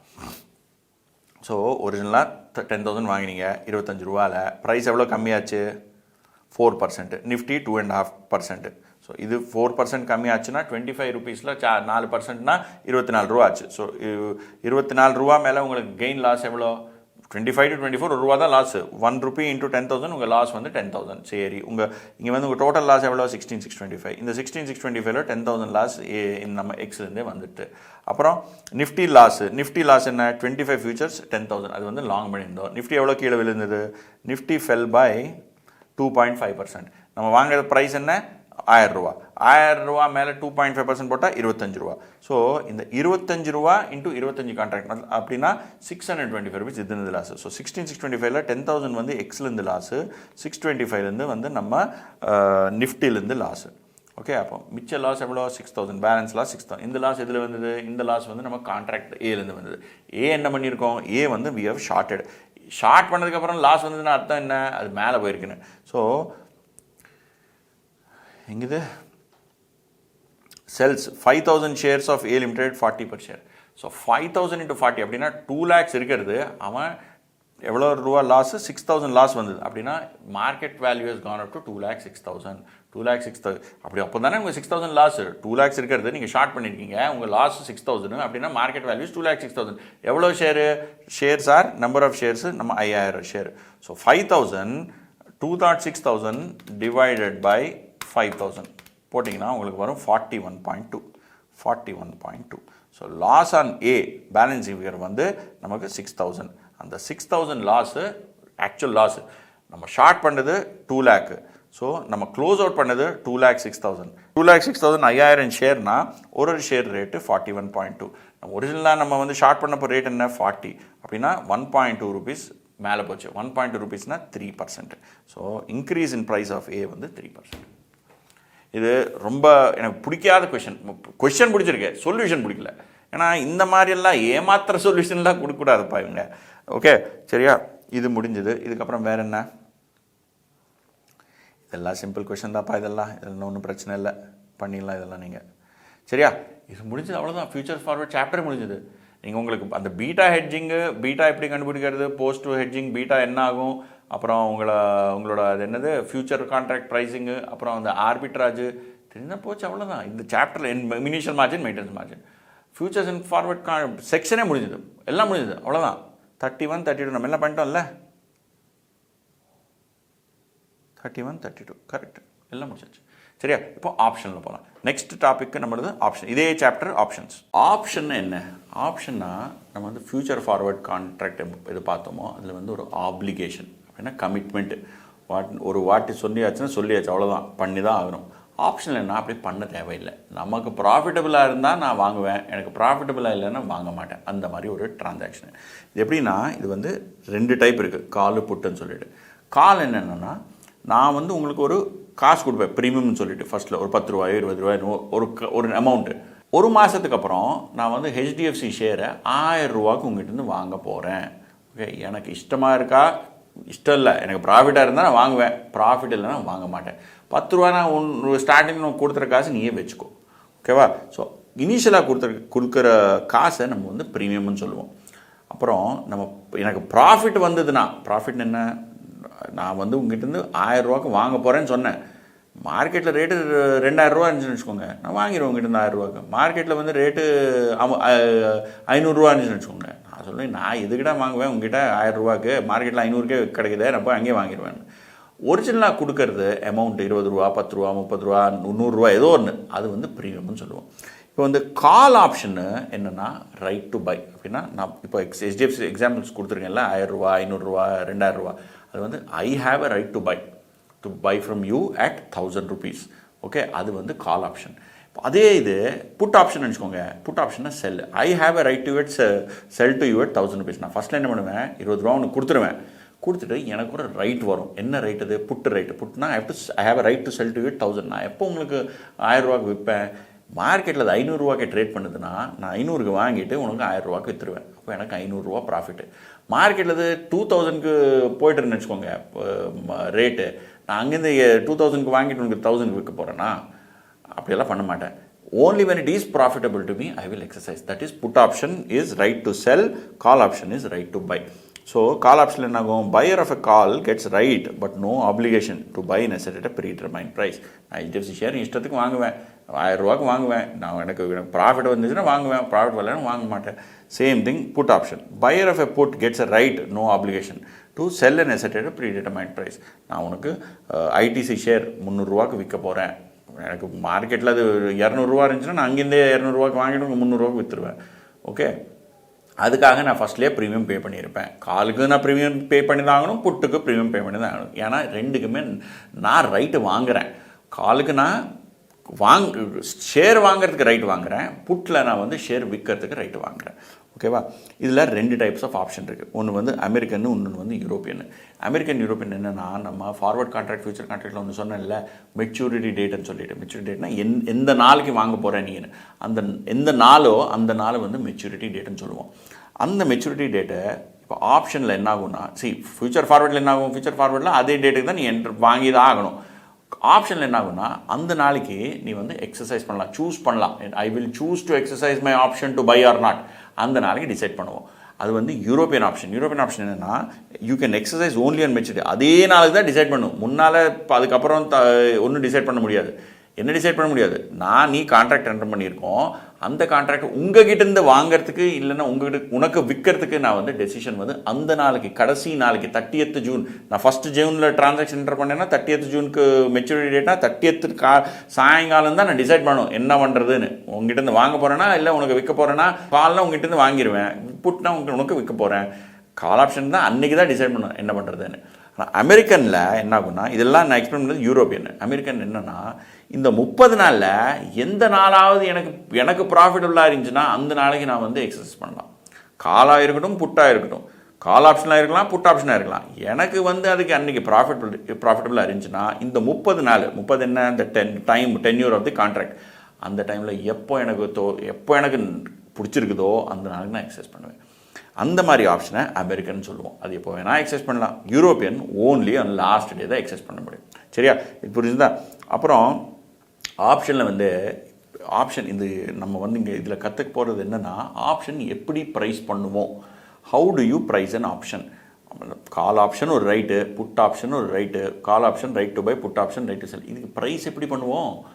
ஃபியூச்சர் கான்ட்ராக்ட், ஃபார்வர்ட் கான்ட்ராக்ட் என்ன பண்ணியிருக்கோம், டைரெக்டாக value of a future contract or price of a future contract is spot plus cost of carry minus present value of dividends, அந்த மாதிரி enter பண்ணியிருக்கோம். இதில் என்ன, how to you price an option?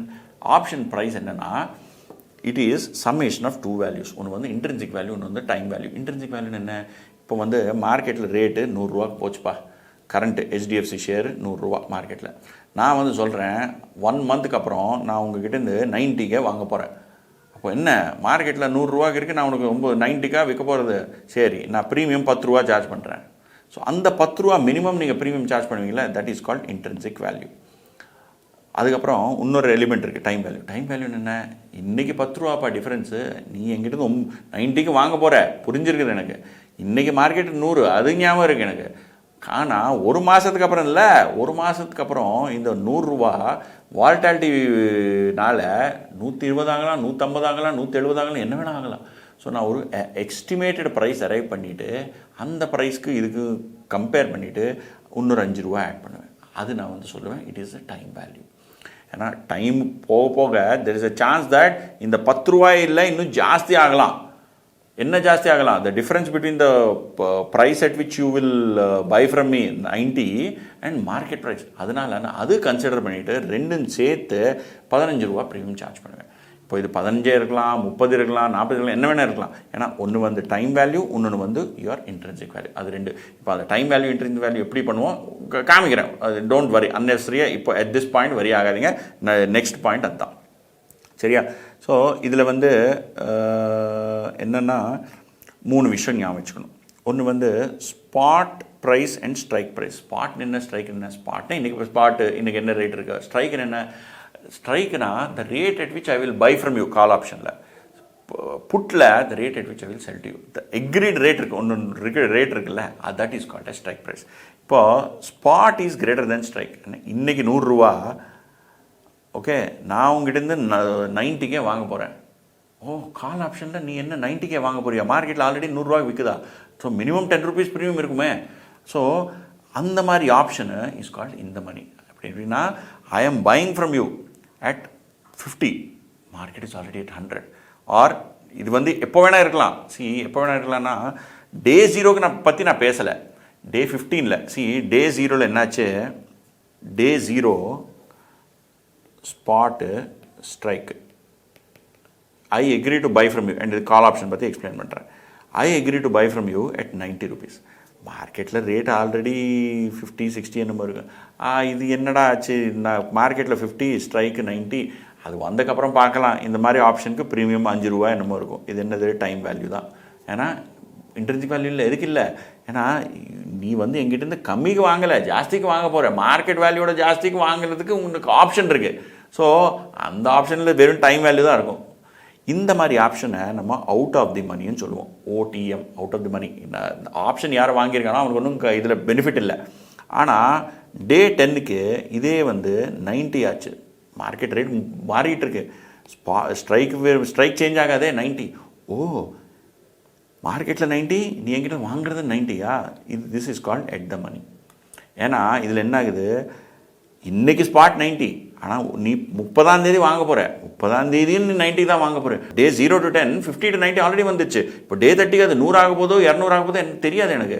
அதனால இந்த மாதிரி இதில் எட் த மணிக்கு இவர் இன்ட்ரின்சிக் வேல்யூ 0 இருக்கலாம், ஆனால் டைம் வேல்யூ ஜாஸ்தியாக இருக்கும். ஒரு 10, 15, 20, 30 என்னமோ இருக்கும்.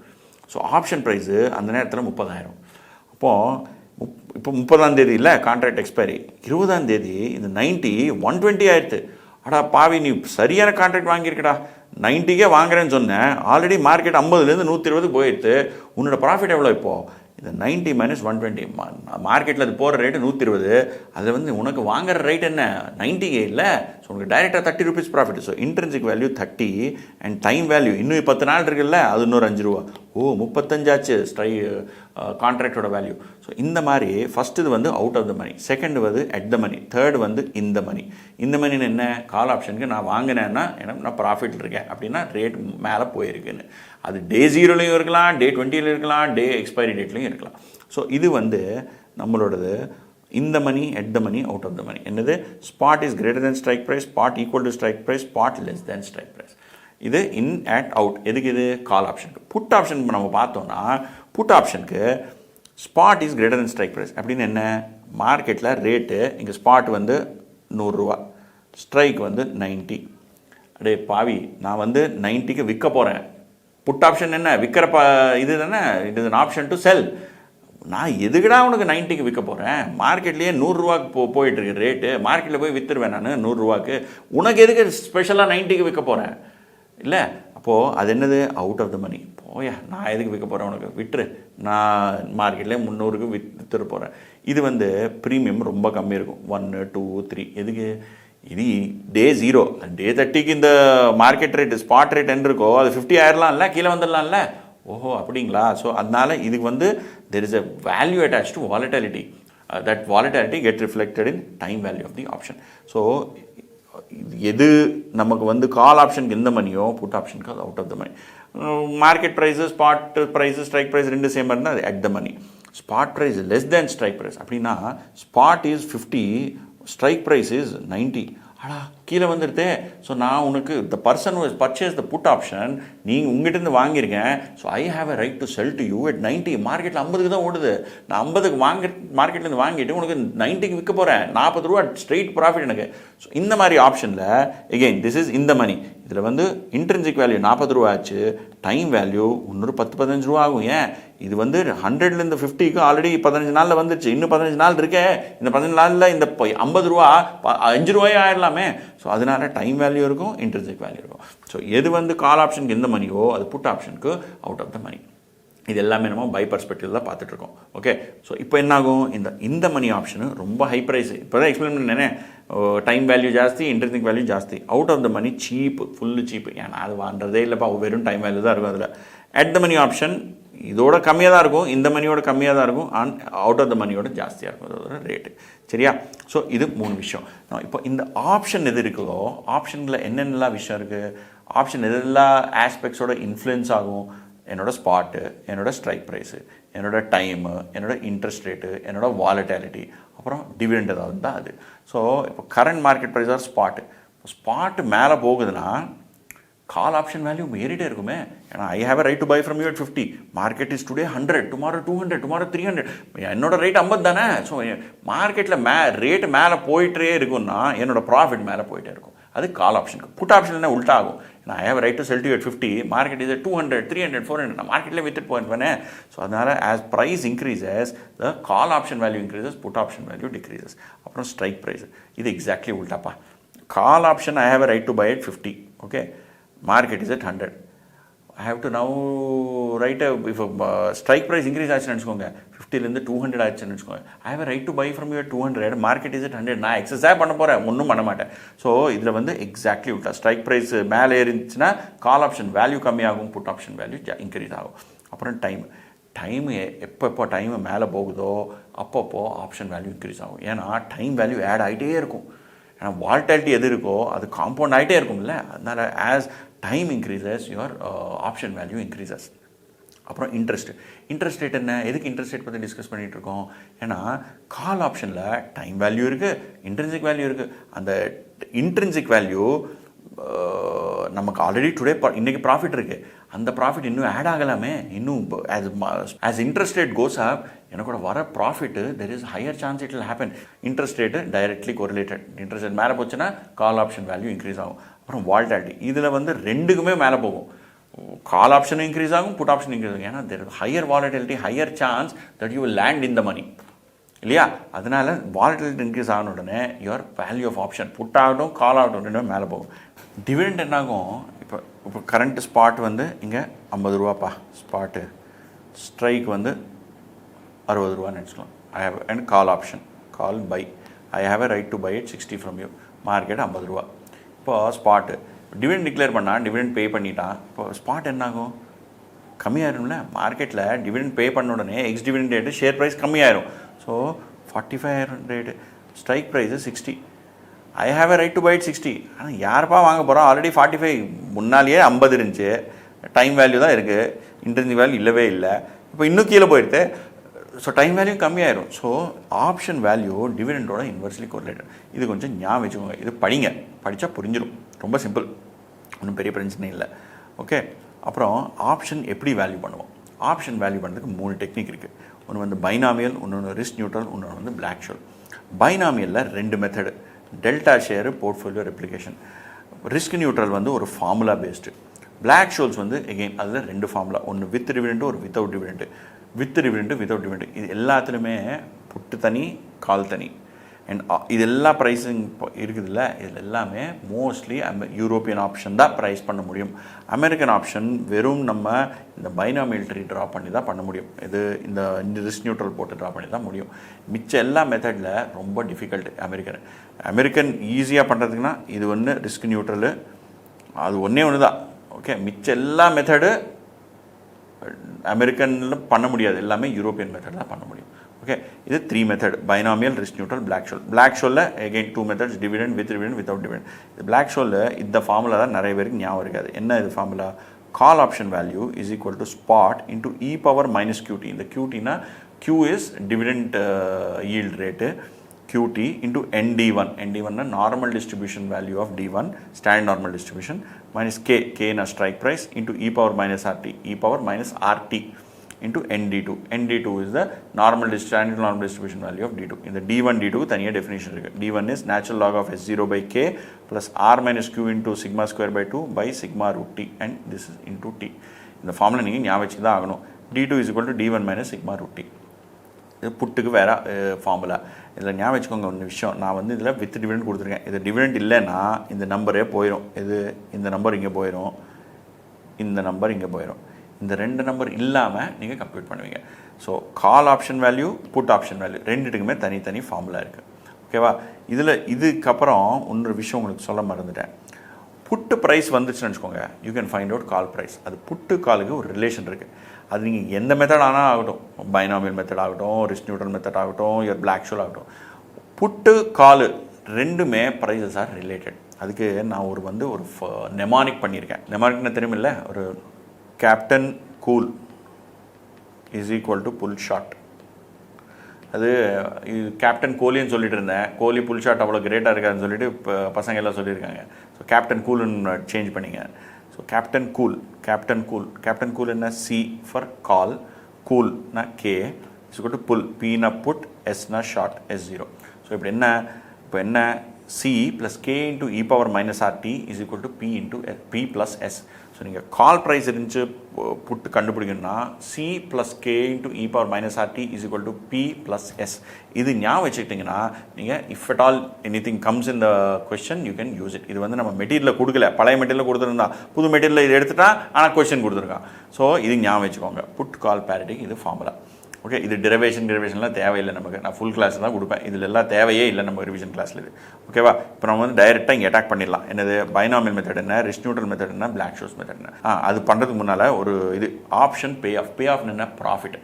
ஆப்ஷனுக்கு ப்ராஃபிட் எப்போ வரும்? கால் ஆப்ஷனுக்கு எப்போ வரும்? புட் ஆப்ஷனுக்கு எப்போ வரும்? பை கால்க்கு எப்போ வரும்? புட்டுக்கு எப்போ வரும்? செல் கால்க்கு எப்போ வரும்? செல் புட்டுக்கு எப்போ வரும்? அது நம்ம இதில் பார்த்துடலாம்.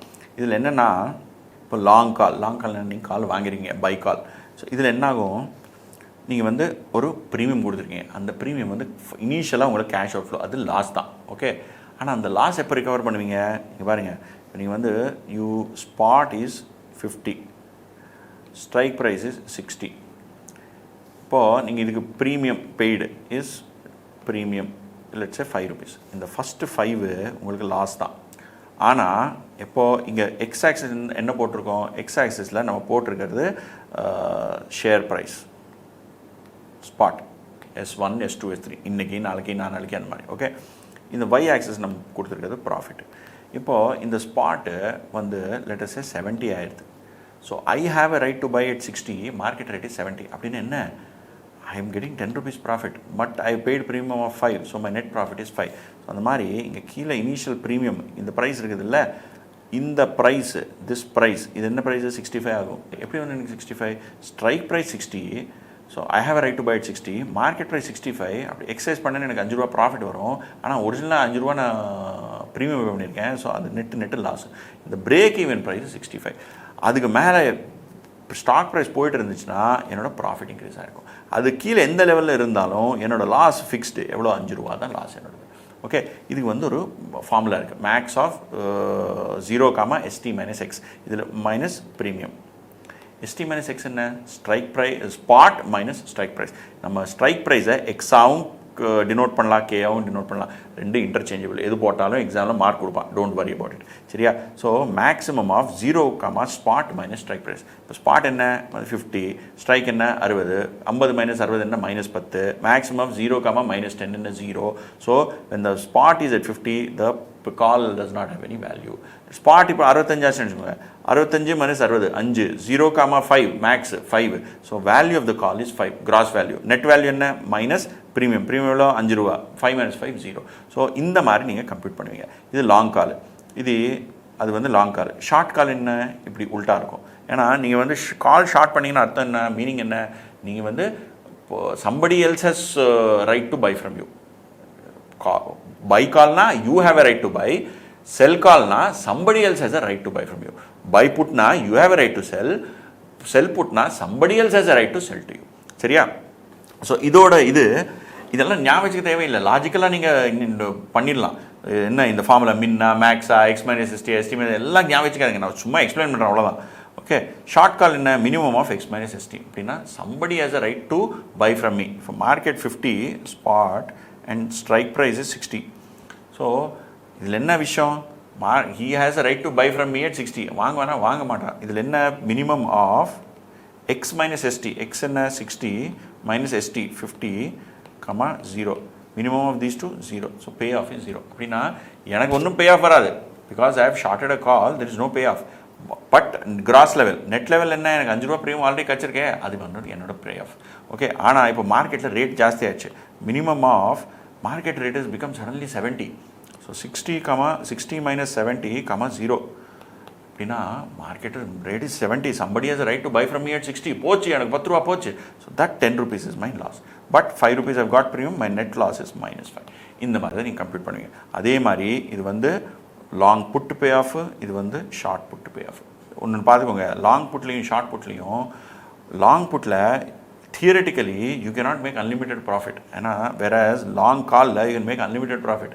இப்போ இந்த லைன் வந்து இங்கே டச் ஆயிரும். ஏன்னா ஷேர் ப்ரைஸ் 0 தான் மீஸ்ட் மினிமம் எவ்வளோ ஆகலாம், share price 0. So I have a right to sell to you at 100, market is at 0, so I make 100 rupees profit. So theoretical profit on put is your strike price minus 0. அதே மாதிரி theoretical loss on put is whatever is your 0 minus your strike price. So somebody has a right to sell to me at 100, market rate is 0. So என்னோட loss என்ன, entire 100 is my loss. So அந்த மாதிரி there is a limitation of loss and profit in put. ஆனால் அது வராது. ஏன்னா because the loss will happen when maximum loss is when the share price is 0. அதெல்லாம் வராது. But generally theoretically it is good to know. சரியா? இப்போ வந்து நம்ம இது பார்க்கலாம். இந்த 3 method, binomial, risk neutral, Black-Scholes. இதில் ஒன்று ஞாபகம் வச்சுக்கோங்க, when we say binomial method and we say binomial tree, ரெண்டுலையும் there is a difference. இந்த ரெண்டுமே சேம் கிடையாது. பைனாமியல் ட்ரீனா ஒரு ட்ரீ ட்ரா பண்ணுவீங்க. எப்படி இங்கேருந்து இப்படி போச்சு, அப்போ இங்கேருந்து போச்சு, இங்கேருந்து இங்கே போச்சு, இந்த மாதிரி ஒரு ட்ரீ ட்ரா பண்ணுவீங்க.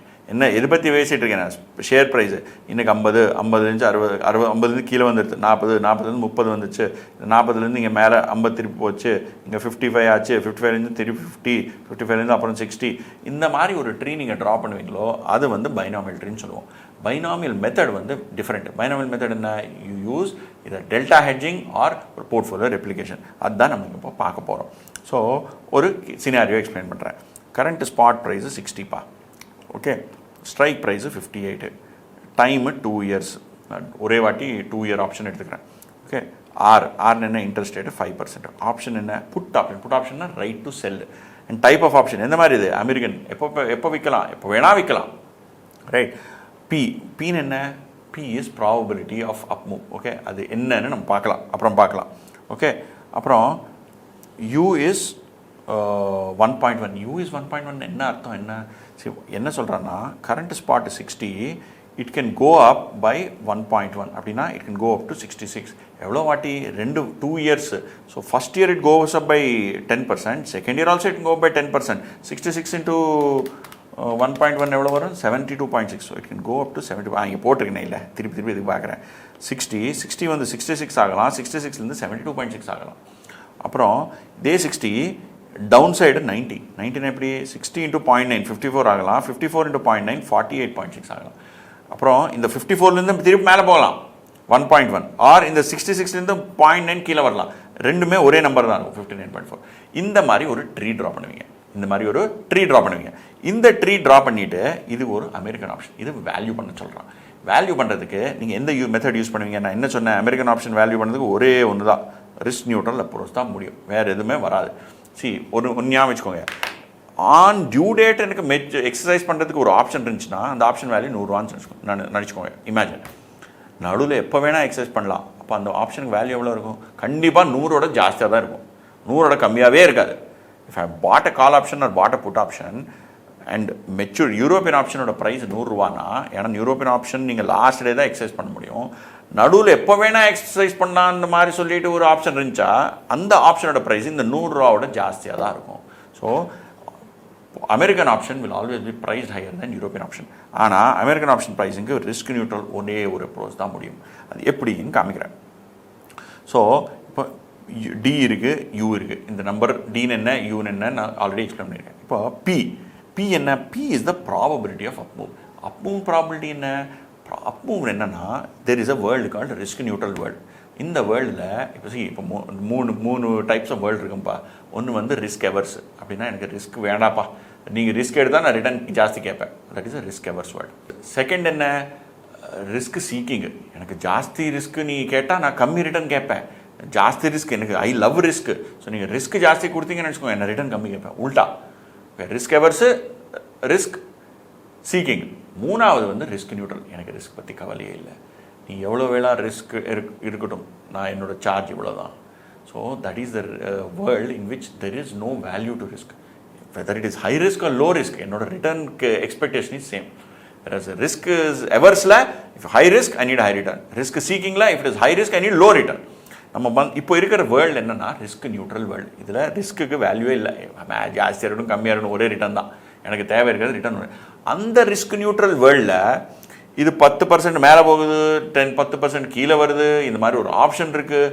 இந்த ஆப்ஷனுக்கு மேலே போகிற ப்ராபபிலிட்டி என்ன? What is the probability of it going up this particular share? இப்போ பாருங்க, இது புட் ஆப்ஷனாக இருக்கலாம், கால் ஆப்ஷனாக இருக்கலாம், அமெரிக்கனாக இருக்கலாம், யூரோப்பியனாக இருக்கலாம். பி எப்போவுமே ஒரே ஒரு விஷயத்தை தான் டினோட் பண்ணும். என்னது? What is the probability of an up move. அது பற்றி தான் அதோட explanation. P always talks a probability of up move. எதுக்கு அதை பற்றி சொல்கிறேன் நான் இவ்வளோ சீரியஸாக?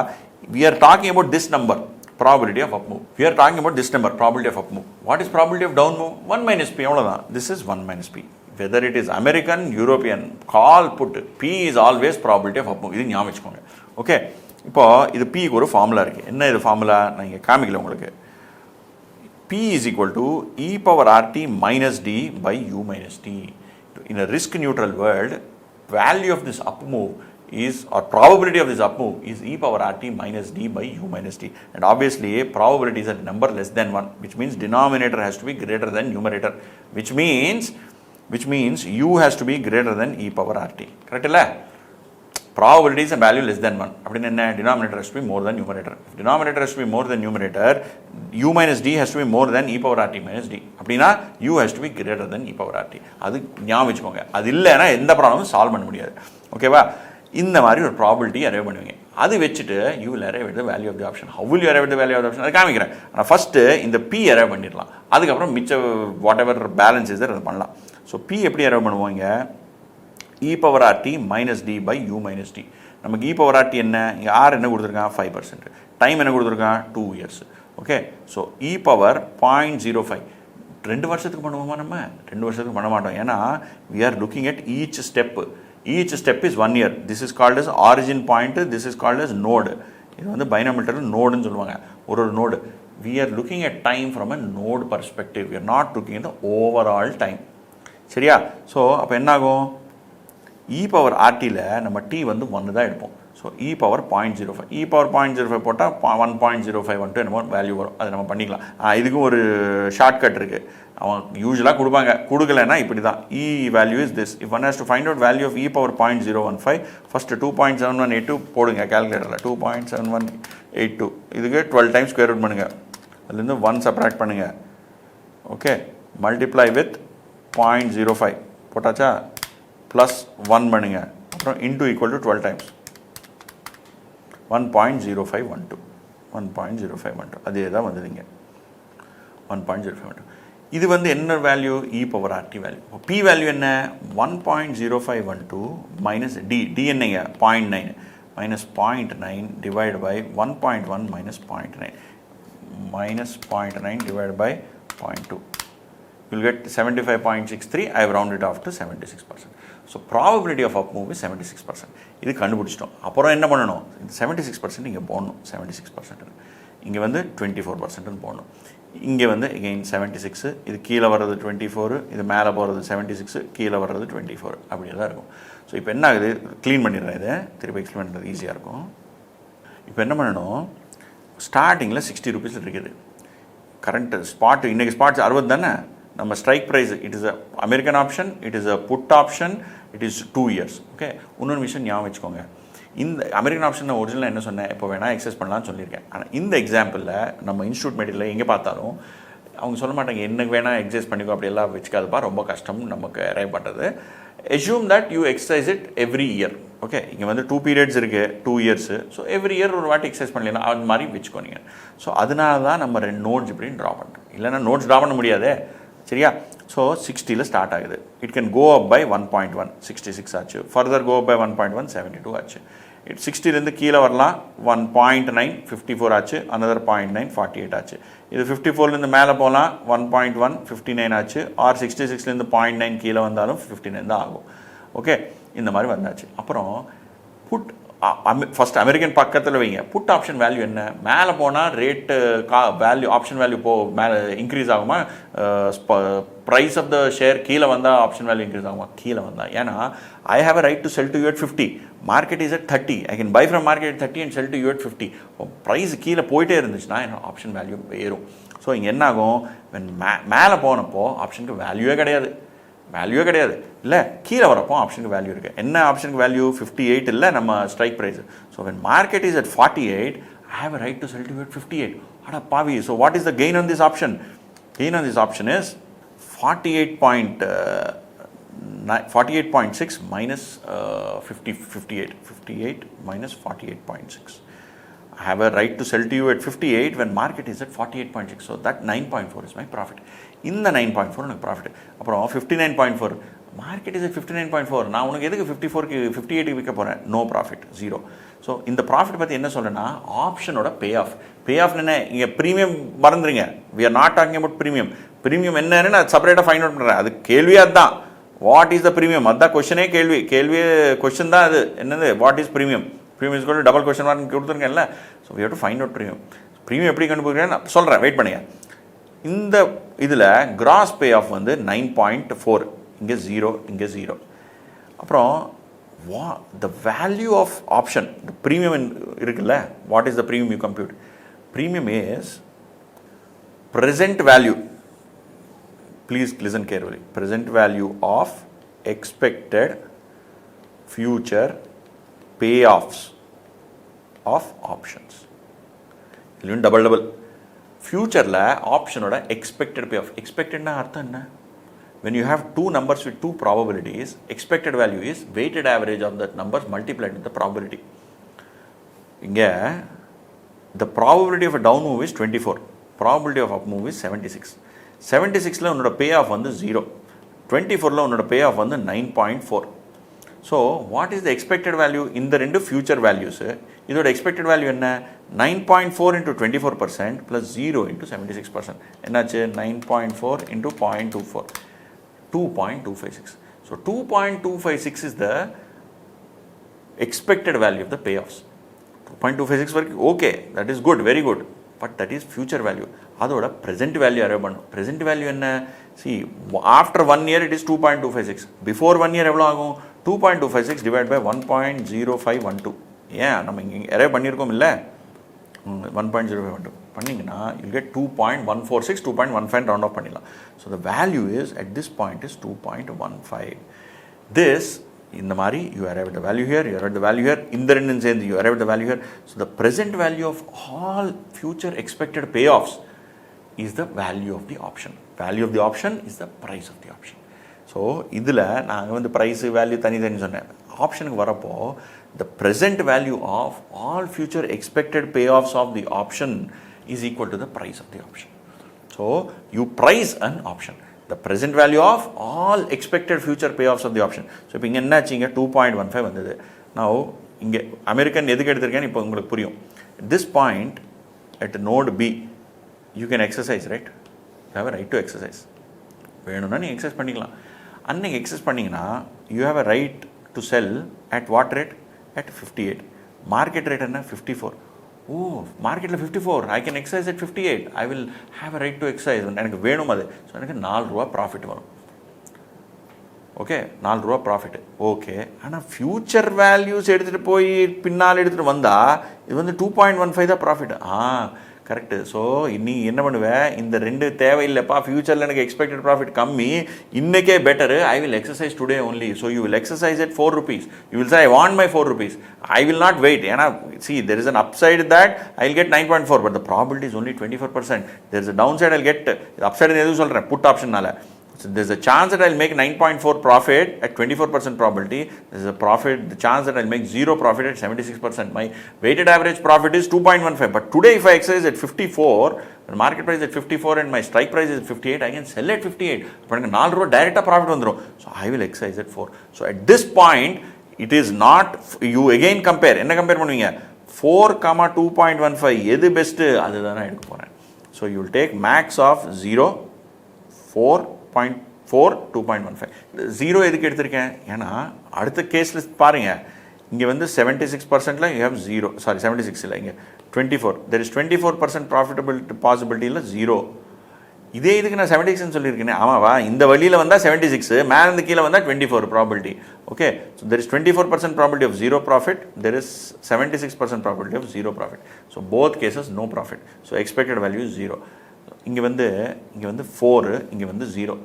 ஸோ இதில் you always take max of 0. American ஆப்ஷனில் how will you exercise? When do you get maximum profit? When will you exercise? When you get maximum profit. Maximum profit should be positive, na profit. So it is max of 0, exercise value at current point, present value of expected future payoffs. So அதனால தான் இங்கே 0 போட்டிருக்கோம். So இங்கே வந்து 0, இங்கே வந்து 4. So இப்போது இந்த 0க்கு ப்ராபிலிட்டி என்ன? 76. இந்த 4க்கு ப்ராபிலிட்டி என்ன? 24.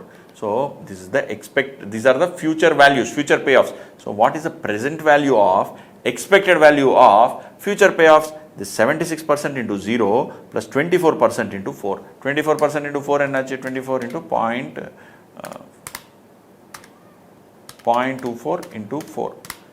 0.96 ஆச்சு. So you have a possibility of getting a 0.96. ஆனால் இது என்ன? expected value of future payoff. present value of expected value of future payoff வேணும் நமக்கு. 0.96 divided by 1.0512. 0.913, 0.91 round up பண்ணுறேன். So you get the present value of expected value of future payoff is 0.91. At this point, the value of the option is equal to the price of the option, which is the premium of the option, which is 0.91. இங்கே வந்து நீங்கள் எழுதுவீங்க 0.91. This is the price of the option. This is how you arrive at the price of an option using which method? Risk neutral method. Risk neutral method la formula enna? E power RT minus D by U minus T. And always probability is up move probability தான். down move in move probability இல்லை. put ஆகட்டும், call ஆகட்டும், American ஆகட்டும், European ஆகட்டும். சரியா? இது வந்து ஒரு மெத்தட். செகண்டு, இது வந்து நம்ம இது முடிச்சிட்டோம். என்ன மெத்தடு? இந்த ரிஸ்க் நியூட்ரல் அப்ரோச் முடிச்சிட்டோம். அப்புறம் பைனாமியல் மெத்தட். பைனாமியலில் 2 வழி. Delta share, portfolio replication. இது எப்படி ஆகும்னா, இது கால் ஆப்ஷன் எடுக்கிறேன், European. Spot price 60, time to your strike price is 64. Time is only 1 year, ஒரே வருஷம் தான் யூஸ் பண்ணிக்கலாம்.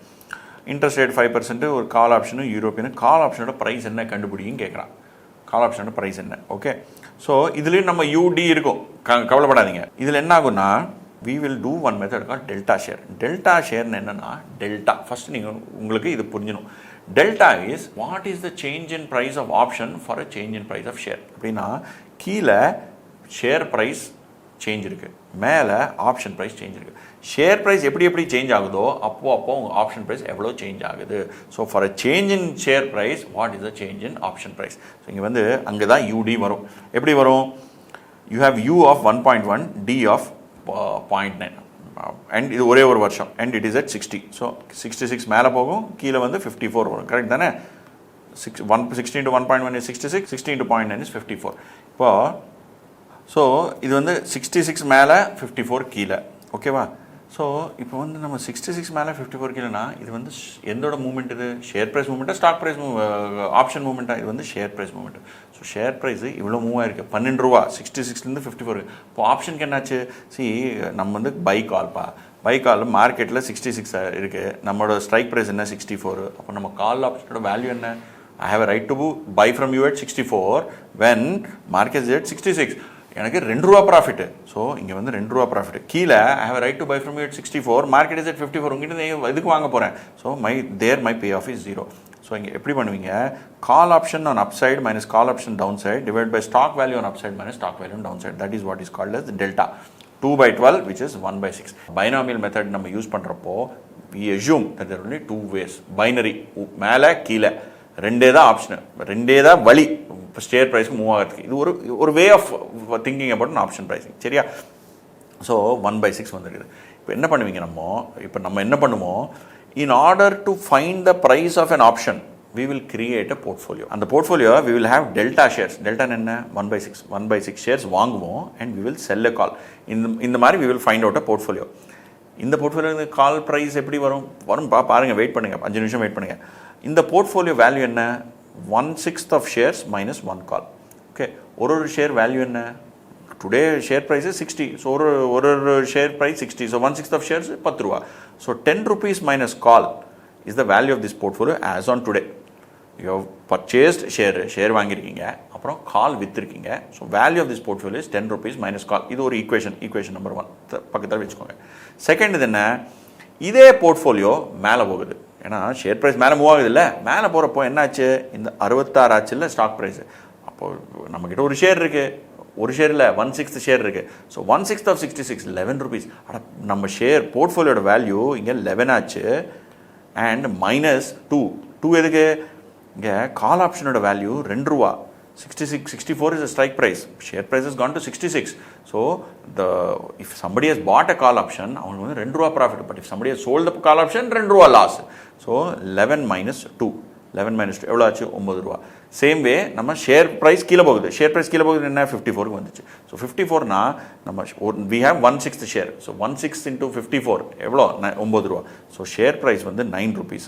ஓகே, ஆனால் ஆப்ஷன் வேல்யூ என்ன? ஆப்ஷனுக்கு வேல்யூ கிடையாது. ஏன்னா when it is on down side, நம்ம வந்து buy call option I have a right to buy at 64, market is at 54. எதுக்கு வாங்க போகிறேன்? ஆப்ஷனுக்கு வேல்யூ இல்லை, option value is 0. So 9 minus 0 is 9. இப்போ என்ன ஆச்சுங்க பாருங்கள், அப்பு போனாலும் 9 தான் போர்ட்ஃபோலியோ வேல்யூ, டவுன் போனாலும் 9 தான். ஓஹோ, இது ஒரு போர்ட்ஃபோலியோ இருக்கா? மேலே போனாலும் 9, கீழே போனாலும் 9. இந்த மாதிரி போர்ட்ஃபோலியோ அது. அந்த போர்ட்ஃபோலியோக்கு ரிஸ்கே இல்லை. வால்டாலிட்டி இருந்தாலும் அந்த போர்ட்ஃபோலியோ ரிஸ்க் இல்லை. So the portfolio is a riskless portfolio. A riskless portfolio generates என்ன profit? Risk-free profit. Risk-free profitனா நம்ம ரேட் என்னங்க? 5% rate. Okay, 5% rate. So divide by 1.05. நீங்கள் டைரெக்டாக இ பவர் வேல்யூ கொடுத்தா நீங்கள் 1.0512 பண்ணலாம். இ பவர் வேல்யூ கொடுக்கலன்னா டைரெக்டாக 5% எடுத்துகிட்டு by 1.05. So the present value of this portfolio is 8.57. ஏன்னா 8.57 into 1.05 is equal to 9. So 8.57 இந்த போர்ட்ஃபோலியோட ப்ரெசென்ட் வேல்யூ இருந்தால் இங்கே பாருங்கள், ஒரு ஞாபகம் வச்சுக்கோங்க, இந்த 9 என்னைக்கு இந்த வேல்யூஸ் ஃபியூச்சரில் portfolio generating future value of 9. மேலே போனாலும் 9 தான், கீழே வந்தாலும் 9 தான். மற்ற ஸ்டாக் ப்ரைஸ் மேலே போனாலும் போர்ட்ஃபோலியோ வேல்யூ 9, ஸ்டாக் ப்ரைஸ் கீழே வந்தாலும் போர்ட்ஃபோலியோ வேல்யூ 9. ரெண்டு இடத்துலையும் போர்ட்ஃபோலியோட வேல்யூ 9 தான். ரைட், இந்த 9ஓட portfolio would have generated risk-free returns. So what is the present value of this portfolio? 9 by 1.05. That is 8.57. இது வந்து equation number 2 ஆச்சு. So we have one equation number 1, which is present value of portfolio. We have another equation which is present value of portfolio. So equate both. So 10 minus call is equal to 8.57, or call is equal to 1.43. So if you equate both the equation 1 and 2, you get the price of a call. இதில் என்ன தெரியுது நமக்கு? You purchase delta shares and create a portfolio and use it to arrive at the price of a call option. You create that portfolio has up value, and the portfolio கீழ value இருக்கும். ரெண்டுமே in both cases சேமாக இருக்கும். அதனால அது riskless portfolio. அப்படின்னா அது வந்து risk free return generate பண்ணும். அப்படின்னா அதோட present value வரும். அந்த present value you will equate with the present value of the portfolio. அப்போ உங்களுக்கு call price 1 rupee 43 paisa வரும். இது வந்து ஒரு வழி. என்ன வழி இது? இது வந்து டெல்டா ஷேர் மெத்தடு. அப்புறம் இதே இதில் ரெப்ளிகேட்டிங் போர்ட்ஃபோலியோன்னு இன்னொன்று இருக்குது. இது என்ன? இதுவும் இதேயோட ஒரு வேரியேஷன் தான். இது என்ன பண்ணுவீங்க? இதுலேயும் டெல்டா ஷேர் இருக்கும். இது டெல்டா நம்ம விடமாப்பா, எங்கே போனாலும் டெல்டா தான் இருக்கும். So you buy have delta shares plus loan. இதில் என்ன பண்ணுவீங்க? You will have delta share, அப்புறம் இன்னொரு லோனும் வாங்கிடுவீங்க. யூ பாரோ மணினா காசு வந்து you have taken a loan, so the loan value is negative value. Okay, அது ஞாபகம் வச்சுக்கோங்க. So delta share plus loan, ஒரு போர்ட்ஃபோலியோ இருக்குது, அந்த portfolio is delta share plus loan. நம்ம என்ன சொல்கிறோம், we are making a statement, this portfolio exactly replicates the bay of the call option. அப்படின்னா இந்த போர்ட்ஃபோலியோ நம்ம எந்த டிசைன் பண்ணியிருக்கோமோ நம்ம கால் ஆப்ஷனிலோட பே ஆஃப் என்ன இருக்குது அதே பே ஆஃப் இந்த போர்ட்ஃபோலியோவும் வரும். அப்போது அப்படி வந்துச்சுன்னா the present value of this portfolio is equal to present value of the call. Correct தானே? ஃபைனான்ஸில் ஒரு ரூல் இருக்குது. என்னென்னு, if there are two portfolios which have same ending value and generating same returns, then they have same beginning value. Correct தானே? Ending value is 100, return is 10%, இப்போ beginning value is 90.09090 தானே? ரெண்டு இடத்துலையும் you are going to generate the same returns, then it means both of the places you have same beginning value. அந்த principal எடுத்துக்கிட்டு என்ன பண்ண போகிறோம், we are using to use that principle to arrive at the value of the call. என்ன பண்ண போகிறோம், there is delta shares plus loan இந்த மாதிரி ஒரு போர்ட்ஃபோலியோ இருக்குது, அந்த போர்ட்ஃபோலியோட present value is equal to present value of call. இதுதான் நம்ம ப்ரூவ் பண்ண போகிறோம். If it is proven, then the call value வந்துடும் நமக்கு. இப்போ இந்த போர்ட்ஃபோலியோ மேலே போகிறப்போ இந்த போர்ட்ஃபோலியோ வேல்யூ என்ன ஆகும், when share price goes up, future value of portfolio என்ன ஆகும், ஷேர் ப்ரைஸ் எவ்வளோ ஆகும், 66.54. So future value of portfolio மேலே போகிறப்போ 66 plus future value of loan. Correct இல்லை? 66 இன்டூ டெல்டா ஷேர் என்ன 1/6, delta is 1/6. Correct. So 66 into 1/6 அப்படின்னு என்ன 11 plus future value of loan. இங்கே எழுதியிருக்கேன் பாருங்கள். The future value of this portfolio is 11 plus future value of loan. Eppo, when the share price goes up. When the share price comes down, it is 9 plus future value of the loan. Okay, if it is coming down, share price is coming down, in the portfolio the value வந்து 9 plus future value of loan. இப்படி இருந்தா and we have already made an assumption என்னன்னு, that this portfolio replicates the payoff of the call. Call at a payoff என்ன, upside call at a payoff 2, downside call at a payoff 0. Correct இல்லை? Upside 66 minus 64, call it a payoff. Downside 54 no nothing, payoff is 0. So if this portfolio is same as the portfolio is generating same returns as a call, that is 11 plus future value of loan is equal to 2 and 9 plus future value of loan is equal to 0. அப்படின்னா future value of loan is equal to -9. Correct இல்லை? Future value of loan is, எந்த ஈக்குவேஷனில் பார்த்தாலும் இந்த 2 இங்கே எடுத்துகிட்டு போங்க, ஒரு 11 இந்த எடுத்துகிட்டு வந்துருங்க, ஒரு இங்கே 9 இந்த எடுத்துகிட்டு வந்துருங்க. Future value of loan is -9. Future value is -9னா ப்ரெசென்ட் வேல்யூ ஆஃப் லோன் என்ன, -9 டிவைட் பை 1.05 எவ்வளோ வரும், 8.57. So present value of loan 8.57. Correct இல்லை? ப்ரெசென்ட் வேல்யூ ஆஃப் லோன் 8.57னா what is the present value of portfolio? Already ஒரு equation இருக்கே, present value of portfolio delta shares into 66, delta shares into 60, which is the present value plus loan. So என்ன ஆகுங்க, equation 1 and 2, present value of loan is 8.57 and present value of portfolio is equal to delta shares plus loan ka present value. So 1/6 into 60 minus 8.57, that is 10 minus 8.57, which is 1.43. You are creating a portfolio which is mimicking the returns of the call. Mimicry mari, it is getting the same returns of the call. Appadina that happens, then present value of the portfolio is equal to present value of the call. That is how you got the value of the call as 1.43. inge enna vandhudu 1.43, same answer, anga ponalum inga ponalum answer same da. So irrespective of the method that you use, you will get the same answer. Present value of the portfolio is equal to present value of the call, which is 1.43. புரியுதா? இது புரியலன்னா கொஞ்சம் time spend பண்ணி, please spend time, இது இந்த video திருப்பி கேளுங்க, இல்லைன்னா நீங்கள் வந்து ப்ராப்ளம் சால்வ் பண்ணிங்க, உங்களுக்கு வந்துடும். ஓகே, இது முடிஞ்சதுக்கப்புறம் நமக்கு இருக்கிறது பிளாக் ஷோல் வந்து நான் ப்ராப்ளம் சால்வ் பண்ணுறப்போ எக்ஸ்பிளைன் பண்ணுறேன். ஓகே, அது இல்லாமல் நான் வந்து இது எக்ஸ்பிளைன் பண்ணுறது யூஸ் இல்லை, அது நம்ம வரலாம் ஃபஸ்ட்டு. அது விட்டு நம்ம மிச்ச கொஷின் பண்ணிடலாமா? There are some questions, 8-9 question இருக்குது, அது பண்ணிட்டோன்னா நமக்கு we will move forward to Black Scholes. அப்புறம் இந்த சாப்டரில் நிறைய தியரி இருக்குப்பா, புது தியரி. ஓகே, அந்த தியரியெல்லாம் நல்லா படிங்க நீங்கள். அந்த தியரியில் there is a very high possibility that you can get questions. சரியா? இப்போ நம்ம வந்து let look at question number 3. என்னது question? Equity share of PQR is presently quoted at 320. Okay, very good. அப்போ என்ன, market price after 6 months following probability distribution, ஒரு probability distribution கொடுத்துருக்கான். 6 மாதம் கழிச்சு இதெல்லாம் ப்ரைஸ் இருக்கலாம்.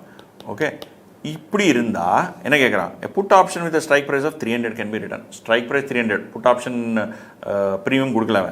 You are required to find out expected value of the option it maturity. மெச்சூரிட்டியில் ஆப்ஷனோட வேல்யூ என்ன இருக்கும். ஸோ இதில் நிறைய பேர் பண்ணுற மிஸ்டேக்கும் காமிக்கிறேன் நான். ஸ்பாட் வந்து என்ன, இன்றைக்கி ரேட் என்ன 320, okay. Strike price 300. It's a put option, time to expiry 6 months, maturity period 6 months. Stock price after 6 months என்ன இருக்கலாம், அவங்க கொடுத்துருக்காங்க 180, 260, 280, 320, 400. ஸோ அதெல்லாம் போட்டுருங்க. வாட் இஸ் அ ப்ராபபிலிட்டி இங்கே போட்டுருங்க. இந்த ரெண்டு மல்டிப்ளை பண்ணிடலாமா, பண்ணவே கூடாது. You should never multiply stock price with the probability to arrive at expected value of the option. நான் காமிக்கிறேன். 18, 52, 140 இப்படியெல்லாம் வந்தது. எல்லா டோட்டல் இஸ் 282. ஓகே, 282 வந்தால் I have a right to sell put option at 300. I have a right to sell at 300. Expected price of the share is 282. So I will make profit of 18. தப்பு. This is 100% wrong. இப்படி பண்ணவே கூடாது. எப்படி பண்ணணும்னா, at every level you generate the profit and or pay off and multiply the probability. அப்படின்னா எப்படின்னா, I have a right to sell at 300. Share price is 180. So அப்போது எனக்கு ப்ராஃபிட் இஸ் 120. ஸோ எனக்கு 120 ப்ராஃபிட் வரும். ஆனால் ப்ராபிலிட்டி என்ன 0.1. 120 into 0.1 அப்படின்னா 12 rupees. 12 rupees is my profit. அப்படியே I have a right to sell at 300. Market price is 260. Profit is 40. ஆனால் ப்ராஃபிட்டோட 40யோட probability 0.2. 40 into 0.2, 8. அந்த மாதிரி பண்ணி ஃபைனலி இந்த 320, 400 நம்பரில் ப்ராஃபிட்டே இருக்காது. ஏன்னா I have right to sell at 300. Market is 320, 400. நான் விற்கவே மாட்டேன். So profit is 0. இந்த ப்ராஃபிட்ஸை யூ வில் ஆட் அப். ஏன்னா ஆல்ரெடி ப்ராபிலிட்டியோட மல்டிப்ளை பண்ணியிருக்கீங்க. So you will add up 12, 8, 10. எவ்வளோ, 30 ரூபா. This is the expected bay of the option. ஓகேவா, புரிஞ்சுதா? You should never multiply the stock price with the probability and arrive at an expected stock price and then find out the value of the option. நீங்கள் என்ன பண்ணணும்னா, find out the profit at each level, multiply with the probability and arrive at expected payoff and then add all the expected payoff. அப்படி தான் பண்ணி ஆகணும். Okay, இல்லைனா mark கிடைக்காது. Theoretically also it is wrong, logically also it is wrong. இது வந்து question number 3 அப்புறம் will go to question number 8. நான் ஃபஸ்ட்டு சின்ன கொஸ்டின் தான் ஸ்டார்ட் பண்ணுவேன். சடனாக Black-Scholes போக மாட்டேன். சரியா? Mr. Dayal is interested in purchasing equity shares of ABC which are currently selling at 600. Okay, very good pa. He expects price may go up to 780 or go down to 480. என்னது? Okay, பார்க்கலாம். In 3 months, the chances of occurring of such variations are 60% and 40%. ஓ, இவனே property கொடுத்தான்ல, use பண்ணிக்கலாம்ல. P is equal to E per RT பண்ண தேவையில்லை. இல்லை, தப்பு. These are not risk neutral probabilities. இந்த probabilities வந்து இவனோட எக்ஸ்பெக்டேஷன். அதெல்லாம் நம்ம கணக்கிலேயே எடுத்துக்கூடாது. எப்போ எடுத்துக்கூடாது, ஆப்ஷன் ப்ரைஸ் பண்ணுறப்போ எடுத்துக்கூடாது. வேறு ஏதாவது விஷயத்துக்கு எடுத்துக்கலாமா, அது அப்புறம் பார்க்கலாம். ஆப்ஷன் ப்ரைஸிங் வந்து ரிஸ்க் நியூட்ரல் ப்ராபபிலிட்டி தான் பண்ணணும். Which is P is equal to E power RT minus D by U minus D. E power RT plus RT, it is not minus RT. ஞாபகம் வச்சுக்கோங்க. Okay, call option on the shares of ABC can be exercised at the end of 3 months at the strike price of 630. Already strike price கொடுத்துருக்கான். What combination of share and option should he select if he wants a perfect edge? Delta, that's all. What should be the value of the option today? Find out. Delta method என்ன method சொல்லலை. What is the expected rate of return in the option? இது என்ன பார்க்கலாம். So இங்கே method கொடுக்கல. So நம்ம easiest was risk neutral pass. Okay, method சொல்லலைன்னா risk neutral use பண்ணி அமைச்சிடலாம். அப்படி super simple. Okay, so current price 600. Okay, up is 780, down is 480. So 780 by 600 எவ்வளோ? 1.3. Okay, 780 by 600 is 1.3. 480 by 600 is 0.8. Okay, இதுக்கு ரெண்டும் probability கொடுத்துருக்கேன். This we will not use for risk neutral. ஞாபகம் வச்சுக்கோங்க. Okay, strike price 630. என்ன option இது? Call ஆப்ஷனும். Very good. 3 months expiry. அப்புறம் வேறு என்ன கொடுத்துருக்கான்? Risk free rate of interest எங்கே கொடுத்துருக்கேன்? Risk free rate of interest is 10% per annum. So 10% per annumனா 3 monthsக்கு என்ன ஆகும்? 1 plus 10% by 4, that is 1.025. 1.025. C, இதில் வந்து இ பவர் ஆர்டியும் பண்ணலாம், 1 plus ஆரும் பண்ணலாம். எப்படி அவன் எக்ஸாமில் என்ன கொடுத்துருக்காங்க? இப்போ கண்டினியூஸ்லி காம்பவுண்ட் ரேட்டு கொடுத்தா நீங்கள் இ பவர் ஆர்டி பண்ண முடியும். கண்டினியூஸ்லி காம்பவுண்ட் ரேட் கொடுக்கலன்னா டைரக்ட்லி 1 plus ஆர் பண்ணிடலாம். R is interest rate. ஏன் இங்கே வந்து அது 1.025 வந்துடும். Okay, U is 1.3, D is 0.8, interest rate for 3 months 2.5, future value factor 1.05. அதை இப்போ எக்ஸ்பிளைன் பண்ணிட்டு இருந்தேன். What is P? P is E power RT minus D by U minus D. அப்படின்னா 1.025 minus 0.8 divided by 1.3 minus 0.8 எவ்வளோ வரும்? 1.025 minus 0.8 is equal to 0.225 divided by 0.5. 45%. So probability of up move 45%. Probability of down move 1 minus 45, which is 55%. Okay va? இப்போ first என்ன கேட்டிருக்கான், what combination of share and option should he select? What should be the share option? You should have delta share minus call. What is delta? Delta is change in option price due to change in share price. இப்போ நம்ம share price 780 to 480 அப்படி எவ்வளோ, denominator is 300. Option price எவ்வளோ change ஆயிருக்கு, 780ல you have a right to buy at 630. So what is the gain? You will gain 150. 480 market price, you have to buy at 630. பண்ண மாட்டோம். So 0. So 150 minus 0 by 300. That is our delta is 0.5. இது ஞாபகம் வச்சுக்கோங்க, call optionக்கு delta is always less than 1. It is between 0 and 1. Put option delta is between 0 and minus 1. இது வந்து call option, இதோட delta 0.5. Okay, எழுதணும் நீங்கள் என்னன்னா, Mr.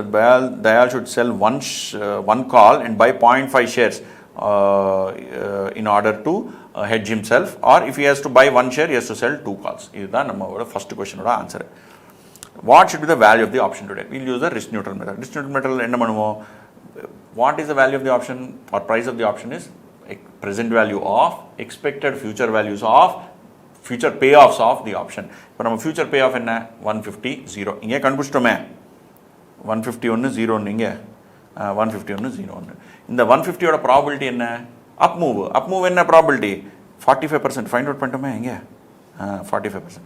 ஸோ என்ன வரும், 150 into 0.45 plus 0 into 0.55 இதோட present value. So 150 into 0.45 எவ்வளோ, 67.5. 67.5 divided by 1.025 எவ்வளோ, 65.85. So present value of the option is 65.85. எப்படி வந்தது எனக்கு இது 0. இதில் வந்து ஸ்டாக் அப்பு ஸ்டாக் டவுனு, கரண்ட் ஸ்பாட் எவ்வளோ 600. யுவர் ஸ்டாக் அப் மூவ், இங்கே ஒரு பேஜ் இன்சர்ட் பண்ணி எக்ஸ்பிளைன் பண்ணுறப்பா, எதுக்கு இவ்வளோ கேவலமாக பண்ணுறது. 600, this origin, it can go up to 780, it can come down to 480. இது வந்து ஸ்டாக் பற்றி டிஸ்கஸ் பண்ணுறோம். கால் ஆப்ஷன் வேல்யூ ஸ்ட்ரைக் வந்து 630. ஸோ கால் ஆப்ஷன் வேல்யூ வந்து 150, கால் ஆப்ஷன் வேல்யூ வந்து 0. இதுக்கு 45% ப்ராபபிலிட்டி, இதுக்கு 55% probability. So present value of expected future payoff, future payoff எவ்வளோ, 150 and 0. எக்ஸ்பெக்டட்னா 150 into 0.45 plus 0 into 0.55. Whole thing present value 1.025. இப்படி தான் வந்தது நமக்கு, சரியா. So the price of the option is 65. Okay, இங்கே வரைக்கும் முடிஞ்சது. What is expected rate of return? இங்கே ரேட் ஆஃப் ரிட்டர்னா என்ன கேட்குறேன்னா, உன்னோட ரிட்டர்ன் வந்து ப்ராபிலிட்டி வந்து 45-65 நீ சொல்லியிருக்க, நான் எஸ்டிமேட் பண்ணுற ப்ராபிலிட்டி 60-40. நம்ம அந்த கேப்பம் மெத்தட்லையும் பார்த்துருப்போமே, கேப்பம் ஒரு எஸ்டிமேட் இருக்கும், அது வந்து ஐடியல். என்னோட இன்னொரு எஸ்டிமேட் இருக்குப்பா, அதை பற்றி தான் நான் டெசிஷன் எடுக்க போகிறேன். ஸோ இவன் இந்த தயாலோட எஸ்டிமேட்டு 60-40. ஸோ அது 60-40 இருந்துச்சுன்னா, what is the return that is expecting? Is expecting much higher return. இப்போ நம்ம வந்து ஆப்ஷன் வந்து 65 தான் வேல்யூ அரே பண்ணியிருக்கோம், ஆனால் ஹீ இஸ் திங்கிங் இல்லைப்பா அந்த 780க்கு there is a very high probability. So 780க்கு ஹை ப்ராபபிலிட்டி இருந்துச்சுன்னா என்ன ஆகும்னா, 780 அப்போது 150 ப்ராஃபிட் இருக்கும்ல, 150 pay off, that you multiply by 60%, which is 90 rupees. Oh, for him, based on his assumption, அவனோட assumption வச்சுட்டு 90 rupees option value. ஆனால் நம்ம என்ன அரைவ் பண்ணியிருக்கோம், we have arrived at 65.85. So அவன் 65.85 இப்போ வாங்கினா அவனுக்கு 3 மாதம் கழிச்சு 90 rupees வரப்போகுது. அப்போது அவன் ரிட்டர்ன் எவ்வளோ, 90 by 65.85 minus 1. அவன் ரிட்டர்ன் 36.6%. ஆனால் எவ்வளோ மாதத்துக்கு, 36.6% only for 3 months. So full இயருக்கு இன்டூ 4 பண்ணால் 146%. ஸோ அவன் ரிட்டர்ன் எக்ஸ்பெக்டேஷன் இஸ் 146%. இப்படி தான் பதில் கொடுக்கணும். புரியலன்னா திருப்பி கேளுங்க, ஆனால் இப்படி தான் பதில் கொடுக்கணும். ஓகேவா? சரி, கொஸ்டின் நம்பர் 8 முடிஞ்சது. அப்புறம் போகலாம் question number 11. Following is a 2 subperiod tree of 6 months each. Okay, ஞாபகம் வச்சுக்கோங்க. ஃபார் ஷேர் ஆஃப் சிஏபி 30, 33, 27, 36.3, 29.7, 24 கொடுத்துருக்கான். Great. Use the binomial model. Binomial model என்ன, either binomial model na either delta hedging or your portfolio replication. Calculate the current fair value of regular call option CAB with the following characteristics. X is equal to 28, risk free is 5. You should also indicate composition of implies riskless portfolio. இப்போது இந்த மாதிரி question 2 period இருக்கிறதுக்கு நம்ம delta hedging இது பண்ணக்கூடாது. அது use பண்ணி price பண்ணுறது ரொம்ப கஷ்டமாயிடும். You should still use risk neutral only. Okay, so risk neutral method use பண்ணி ப்ரைஸ் பண்ணிவிட்டு then you will just say delta hedging போர்ட்ஃபோலியோட ரிஸ்க்லெஸ் போர்ட்ஃபோலியோட காம்பினேஷன் கொடுத்துடணும். இதுக்கு வந்து நீங்கள் டெல்டா ஹெட்ஜிங் பண்ணிடுறேன், போர்ட்ஃபோலியோ ரெப்ளிகேஷன் பண்ணிடுறேன், அவன் பைனாமியல் சொல்லியிருக்கான், அப்படி பண்ணக்கூடாது. ஏன்னா அதில் ரொம்ப கஷ்டம். It is very difficult. Whereas risk neutral, it is very easy. When you have a 2-stage binomial tree, always use risk neutral. Okay, so இப்போ என்ன ஆகுது, current price is 30, 33 போகுது, 27 கீழே வருது. ஸோ அப்படி என்ன 1.1, 0.9 அவ்வளோதான் UD value. And strike price என்ன 28 அவனே கொடுத்துருக்கான். இன்ட்ரெஸ்ட் ரேட் என்ன 5% per annum. அப்போது இது வந்து ஹாஃப் இயருக்கு 2.5%. So 5% per annum, half year வந்து 2.5%. ஓகே, சரி. இப்போது what is the probability of up move? Probability of up move is R minus D by U minus D. That is 1.2025 minus 0.9 divided by 1.1 minus 0.9. You will get 0.625%. 1.025 minus 0.9 divided by 0.2. 0.625. So up move is 62.5, down move is 37.5. இது வச்சுக்கிட்டு and European option ஏதாவது சொல்லியிருக்கானா? Regular காலம் சொல்லியிருக்கான். ரெகுலர்னா European தான். So 30லேருந்து 33 போகுது, 33லேருந்து 36.5 அவனே கொடுத்துருக்கான். Okay, 36.3. So அப் மூவ்க்கு எல்லாம் 62%, டவுன் மூவ்க்கு எல்லாம் 37.5%. இது வச்சு ப்ரைஸ் பண்ணும். எப்படி பண்ணுவோம்? Every level you will check what is the bay of. It's a call option. Strike price என்ன 28. So I have a right to buy at 28. Market is at 36.3. So I will buy at 28. Profit எவ்வளோ வரும்? 36.3 minus 28 which is 8.3. Same way 29.7, 28, 1.7 is the profit. Then 24.3, எதுக்குடா வாங்க போகிறேன்? மார்க்கெட்லேயே 24.3, நான் உங்ககிட்ட இதுக்கு 28க்கு வாங்க போகிறேன். So profit is 0. இதுக்கு எல்லாம் இது என்ன? அப் மூவ் இஸ் 62.5, இங்கே டவுன் மூவ் இஸ் 37.5. இந்த ரெண்டு வெயிட்டட் ஆவரேஜ் பண்ணுவீங்க. தட் இஸ் என்ன பண்ணுவோம்? 62.5 into 8.3 ப்ளஸ் இது 62.5 into 8.3 plus 37.5 into 1.7. whole thing divided by 1.025. அது 1.025 பண்ணலாம். நம்ம we can arrive at a rate which is slightly different also. எப்படி எனக்கு 1.0247 எப்படி வந்தது? இங்கே பாருங்கள். assume that half year rate is 1.025. 1.05 square root, 1.05 square root 1.2469 or 1.25. நீங்கள் எது வேணால் எடுக்கலாம். அவங்க கிளியராக ஸ்பெசிஃபை பண்ணலன்னா you can take anything.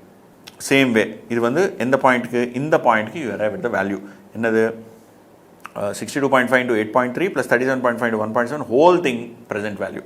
Present value எவ்வளோ பீரியடுக்கு? only one period is by 1.027 is 5.68. So இந்த இடத்துல price of the option is 5.68. கீழே இருக்கிற இடத்துல என்ன option price? 1.7 into 62.5% plus 0 into 37.5%, whole thing by 1.024%, which is 1.03. So இந்த இடத்துல 5.68, இந்த இடத்துல 1.04, 03 இல்லை 04. ஓகே, திருப்பி இங்கேருந்து இந்த இதுக்கு 62.5, இதுக்கு 37.5. So 5.68 into 62.5, 1.04 into 37.5.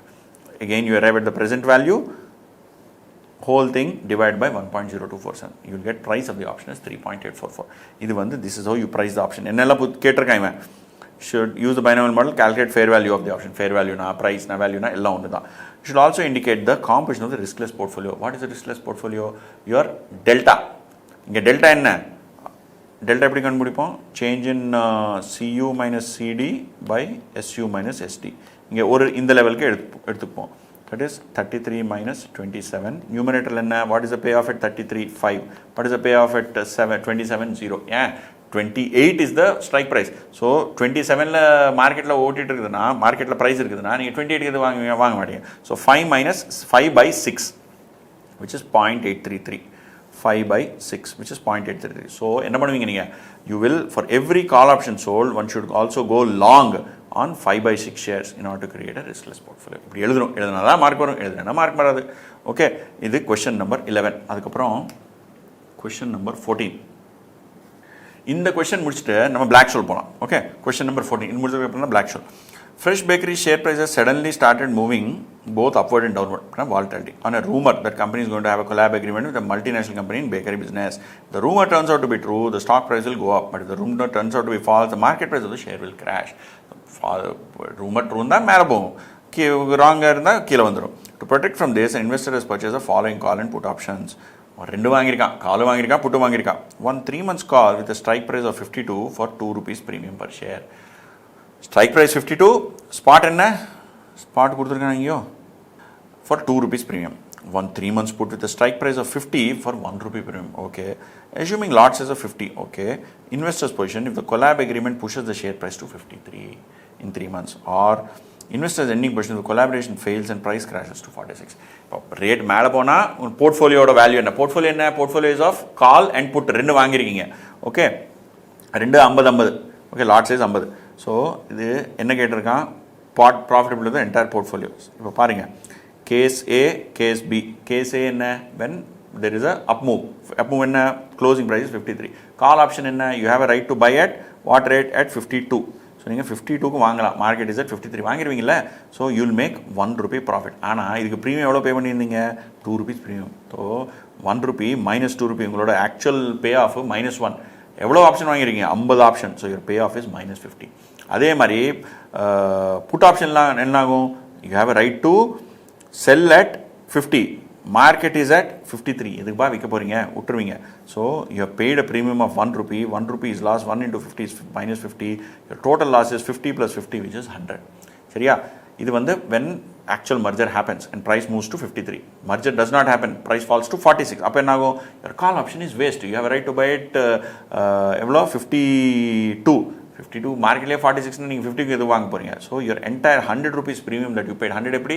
2 rupees per unit and 50 units, 50 lot size. So 100 rupees is loss. ஆனால் உங்கள் புட் ஆப்ஷன் என்ன ஆகும்? You have a right to sell at 50, market is at 46. அப்புறம் 4 rupee profit.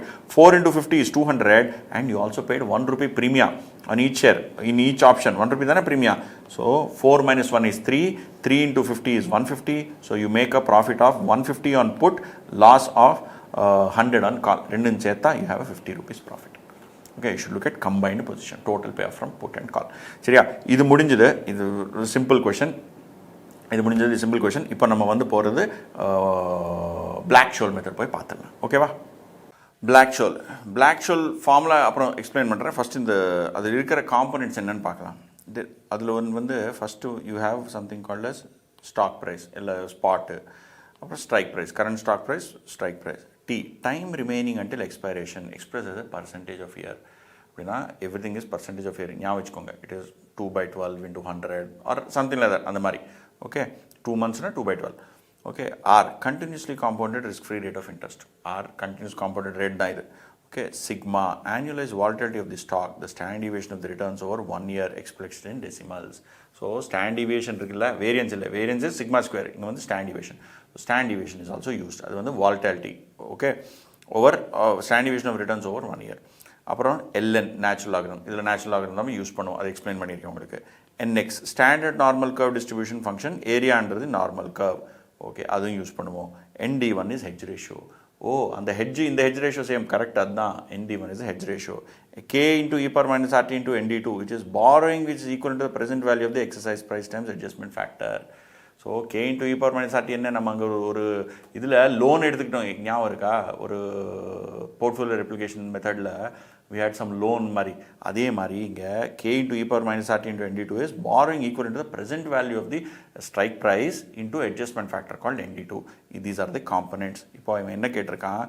Spot is given as 180, strike is given as 170, interest rate is given as 7%, time is given as 3 years. 3 na 3 months இல்லை, 3 years. Sigma அப்படின்னா your standard deviation is given as 0.18. what is the price of the call? நம்ம formula என்ன? call option is equal to, இதில் dividend இல்லை, S0 into ND1 minus K into e power minus RT into ND2. S0 and S0 into ND1 அது அப்புறம் பார்க்கலாம். First D1 என்ன? D1 is natural log of S0 by K plus R plus sigma square by 2 whole thing into T divided by sigma root T. இது ஞாபகம் வச்சுக்கணும், வேறு வழி இல்லை. இந்த ஃபார்முலா ஞாபகம் வச்சு தான் ஆகணும். Natural log of S0 by K plus bracket open R plus sigma square by 2 whole thing into T full thing divided by sigma root T. இதுதான் ஃபார்முலா. இப்போ இதில் நேச்சுரல் லாக் இங்கே எப்படி வந்தது? நமக்கு நேச்சுரல் லாக் பார்க்கலாம். Natural log of what? Natural log of spot by K. Spot என்ன? 185, K என்ன? 170. So natural log of 185 by 170, 185 by 170 எவ்வளோ வரும்? 1.088. Natural log of 1.088. Natural log value எப்படி நம்ம எப்படி கண்டுபிடிச்சிட்டோம்? இங்கே 1.08825 எக்ஸாமில் கொடுப்பாங்க, கொடுக்கலன்னா இப்படி தான் யூஸ் பண்ணும். Square root 12 times subtract 1.088235 square root 12 times 1 2 3 4 5 6 7 8 9 10 11 12 minus 1 divided by 0.0002444172. You get 0.08456. 0.084547, you take 0.08456. This is the actual value.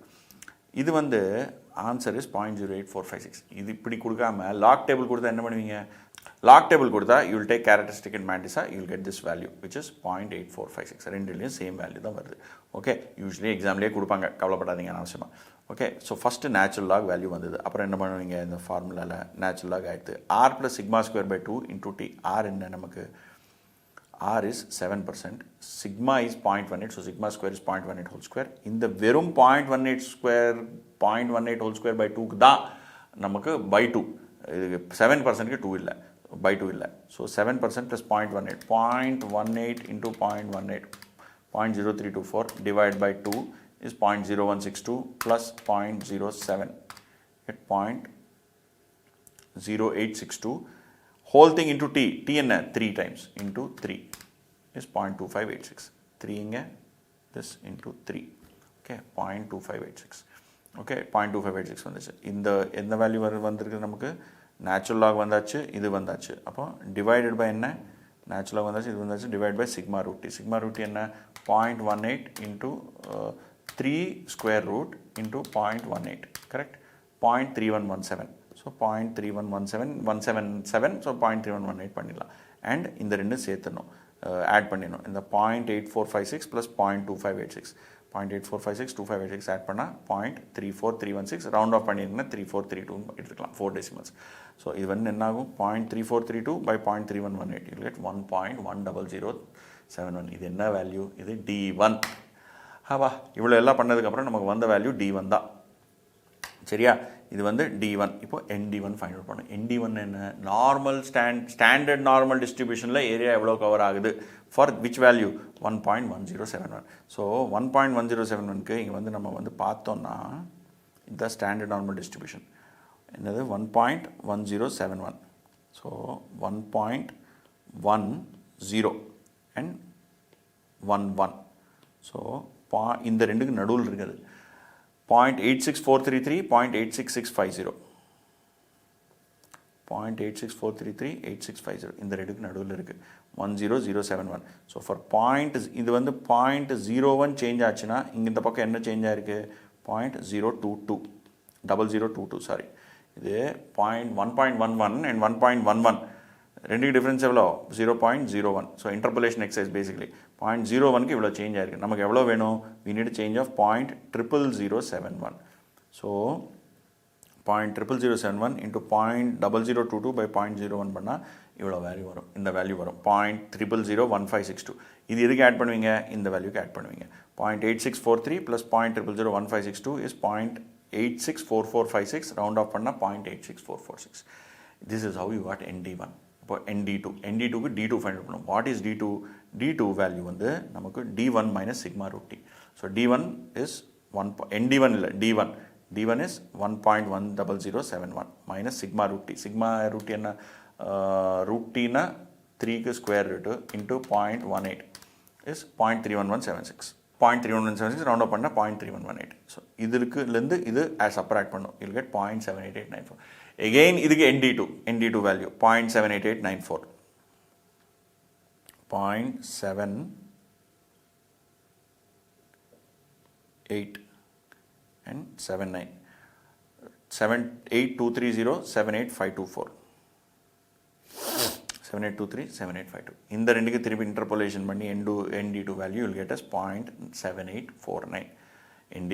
ND2 வந்தாச்சு, ND1 வந்தாச்சு. இப்போ என்ன பண்ணணும், S0 into ND1 minus K into e power minus RT into ND2.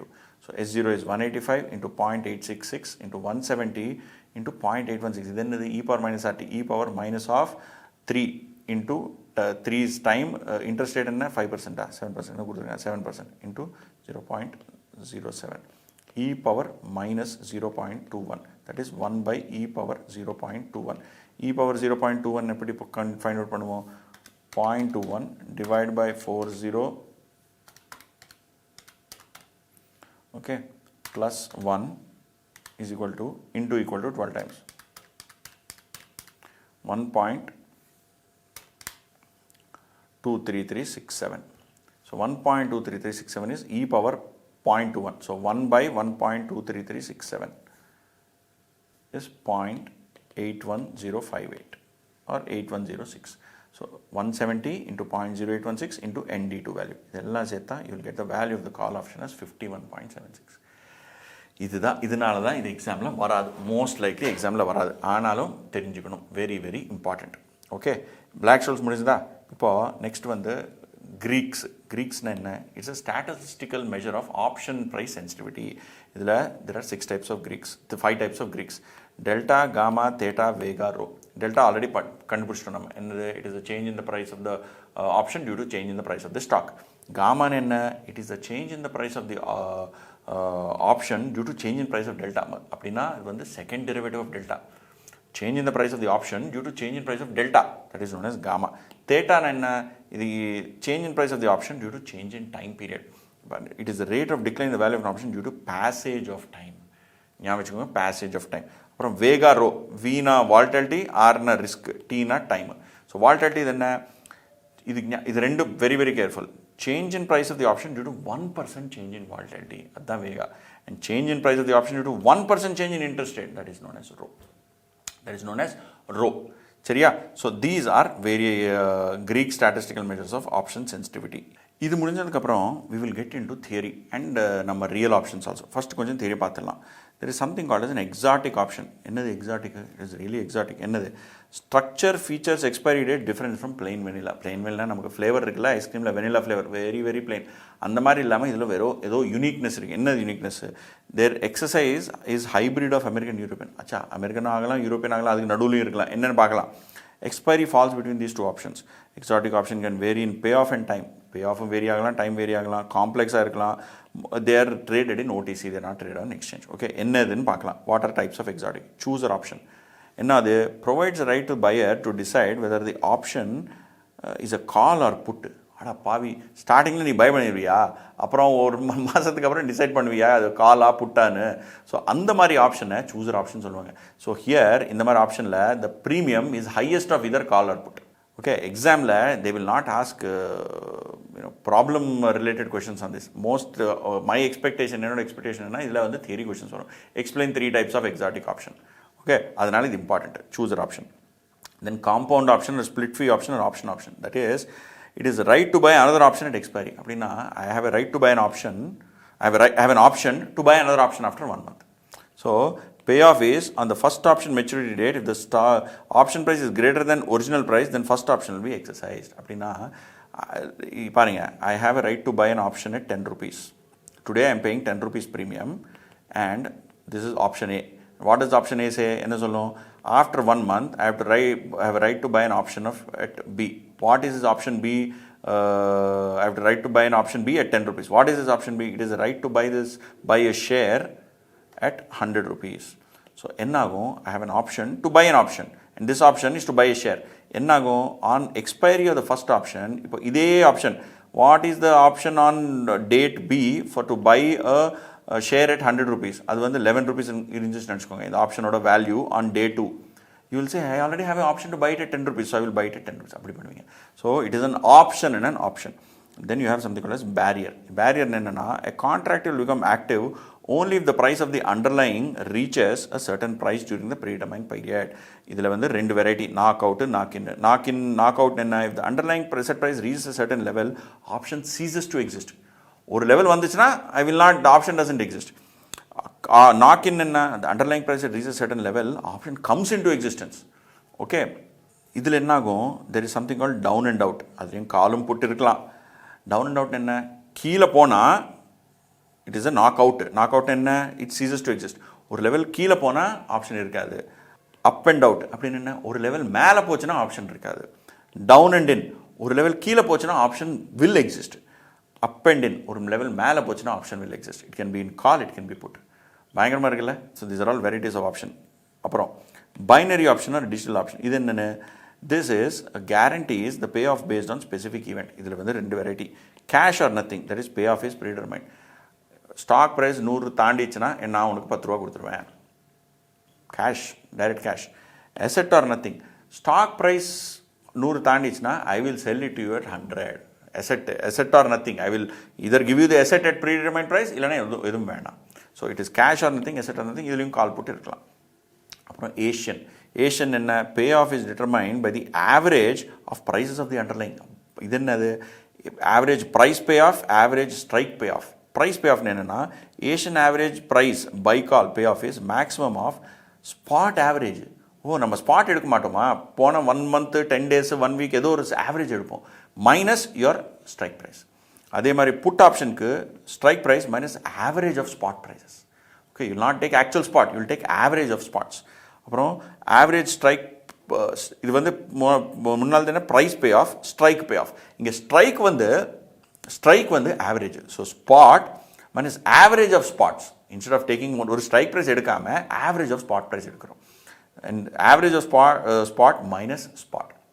இந்த மாதிரி you have Asian options. இதுக்கப்புறம் you have something called Bermuda. Bermuda என்னன்னா, it is a compromise between European and American. See, Bermuda is in Atlantic Ocean. It is somewhere between Europe and America. அந்த மாதிரி European ஆப்ஷன்னா you can exercise on a day. American ஆப்ஷன்னா you can exercise any time. Bermuda ஆப்ஷன்னா you can exercise at periodic intervals or specific times or specific dates. Basket option, that is value of option is dependent on value of a portfolio of basket instead of single asset. ஒரு asset price depend ஆகாமல் ஒரு basket of assets மேலே depend ஆகும். Spread option, that is payoff depends on difference between price of 2 underlying, crude spread, bond yield spread. Payoff is not direct, it is dependent on the spread. So spread மேலே நீங்கள் option பண்ணுறீங்க. Very interesting.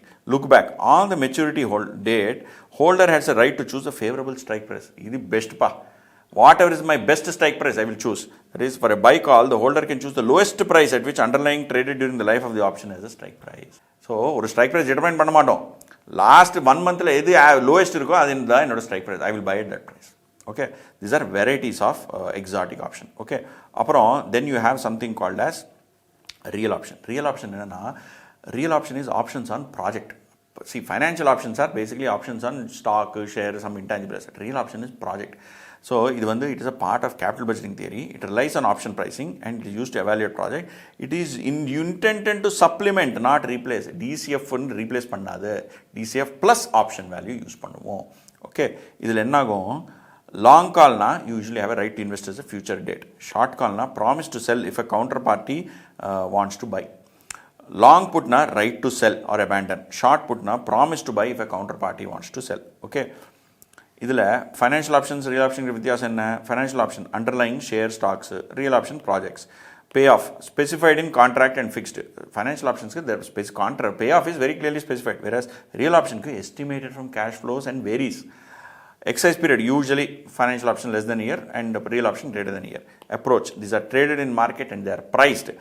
Real option used to make decisions, they are valued. They are not priced, they are valued. சரியா? அப்போ real ஆப்ஷனில் 3 types இருக்குது வேல்யூஷனுக்கு. ஒன்று binomial method, risk neutral method, Black-Scholes with or without dividend. Okay, real ஆப்ஷனும் 3 type. Again what ever அங்கே மேலே discuss பண்ணதை திருப்பி டிஸ்கஸ் பண்ணுறோம் மோர் கிளியராக. Growth option, abandonment option, timing option. Growth option என்ன? That you invest and you will grow. Abandon என்ன? இருக்கிறது வித்துடுறேன். டைமிங் ஆப்ஷன் என்ன? இன்னைக்கு இன்வெஸ்ட் பண்ணுறதா, நாளைக்கு பண்ணுறதா, நாளைக்கு பண்ணுறதா. So growth option is an European call. Investment in R&D, advertisement, initial investment in foreign market, acquiring rights, acquisition of vacant plot. Whereas abandonment is American put. Option to divest without further losses. Timing option American call. That is third choice. That is delay the decision until later. That is an option when to invest due to availability of better information. இந்த 3 type of problem நமக்கு இருக்குது. இந்த 3 மெத்தட்லையும் நம்ம இந்த 3 method use பண்ணலாம். நான் எல்லா மெத்தடும் எல்லா இதிலும் யூஸ் பண்ண மாட்டேன். எதுக்குன்னா நமக்கு சிலபஸில் சில வெரைட்டி தான் கொடுத்துருக்காங்க. எல்லா தியரியில் எல்லாம் கொடுத்துருக்காங்க, ஆனால் சிலபஸில் அவங்க கொடுத்துருக்க கொஷின் எல்லாமே இல்லை. சரியா? இதில் மெயின் கொஷின் என்னென்னா, ஸ்பாட் என்ன, ஸ்ட்ரைக் என்ன, அது கண்டுபிடிக்கிறது தான் மெயின் பிரச்சனை. ஸோ ஃபஸ்ட்டு ஒரு ப்ராப்ளம் பண்ணலாம். க்ரோத் ஆப்ஷன் யூரோப்பியன் கால். இதில் என்ன ஆகும்? ஏபிசி லிமிடெட் ஹோல்ட்ஸ் 15 year டக் பேட்டன்ட். 15 years டக் பேட்டன்ட். அவனுக்கு ஒரு பேட்டன்ட் இருக்குது, ட்ரக் இது. ஸோ பேட்டன்ட் என்ன? இன்றைக்கி கொடுத்தா 15 இயர்ஸ்க்கு எண்ட் ஆயிரும். நீங்கள் நாளைக்கு ஒரு 2 வருஷம் கழிச்சு ஆரம்பிச்சுன்னு நினச்சிக்கோங்க, அது இன்னொரு 15 வராது, 13 தான் இருக்கும். 5 வருஷம் கழிச்சு ஆரம்பிச்சிங்கன்னு வச்சுக்கோங்க, 10 வருஷம் தான் இருக்கும். So patent is expires. Patent has a fixed life which expires. அது என்னது, 15 வருஷத்தில் எக்ஸ்பயர் ஆகும். அப்படின்னா என்னென்னா, இந்த ப்ராஜெக்ட்டு என்னது, இந்த project marketing development spend is 12.5. This is the spend that you do make. இது ஞாபகம் வச்சுக்கோங்க, the amount that you spend is the strike price. And expected value of present value of cash flow is spot. உனக்கு வர benefit is the spot value. In all these problems there is one exception, அது அப்புறம் சொல்கிறேன். all these options நீங்கள் காசு கையிலேருந்து எது போகும்பா, நீங்கள் ஸ்ட்ரைக் ப்ரைஸ் தானே, அதுக்கு தான் நீங்கள் வாங்க போகிறீங்க, அதுதான் strike price. So investment is the strike price and future value of benefits is the spot. அப்புறம் கேஷ் ஃப்ளோ வேரியன்ஸ் கொடுத்துருக்கான் 26.8. அப்புறம் ரிஸ்க் ஃப்ரீ ரேட் 7.8 கொடுத்துருக்கான். Determine the value of the patent natural log value e power something கொடுத்துருக்கான். இது வந்து நம்ம எப்படி பண்ணுவோம்னா, we will use with the dividend model. with the dividend ஓட ஃபார்முலா என்ன, with the dividend ஓட ஃபார்முலா என்ன, S0 இங்கே இருக்கே, ND1 into S0 into e power minus QT minus ND2 into K into e power minus RT. and D1 என்ன, D1 is natural log of S by K plus R minus Q plus sigma square by 2 into T by sigma root T. So இதில் நமக்கு எது என்னதுன்னு கண்டுபிடிக்கிறது தான் main issue. So நான் already சொல்லியிருக்கேன் உங்களுக்கு, இந்த 12.5 கே ஆச்சு, இந்த 16.7 ஸ்பாட் ஆச்சு. இது cash flow volatility sigma square கொடுத்துருக்கான், ரிஸ்க் ஃப்ரீ ரேட் கொடுத்துருக்கான், நேச்சுரல் லாக் வேல்யூஸ் கொடுத்துருக்கான். இப்போ இதில் Q கொடுக்கல. Q என்ன, Q is the dividend. Dividend என்ன, spot value keeps reducing. Spot value keeps ரெடியூசிங்னா என்ன, the value of the project reduces. when is the value of the project reducing, value எப்போ கம்மியாகுது, as the time elapses it is reducing. so நமக்கு இந்த 16.7 என்ன amount இருக்கோ which is the spot, அது வருஷம் கொஞ்சம் கம்மியாகுது. எவ்வளோ வருஷம், 15 years. அப்படின்னா 1/15 அப்படின்னா எவ்வளோ, 0.66 or 6.67%. every year இந்த 16.7 என்ன amount என்ன இருக்கோ that is reducing by 6.67%. அதான் இங்கே போட்டிருக்கேன். spot decays over 15 years at 1/15 every year. so 6.67 is equal to 6.67. use Black-Scholes model with dividend. So நம்ம இந்த ஃபார்முலா க்யூக்கு அது வந்துச்சு, அது சப்ஸ்டியூட் பண்ணுவோம். நேச்சுரல் லாக் ஆஃப் இது என்ன, 16.7 by 12.5 plus 7.8 interest rate minus 6.67 dividend plus sigma square by 2 நம்ம variance by 2 whole thing into T 15 divide by sigma root T. Sigma என்ன 26.8க்கு அண்டர் ரூட்டு இன்டூ ரூட் 15. இது பண்ணால் நமக்கு வேல்யூ எவ்வளோ வரும், 1.23177. இது என்னது, இது D1. ND1 என்ன போய் தேடுவோம், 1.2377 you will get 0.891. இப்படி தான் ND1 வரும். தென் D2 என்ன, D1 minus sigma root T 1.23177 minus sigma minus root of 26.8 into 15 you will get minus 0.7732. இதில் இன்னொரு விஷயம் உங்களுக்கு ஞாபகம் இருக்கணும், என்னென்னா n of minus x is equal to 1 minus n of x. இப்போது இங்கே D2 என்ன வந்தது, minus 0.7732. அப்படின்னா n of this is equal to 1 minus n of 0.7732. So 1 minus ND2 n of 0.7732 நம்ம ஃபைண்ட் அவுட் பண்ணுவோம். 1 minus that பண்ணால் நமக்கு 0.2196 வரும். ஸோ இந்த 0.2196 இங்கே சப்ஸ்டியூட் பண்ணுவோம். ND1 0.8910 ஆல்ரெடி கண்டுபிடிச்சிட்டோங்க, into spot into e power minus 0.0667 into 15 e power minus 0.0667 பாருங்கள், 0.06667 இன்டூ 15. ஐடியில் உங்களுக்கு 1 வரணும், ஆனால் என்னாச்சுங்க, நீங்கள் ரவுண்ட் ஆஃப் பண்ண என்ன வரும், யூல் கெட் எக்ஸாக்ட் 1 வரணும், ஆனால் இது என்ன வரும் 1.0005 என்ன வரும், எதுக்கு நம்ம ரவுண்ட் ஆஃப் பண்ணியிருக்கோம் அதனால். ஸோ 1.0005க்கு இவன் வேல்யூ ஆல்ரெடி கொடுத்துருக்கான், என்ன 0.3677 சொல்லிட்டு. ஸோ இது 0.3677 சப்ஸ்டியூட் பண்ணிடுவோம் இன்டூ கே. கே என்ன நம்மளோடது, கே வந்து 12.5 இ பவர் மைனஸ் ஆர்டி. இ பவர் மைனஸ் ஆர்டி என்ன, இ பவர் மைனஸ் எவ்வளோ வருஷம் இது, இது வந்து 3 வருஷமா 2 வருஷமா என்ன சொல்லியிருக்கானே, இது 15 years. e power 15 இங்கே இருக்கே, 15 into r is minus 0.078. e power minus 1.17. 1.17க்கு ஆல்ரெடி வேல்யூ கொடுத்துட்டாங்க 3.3104. ஸோ இன்ட்டு 3.3104 எல்லாம் பண்ணால் நமக்கு value of the option is 4.6192 million. நீங்கள் பாருங்கள், இதில் Black-Scholes நாலேஜும் தேவை, ரியல் ஆப்ஷன் நாலேஜும் தேவை, டிவிடெண்ட் நாலேஜும் தேவை, எல்லாமே இன்க்ளூட் பண்ணி கொடுத்துருக்காங்க. இதனால தான் இந்த மாதிரி கொஷின் Black-Scholes 99% வராது. ஓகே, நம்ம பேட் லக் அப்படி இருந்துச்சா என்ன ஒன்றும் பண்ணலாம், ஆனால் 99% கேஸ் நான் Black-Scholes எக்ஸ்பெக்ட் பண்ண மாட்டேன். ஓகே, அப்புறம் இது வந்து ஒரு மெத்தடு. செகண்ட் மெத்தட் என்ன, அபேண்டன்மெண்ட் ஆப்ஷன். அதுனா அமெரிக்கன் புட். இதில் என்ன ஆகும், present value of proposal is 100 without abandonment. Okay, ஒரு ப்ரொபோசல் இருக்குது, அது 100 கோடி. Okay, however, if market conditions turn out to be favorable, the present value shall increase by 30. அச்சா, market favorable இருந்தால் ப்ரொபோசல் போயிடும் மேலே. The market condition remains sluggish, present value of proposal will be reduced by 40. அப்படின்னா 1.3, இது 0.6. Okay. In case company is not interested in continuing the project, it can be disposed of for 80. When is it not interested? ப்ராஜெக்ட்டுக்கு எவ்வளோமா இருந்தால் அப்போ தானே not interested. So 60க்கு வந்துச்சுன்னா 80க்கு விற்றுடலாம், 60க்கு வந்துச்சுன்னா 80க்கு விற்றுடலாம், அப்போ 20 rupees profit. சரி, if the risk-free rate of interest is 8%, what will be the value of the abandonment option? Assume 1 year. Okay, இதில் 1 year assume பண்ணிக்கலாம். Okay, ஸோ இது 1.3, 0.6 பண்ணிட்டேன். இது எந்த மெத்தடில் சால்வ் பண்ணலாம்?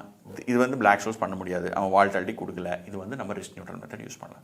ரிஸ்க் நியூட்ரல் மெத்தடில் e⁻rt - d by u - g, அவன் ரிஸ்க் ஃப்ரீ ரேட் என்ன 8% கொடுத்துருக்கான். So 1.08 minus 0.6 by 1.3 minus 0.6, 0.48 by 0.7, 0.6857. இது என்னது, ப்ராபபிலிட்டி ஆஃப் அப் மூவ். ஞாபகம் வச்சுக்கோங்க, அப் மூவ் மேலே போகிறது, which is what, 1.3. So down move is 0.3147.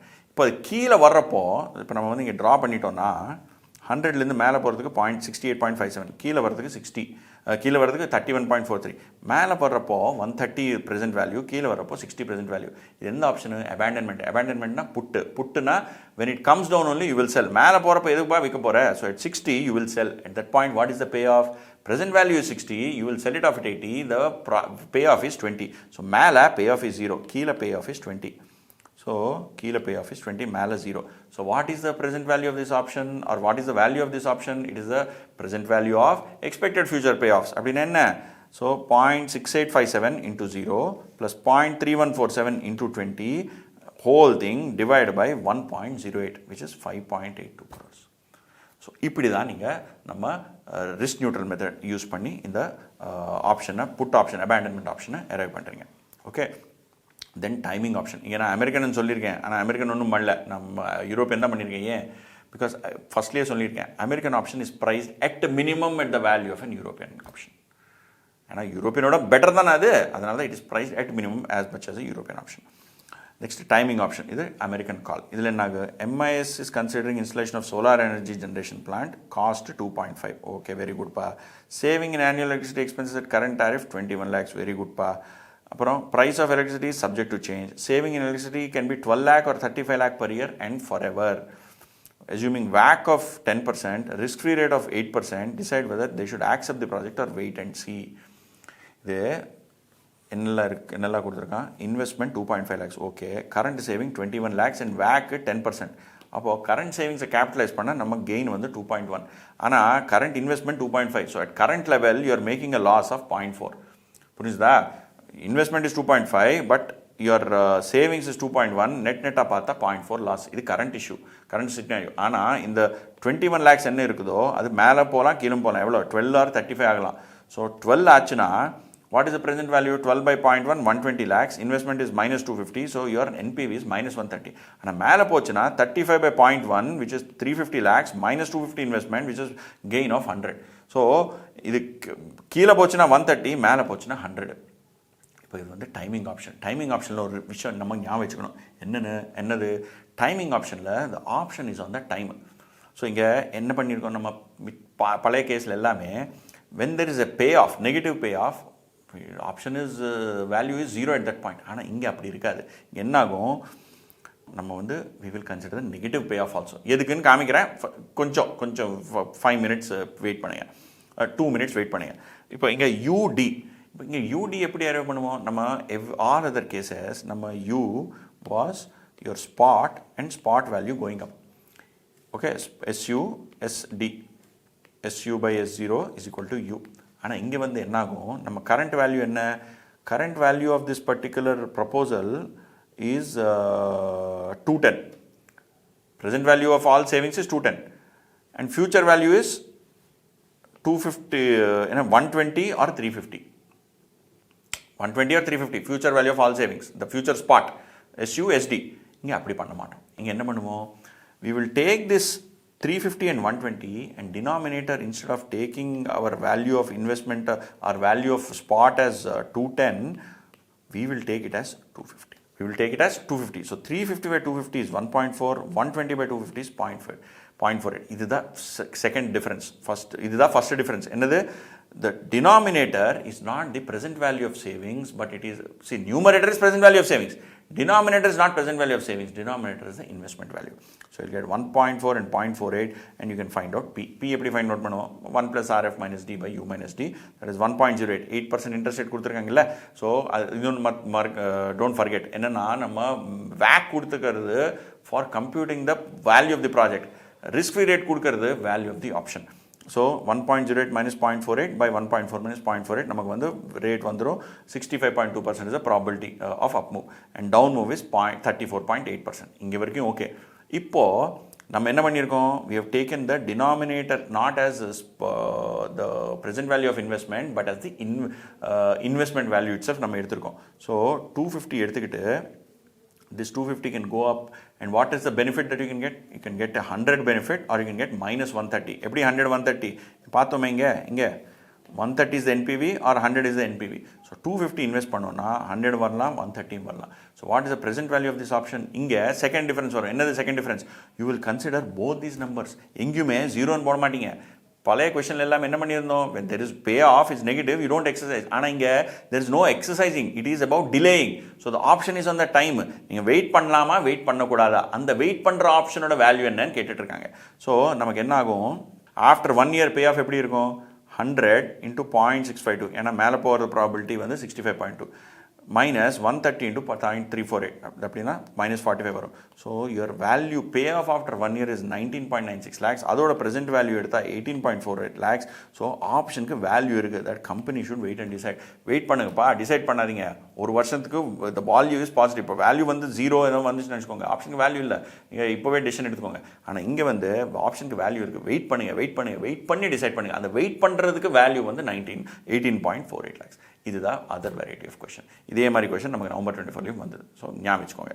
ஓகேவா? இது முடிச்சதுக்கப்புறம் நம்ம போய் ப்ராப்ளம் பார்க்கலாம். நம்ம வந்து இந்த மாதிரி கொஷின்ஸ் எல்லாம் ஆல்ரெடி பார்த்துட்டோம். இங்கே பாருங்க, ஏபிசி ஃபார்மட்டிக்கல் பிளான்ட் 15 இது ஆல்ரெடி பண்ணியாச்சு. 24 அப்புறம் 25 என்னப்பா? அபேண்டன்மெண்ட் 5.28 இதுவும் பண்ணிட்டோம்.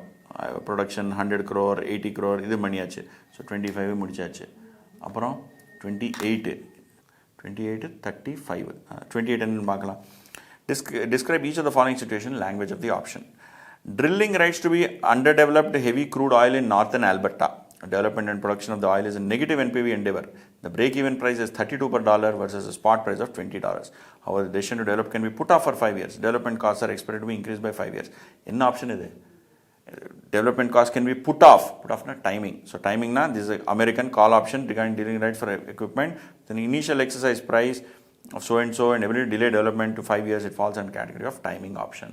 இது வந்து நம்ம ஸ்டடி மெட்டீரியல் இல்லை, நான் வேறு எங்கேருந்து எடுத்திருக்கேன். A restaurant is producing net cash flows after all out-of-pocket expenses of $7 lakh. There is no upward or downward in the cash flows, but they fluctuate as random walk with annual standard deviation of 15%. The real estate occupied by restaurant is owned, not leased, and can be sold for $5 million. Ignore taxes. In the option, it is a right to sell. Sell na abandon. So this is an American put option related to abandonment option for selling a real estate, considering cash flows of 7 lakhs, extra price of 5 million, annual standard deviation of 15%. அப்புறம் இதுலயே இன்னொரு variation, பழைய part பியில் variation. Restaurant faces known fixed cost of 3 lakh per year and incurred as long as restaurant is operating. Thus, net cash flow is revenue less variable cost minus fixed cost. That is $7 lakh is equal to 1 lakh minus 3 lakhs.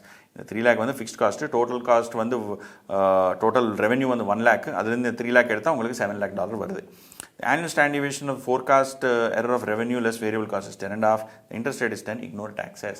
இது என்ன மாதிரி option? இது same abandonment தான். The fluctuating cash flows of 1 lakh by 10.5 is 0 with fixed cost of 3 lakhs indicated American put option. Correct தான். ஆனால் என்ன சொல்கிறான்? Indicating abandonment option with varying cash flows and excess price of 5 million inclusive of property sale and savings. அப்படின்னா price of 8 million 5 million 8 million தான் வந்தது. இது என்ன பண்ணியிருக்கான்? இந்த 3 million fixed cost இருக்குல்ல, நீங்கள் abandon பண்ணால் அதுவும் நீங்கள் சேவ் பண்ணலாம். ஸோ அது சேவ் பண்ணிட்டீங்கன்னா 3 lakh divided by 10%. இங்கே 10% காஸ்ட் ஆஃப் கேபிட்டல் இங்கே கொடுத்துருக்கானே, cost of capital 10%, interest rate 10%. So அந்த 3 lakh கேபிட்டலைஸ் பண்ணோம்னா உங்களுக்கு 3 million வரும். 5 million உங்களுக்கு ரியல் எஸ்டேட்டும் வரும், 3 million உங்களுக்கு சேவிங்ஸ் வரும். அதனால தான் த எக்ஸைஸ் ப்ரைஸ் இஸ் 8 million. சரியா? Next, a paper mill can be shut down in periods of low demand, restarted if demand improves sufficiently. The closing and reopening are fixed. Closing and reopening costs are fixed. இது என்ன variety? The ability to temporarily shut down and restart with fixed closure and reopening costs is a compound option. இது என்னது? A combination of American put for abandonment and American call for restart. அப்போ வேணா அப்போ start பண்ணலாம். Okay. Then real estate developer uses a parcel of urban land as parking lot, although construction of either a hotel or apartment building on the land would be positive NPV. So in a situation where they can choose between building or hotel, both profitable, it depends in the money American call, allowing for deferment of decision, that is timing. Growth illa idu. Then option is timing. That is to select most lucrative option during the waiting period. They have not given us the details of the investment that they want to make. They have just said idu pannalam adu pannalam. So it is a timing option. Air France negotiates a purchase option for 10 Boeings and they must confirm the order by 30, otherwise Boeing will be free to sell. This is the option. Air France negotiating a purchase for 10 options by 30 represents a timing option. Specifically an American call, this grants Air Force flexibility to confirm the purchase at any price, assembling a timing than growth or abandonment. பாத்தீங்களா இந்த மாதிரி variety of option இருக்கு. இந்த மாதிரி கேட்கலாம். I don't know, they May ask in MCQ, எனக்கு தெரியாது. But I just given this so that you are prepared. சரியா? இது வந்து முடிச்சது நம்பர் 28. அப்புறம் 35 என்னப்பா? இது வந்து நான் ப்ராப்ளம் ஃபுல்லாக சால்வ் பண்ண மாட்டேன். இது வந்து நம்பர் இதில் கொஷின். இதில் வந்து நிறைய பேர் ஏமாத்துறாங்க, அனாவசியமாக காம்ப்ளிகேட் பண்ணியிருக்கான். ஏன்னா பாருங்கள், following is information available: strike price, maximum price in 3 months, minimum price in 3 months, continuously compounded rate. இப்போ ஒரு கொடுத்துருக்கான். என்ன கேட்குறான்? From the above calculate using binomial and risk neutral. அவன் 2 மெத்தட் தனியாக கேட்டிருக்கான். ஸோ பைனாமியல் தனி, ரிஸ்க் நியூட்ரல் தனி. பைனாமியல் என்ன? இது delta share portfolio replication. Risk நியூட்ரல்னா நம்ம E/RT formula. Are values under both same? சொல்லுங்கள், எது வேல்யூ சேமாக வரணும் இல்லை? நம்ம 1.43 கால்குலேட் ரெண்டுமே சேமாக வரணும். நம்ம கால்குலேட் பண்ணியிருந்தோம். State also clear the basis of valuation. What is the basis of valuation under each of them? இதில் வந்து சால்வ் பண்ணிடலாமே, எப்படியா சொல்யூஷன் இருக்கே. ஒரே ஒரு நிமிஷம். So given S0 is 420, strike price is 450, up move is 525, down move is 378. எல்லாம் அவங்க கொடுத்தது தான். Okay, so U is 525 by your strike spot, always spot, which is 420, which is 1.25. D is 378 by 420, which is 0.9. இது வேறையும் இருக்கலாம். Up move can be different percentage, 10% இருக்கணும், அப்படி ஒன்றும் இல்லை. 2020 one can be 1.25, other one can be 0.9 also. இது ஞாபகம் வச்சுக்கோங்க. E/RT value கொடுத்துருக்கேன் 1.0202. ஓகே, ஸோ இது என்ன ஆகுது? 420லேருந்து மேலே போகுது, கீழே வருது. ஓகே, மேலே போகிறதுக்கு U is 1.25, கீழே வரதுக்கு 0.9. அண்ட் இப்போ மேலே போகிறப்போ 525 ஆகும். அண்ட் ஸ்ட்ரைக் ப்ரைஸ் என்ன? 450. ஸோ இப்போ கால் பே ஆஃப் என்ன? 75. இதில் வந்து 378ல் ஆப்வியஸ்லி கால் பே ஆஃப் வந்து 0. நமக்கு டெல்டா எவ்வளோ வரும்? Delta is equal to 75 minus 0 by 525 minus 378. That is 75 by 147. That is 51.02%. 51.02%. இது எதில் யூஸ் பண்ணுவோம்? டெல்டா ஹெட்ஜிங் மெத்தடில் யூஸ் பண்ணுவோம். So how to you do? Long delta shares and short one call option. That is 0.5102, அது வந்து delta into share. Current share is S0 minus C0. Okay, இந்த போர்ட்ஃபோலியோவோட present value is this. போர்ட்ஃபோலியோட present value இது. மேலே போகிறப்போ என்ன ஆகுது? இந்த ஸ்டாக் மூவ்ஸை 0.5102 ஷேர்ஸ் இருக்குது இன்டூ 525 மைனஸ் 75. வேல்யூ என்ன? 192. 0.5102 இன்ட்டு கீழே போகிறப்போ இது என்ன? 378 price, share price. Call option value என்ன? 0. ஓகே, மைனஸ் பண்ணால் 192. ரெண்டு இடத்துலையும் your portfolio is generating same value. So same whether up or down, it is generating same return. So it generate risk free returns. So present value of the portfolio is 192.85 divided by 1.0202. So present value of portfolio is 189. அது இதோட equate பண்ணுவீங்க. என்னது? 0.510 into 420 minus C0 is equal to 189. பண்ணால் நமக்கு value எவ்வளோ வரும்? கால் option value is 25.247. Okay, இதே பைனாமியலில் நம்ம portfolio replication. assume a portfolio of delta shares plus loan, 0.5102 into 420 plus loan. இது போர்ட்ஃபோலியோ இன்னைக்கு வேல்யூ. இதே போர்ட்ஃபோலியோ ஃபியூச்சர் வேல்யூ என்ன? 0.525 into 5.102 plus future value of loan, and அது வந்து எவ்வளோ வரும் நமக்கு? 267 plus loan and 192 plus loan வரும். அண்ட் இதோட பே ஆஃப் என்ன? 75. இதோட பே ஆஃப் என்ன? 0. எதுக்கு? why are we saying this? ஏன்னா இது வந்து this portfolio is mimicking the portfolio of a call option. If mimicking the portfolio na இதோட payoff call option payoff same ஆ இருக்கணும். So if you look at it, the loan value will be minus 192 ரெண்டு scenariolum. So present value of the loan will be 189. If loan present value is 189, portfolio present value is 214 minus 189, which is 25.244. ரெண்டிலுமே சேமா வந்தது. Risk neutral method. Risk neutral என்ன e power rt minus d by u minus d. So probability of up move is 1.0202 minus 0.9 by 1.25 minus 0.9. அது 34% வரும். 1 minus p 65 வரும். அது வந்து நம்ம what is the expected payoff, what is the value of the option, present value of expected future values, expected future payoffs. That is future payoff என்ன 75 is 0. So 75 க்கு rate என்ன 34.34. So 75 into 30.4.34 plus 65 into 0 எல்லாம் present value, that is divided by 1.0202. You'll get value of the options 25.247. இப்போ என்னது மூணு மெத்தட்லையும் நமக்கு answer same தான் வந்தது. ஓகேவா 25.24. இங்கே வேறு மெத்தடும் காமிச்சிருக்கேன். என்னது expected value of stock based on option volatilities. இதில் என்ன பண்ணுறோன்னா ஆப்ஷன் வாலட்டிலிட்டிஸில் நம்ம expected value of the stock will be same as the expected future value of the stock. அப்படின்னா ஃபியூச்சர்ஸில் ஒரு ப்ரைஸ் இருக்குல்ல 420 into e power rt. What is the price of future contract? Spot into e power rt. 420 into e power rt will be same as your 525 into p plus 378 into 1 minus p. அது use பண்ணி நம்ம p value கண்டுபிடிக்கலாம். இப்படியும் கண்டுபிடிக்கலாம் நம்ம p value. பாருங்க எவ்வளோ method இருக்குது p வேல்யூ கண்டுபிடிக்கிறதுக்கு. அண்ட் அப்புறம் அந்த p வேல்யூ வச்சுட்டு நம்ம கண்டுபிடிச்சா நமக்கு ஆப்ஷன் வேல்யூ 25. இது ரிஸ்க் நியூட்ரல் மெத்தட் யூஸ் பண்ணால் 25.247. இதெல்லாம் முடிஞ்சது. Okay are values same? Yes, values of option computed under binomial and risk neutral methods are same value. முடிஞ்சது. கேட்குறான் what are the underlying assumptions. Under binomial method we use delta shares to hedge and each portfolio has same value generating risk-free returns. Under risk neutral method, risk neutral probabilities are used and based on principle of no arbitrage the value of options is arrived. Risk neutral there is a principle of no arbitrage இது. And in case of binomial method, two portfolios have same beginning value, they will have two portfolios of same ending value, they will have same beginning value. இது வந்து கிளியராக எழுதலைன்னா mark கொடுக்கல. நிறைய பசங்க mark போச்சதில்லை. ஓகேவா? இது வந்து கொஸ்டின் நம்பர் 35. இதுக்கப்புறம் நிறைய கொஷின் இருக்குது, நீங்கள் பார்த்துடலாம். there are quite a few questions. இந்த கொஷின்ஸ்க்கு எல்லாம் வந்து நான் இந்த பிடிஎஃப் நான் கீழே டிஸ்கிரிப்ஷனில் கொடுத்துருக்கேன், அது யூஸ் பண்ணி பார்க்கலாம். இந்த என்னோட லாஸ்ட் டே ரிவிஷன் நோட்ஸும் கீழே டிஸ்கிரிப்ஷன் இருக்குது, அதை யூஸ் பண்ணி பார்த்துக்கலாம். ஓகேவா? நம்ம வந்து ப்ராப்ளம்ஸ் எல்லாம் முடிச்சிட்டோம். இப்போ கொஞ்சம் தியரி மட்டும்தான் இருக்குது. அந்த தியரி முடிச்சிட்டோம்னா இந்த சாப்டர் முடிச்சிடும், ஃபுல் ரிவிஷன் ஆயிடும். சரியா? இவ்வளோ தூரம் நீங்கள் வந்திருக்கீங்கன்னா அந்த ரிவிஷன் இந்த தியரி பாருங்கள். ஏன்னா அந்த தியரி ரொம்ப ரொம்ப இம்பார்ட்டண்ட். அந்த தியரி வந்து கொஸ்டின் வரதுக்கு பயங்கர சான்ஸ் இருக்குது அடுத்த ஒரு 2 அட்டெம்ப்ட்டில். சரியா? ஏன்னா அது புது தியரி. ஃபஸ்ட்டு வந்து நம்ம வந்து கமாடிட்டி டெரிவேட்டிவ் இதை பற்றி ஜாஸ்தி நம்ம ஒன்றும் படித்ததில்லை, மெட்டீரியல் இருக்குது, அதுதான் தான் நான் சொல்கிறேன். Okay, commodity derivative underlying asset என்னெல்லாம் இருக்கும்? You will have base metal, precious metal, energy, cereal, oil, seed, spices, இதெல்லாம் அண்டர்லைங் இருக்கலாம். And to reduce risk arising of future price uncertainty you use all of these. இந்த derivatives மேலெல்லாம் நீங்கள் commodity derivative, இந்த underlying மேலெல்லாம் நீங்கள் இந்த assets மேலெல்லாம் நீங்கள் கமாடிட்டி டெரிவேட்டிவ்ஸ் என்டர் பண்ணுவீங்க. MCX அண்ட் CDX அவர் இந்தியாவில் இருக்க major exchange. What are the factors that affect prices? இதில் வந்து demand, supply, government policy, global economic situation, currency movement, geopolitical tension, market sentiment, investment funds, weather, seasonal. இவ்வளோ items இருக்குது இது affect price பண்ணுறது commodity derivatives. What are the benefits of trading? You have diversification, inflation protection, hedge against event risk, provides liquidity, trading on lower margin. இதில் வந்து instead of directly buying commodity நீங்கள் வந்து commodity derivatives trade பண்ணால் these are the benefits that you get. இதிலேயே participant 3 பேர், arbitrager, hedger, speculator, same தான். NRIs and FIs are not allowed in commodity derivatives. இது ஞாபகம் வச்சுக்கோங்க. ஓகே, கமாடிட்டி ஃபியூச்சர் இதில் வந்து நான் முன்னாலே சொன்னேன் உங்களுக்கு என்னது இந்த formula. R interest rate, S storage cost, C convenience yield. Convenience yield என்னென்னா it is just like your dividend பா, இட் இஸ் அ டிடக்ஷன். எதுக்கு பண்ணுவோம்னா இப்போ let's say I am storing some stock. அந்த ஸ்டாக் இருக்கிறதுனால I can make a sale and make a profit. So ஃபிசிக்கலாக நான் stock வைக்கிறதுனால எனக்கு ஒரு ப்ராஃபிட் வருது.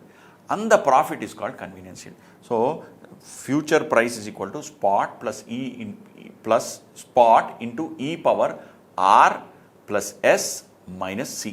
அதுதான் ஃபார்முலாவே. R plus S minus C. அந்த எஸ்ல ஸ்டோரேஜ், இன்சூரன்ஸ் எல்லாம் ஆட் பண்ணிக்கலாம். ஓகே, அப்புறம் கமாடிட்டி ஆப்ஷன் இதுலேயும் கால் போட்டிருக்கும். கமாடிட்டி ஸ்வாப் 2 டைப் இருக்கும்.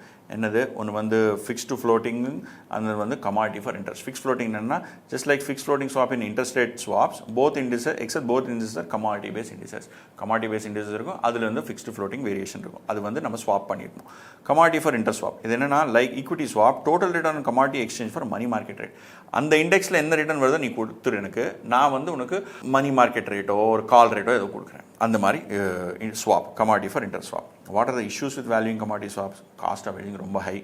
Institutional structure of market is very institutionalized. Liquidity of underlying market liquidity நிறைய வாட்டி கம்மியாக தான் இருக்கும். சீசனாலிட்டி ரொம்ப இருக்குது. பிட் ஆஃபர் ஸ்ப்ரெட் ரொம்ப ஜாஸ்தி, brokerage ஜாஸ்தி, கிரெடிட் ரிஸ்க் ஜாஸ்தி, and capital cost and administrative cost. இதில் வந்து கிரெடிட் ரிஸ்க் எதுக்குன்னா கமாடிட்டிஸ் நீங்கள் வந்து கிரெயின் அந்த மாதிரி ஸ்டோரேஜ் ஐட்டம்ஸ் ஏதாவது வச்சுக்கிட்டீங்கன்னு வச்சுக்கோங்க, அதில் வந்து ரேட் வந்து இன்ஃபெஸ்டேஷன் ஆகி அது கெடுத்துரும். இல்லைன்னா நமக்கு குவாலிட்டி அவன் ஒன்று சொல்லுவான், ஒரு ரைஸ் சொல்லுவான், சோனா மசூரின்னு சொல்லுவான், அங்கே பார்த்தா கோலம் ரைஸ் இருக்கும். அது மாதிரி நிறைய சேஞ்சஸ் இருக்கும். அதனால there is lot of issues with valuing specifically commodity swaps. Commodity ஸ்வாப்லேயே பயங்கர இஷ்யூ. இப்போ நார்மல் கமாடிட்டிலே கொஞ்சம் இஷ்யூ இருக்கும், ஸ்வாப்பு இன்னும் இஷ்யூ இருக்கும். சரியா? அப்புறம் வந்து கிரெடிட் டெரிவேட்டிவ்ஸ். இதுதான் ரொம்ப பயங்கரமான இம்பார்ட்டன்ட் டாபிக். கிரெடிட் டெரிவேட்டிவ்ஸில் 3 டைப்பா. ஒன்று CDS, CLN and asset back securities. இந்த சிடிஎஸ் அசெட் பேக் செக்யூரிட்டியில் 2 டைப்ஸ், எம்பிஎஸ், சிடிஓ. சரியா? நம்ம வந்து கிரெடிட் டெரிவேட்டிவ்ஸ் எது யூஸ் பண்ணுவோம்? மார்க்கெட்டில் நிறைய ரிஸ்க் இருக்குது. அந்த ரிஸ்க் எந்த risk? Price risk, credit risk. Price risk வந்து நமக்கு ஃபைனான்ஷியல் டெரிவேட்டிவ்ஸ் யூஸ் பண்ணுவோம். கிரெடிட் ரிஸ்க்கு கிரெடிட் டெரிவேட்டிவ் யூஸ் பண்ணுவோம். கிரெடிட் ரிஸ்க் டெரிவேட்டிவ்ஸ் நான் சிடிஎஸ், சிஎல்என், ஏபிஎஸ்ன்னு இருக்குன்னு சொன்னேன். சிடிஎஸ் என்ன? சிடிஎஸ்னால் இது ஒரு இன்சூரன்ஸ் மாதிரி. எங்கிட்ட ஒரு பாண்ட் இருக்குது. ஓகே, அது பாண்டு நான் வந்து ரிலையன்ஸ் பாண்டு. ரிலையன்ஸ் நாளைக்கு அவன் ஐபி வெட்ரேஷன் போட்டான். என்ன பாண்டு என்ன ஆகிறது? அதனால நான் இன்னொரு பார்ட்டிக்கு கிட்ட போயிட்டு அவனுக்கு ஏதாவது ஆச்சுன்னா நீ எனக்கு காசு கொடுன்னு சொல்லிட்டு நான் என்டர் பண்ணுறேன். இன்சூரன்ஸ் கான்ட்ராக்ட் மாதிரி. அதுக்கு நான் இன்சூரன்ஸ் பே பண்ணுறேன். ப்ரீமியம், இன்சூரன்ஸ் ப்ரீமியம் மாதிரி ஒரு ப்ரீமியம் பே பண்ணுறேன். ரிலையன்ஸ்க்கு ஏதாவது ஆச்சுன்னா அந்த எனக்கு காசு கொடுப்பான். அவனுக்கு ரிலையன்ஸ்க்கு எனக்கு 3 பேருக்கு சம்மந்தம் இல்லை, எல்லாம் இண்டிபெண்டன்ட் பார்ட்டி. ஆனால் ஏதாவது எனக்கு ரிலையன்ஸ் வந்து எனக்கு ஏமாற்றிட்டான்னா இந்த ஆள் வந்து எனக்கு காசு கொடுப்பான். So it is a non standardise private contract covered in the category of forward மாதிரி. Not normally trade on exchange, free from regulation. எக்ஸ்சேஞ்சில் ட்ரேட் ஆகாது. ISDA rules are used. இதுக்கு ISDAன்னு சொல்லிட்டு ஒரு அசோசியேஷன் இருக்குது, இன்டர்நேஷனல் ஸ்வாப் டீலர்ஸ் அசோசியேஷன். இவ்வளோ பெரிய டாக்குமெண்டேஷன் இருக்குது, அது ரூல்ஸ் யூஸ் பண்ணுவோம். It can be purchase from third party to protect from default of borrowers. ஆமாம், ரிலையன்ஸோட பாண்டு நான் வாங்கியிருக்கேன், அதுக்கு வேறு யாரோ டாய்ச் பேங்க் கிட்ட போய் நான் சிடிஎஸ் வாங்குறேன். An individual bond investor can buy CDS. It improves confidence. ஆமாம், எனக்கு கான்ஃபிடன்ஸ், ரிலையன்ஸ் மேலே எனக்கு கான்ஃபிடன்ஸ் இல்லை, இது இம்ப்ரூவ் ஆகுது. The cost of premium of CDS has positive relationship with risk. அது ரிலையன்ஸ் ரொம்ப ரிஸ்கினா இவன் ப்ரீமியம் ஜாஸ்தி சார்ஜ் பண்ணுவான். இப்போ ரிலையன்ஸ் ரிஸ்க் இல்லை, இவன் ப்ரீமியம் கம்மி சார்ஜ் பண்ணுவான். So risky bond, higher premium. சரியா? CDS buyer without underlying bond investment is naked CDS. முன்னால் என்ன சொன்னேன், எனக்கு ரிலையன்ஸ் பாண்ட் இருக்குது, அதில் ஏதாவது பிரச்சனை ஆக போதும்னு சொல்லி நான் உங்ககிட்ட வந்துட்டு இது வாங்கிடுறேன், இது சிடிஎஸ் வாங்குறேன். எங்கிட்ட ரிலையன்ஸ் பாண்டு இல்லையே. ஆனால் எனக்கு தெரியும் என்னமோ ரிலையன்ஸு ஏமாற்ற போகிறான், அவன் ஏதோ டிஃபால்ட் பண்ண போகிறான், ஐபி பெட்டிஷன் போட போகிறான் சொல்லி எனக்கு முன்னாலேயே ஏதோ தெரியும். அதனால உங்ககிட்ட இருந்து வந்து நான் சிடிஎஸ் வாங்குறேன். அந்த மாதிரி சிடிஎஸ் நேக்கட் சிடிஎஸ்ன்னு சொல்லுவாங்க. ஸோ இதில் என்ன? சிடிஎஸில் buyer gets protection against default of reference entity, seller or writer receives premium. நீங்கள் இன்சூரன்ஸ் பார்ட்டியாக இருந்தால் உங்களுக்கு ப்ரீமியம் வரும். asset swapped in case of default. So டிஃபால்ட்டில் அசெட்டும் ஸ்வாப் ஆகிடலாம். ரிலையன்ஸ் பாண்ட் உங்களுக்கு கொடுத்துட்றேன், நீங்கள் ஃபுல் வேல்யூ எனக்கு கொடுத்துருங்க. இல்லைனா cash, net cash. Reliance bond is trading at 10 rupees instead of 1000 rupees. நீங்கள் 990 rupees எனக்கு கொடுத்துருவீங்க. அந்த 10 rupeesக்கு நான் பாண்ட் மார்க்கெட்டில் விற்றுறேன், 1000 எனக்கு வந்துடும். Okay, there are 2 it can happen. Physical settlement also, net cash settlement also. இது ஹெட்ஜிங் யூஸ் பண்ணலாம், ஸ்பெகுலேஷன், ஆர்பிட்ராஜ், இதுக்கு வேணால் யூஸ் பண்ணிக்கலாம். சரியா? இது டிஃபால்ட்டு டெஃபினிஷன் தனியாக இருக்குது. டிஃபால்ட்னா அவன் ஏமாத்துறது மட்டும்தான் டிஃபால்ட் இல்லை. அவன் பேங்க்ரப்சி ஒரு டிஃபால்ட்டு, ஃபெயில்யூர் டு பே, ஏதாவது இன்ட்ரெஸ்ட் ஒரு வாட்டி ரீபேமெண்ட் மறந்துட்டான்னு வச்சுக்கோங்க, டிஃபால்ட்டு. ரீஸ்ட்ரக்சரிங், அனில் அம்பானி, முகேஷ் அம்பானி வந்து ரீஸ்ட்ரக்சர் பண்ணுறாங்க, that is also can be classified as default event. அது உங்களுக்கு எனக்கு, நீங்கள் இன்சூரரு ஆர் நீங்கள் செல்லரு, நான் பையரு, நம்ம 2 பேருக்கு நடுவில் இருக்கிற கான்ட்ராக்டை நம்ம டிஃபால்ட்டுன்னு எது வேணால் டிஃபைன் பண்ணிக்கலாம். ஸோ அதுதான் டிஃபால்ட் ஈவெண்ட்ஸ் ஆஃப் சிடிஎஸ். அப்புறம் நெக்ஸ்ட் ஐட்டம் என்ன? Credit link notes. பாருங்கள், bank lends money to a company. ஒரு பேங்க் இருக்குது, HDFCன்னு யோசிக்கலாம், டாட்டா கொடுத்துருக்கேன் காசு. இங்கே XYZ இல்லை, இங்கே XYZ இல்லை, XYZ கொடுத்துருக்கேன். At the time of the loan banks issues credit link notes. நான் லோன் வந்து இப்படி கொடுத்துட்டேன், ஆனால் சேம் டைம் நோட் ஒன்று இஷ்யூ. நோட்டுன்னா ஒரு பாண்டு மாதிரிப்பா. என்ன ஆகுது? There is a bunch of people who want to invest in Tata. ஆனால் டாட்டா வந்து ரோடு மேலே போகிற எல்லாருக்கிட்டும் காசு எடுக்க மாட்டான். And he will take 1000 crores, he will not take 10 crores 20 crores.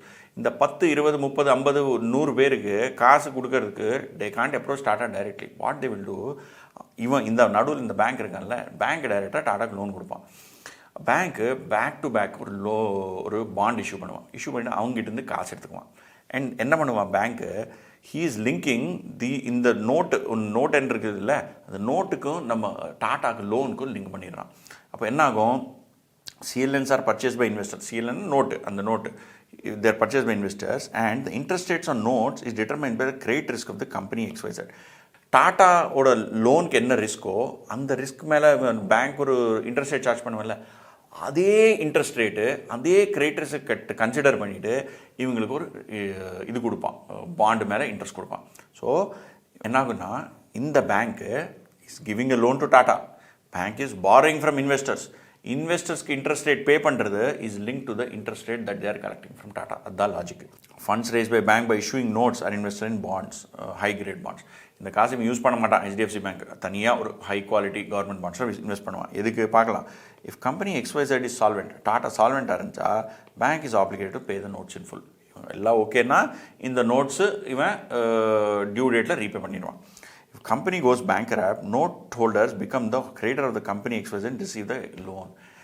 இந்த கம்பெனி டாட்டா ஐபி பெட்டிஷன் போட்டான்னு வச்சுக்கோங்க, என்ன பண்ணுவான், நான் லோன் கொடுத்துருக்கேன்ல டாட்டாக்கு, லோன் என்னோடது இல்லைப்பா, இந்த இன்வெஸ்டர்து லோனு, அவங்க ஆல்ரெடி கொடுத்துருக்காங்க காசு, அந்த காசு என்னோடது.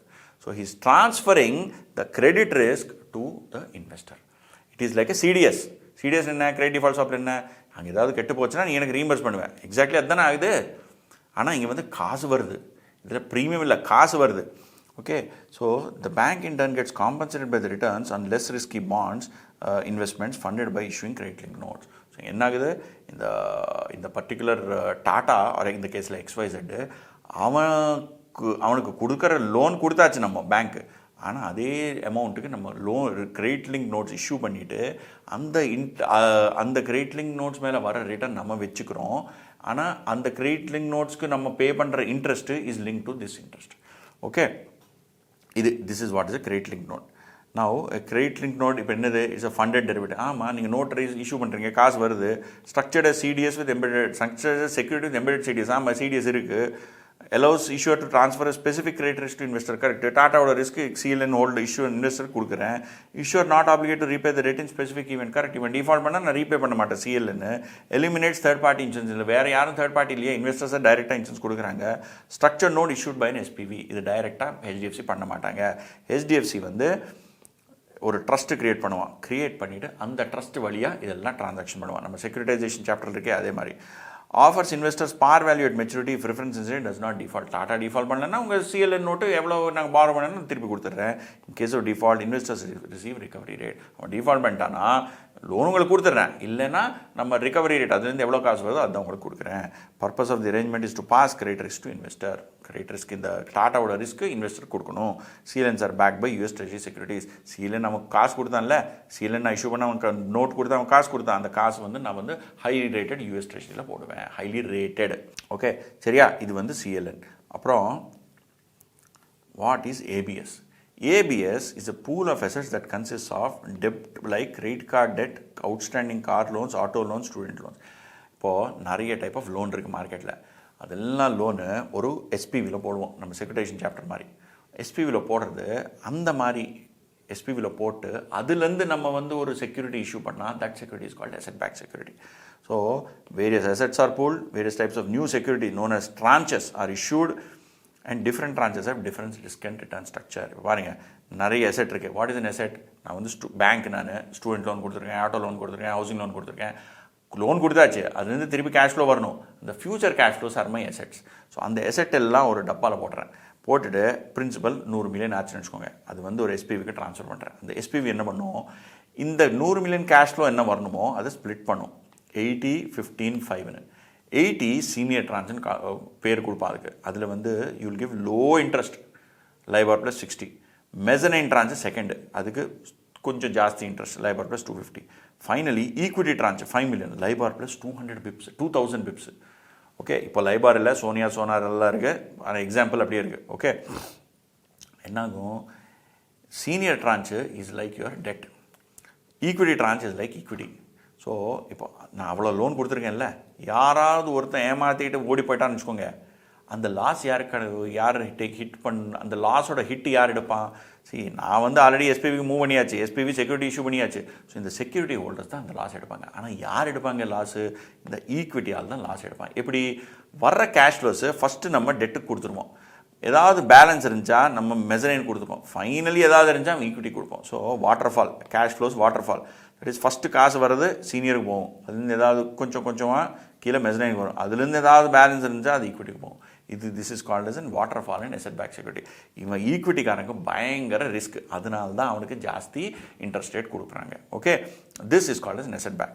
அப்புறம் there is something called as CDO. சிடிஓன்னு என்னென்ன?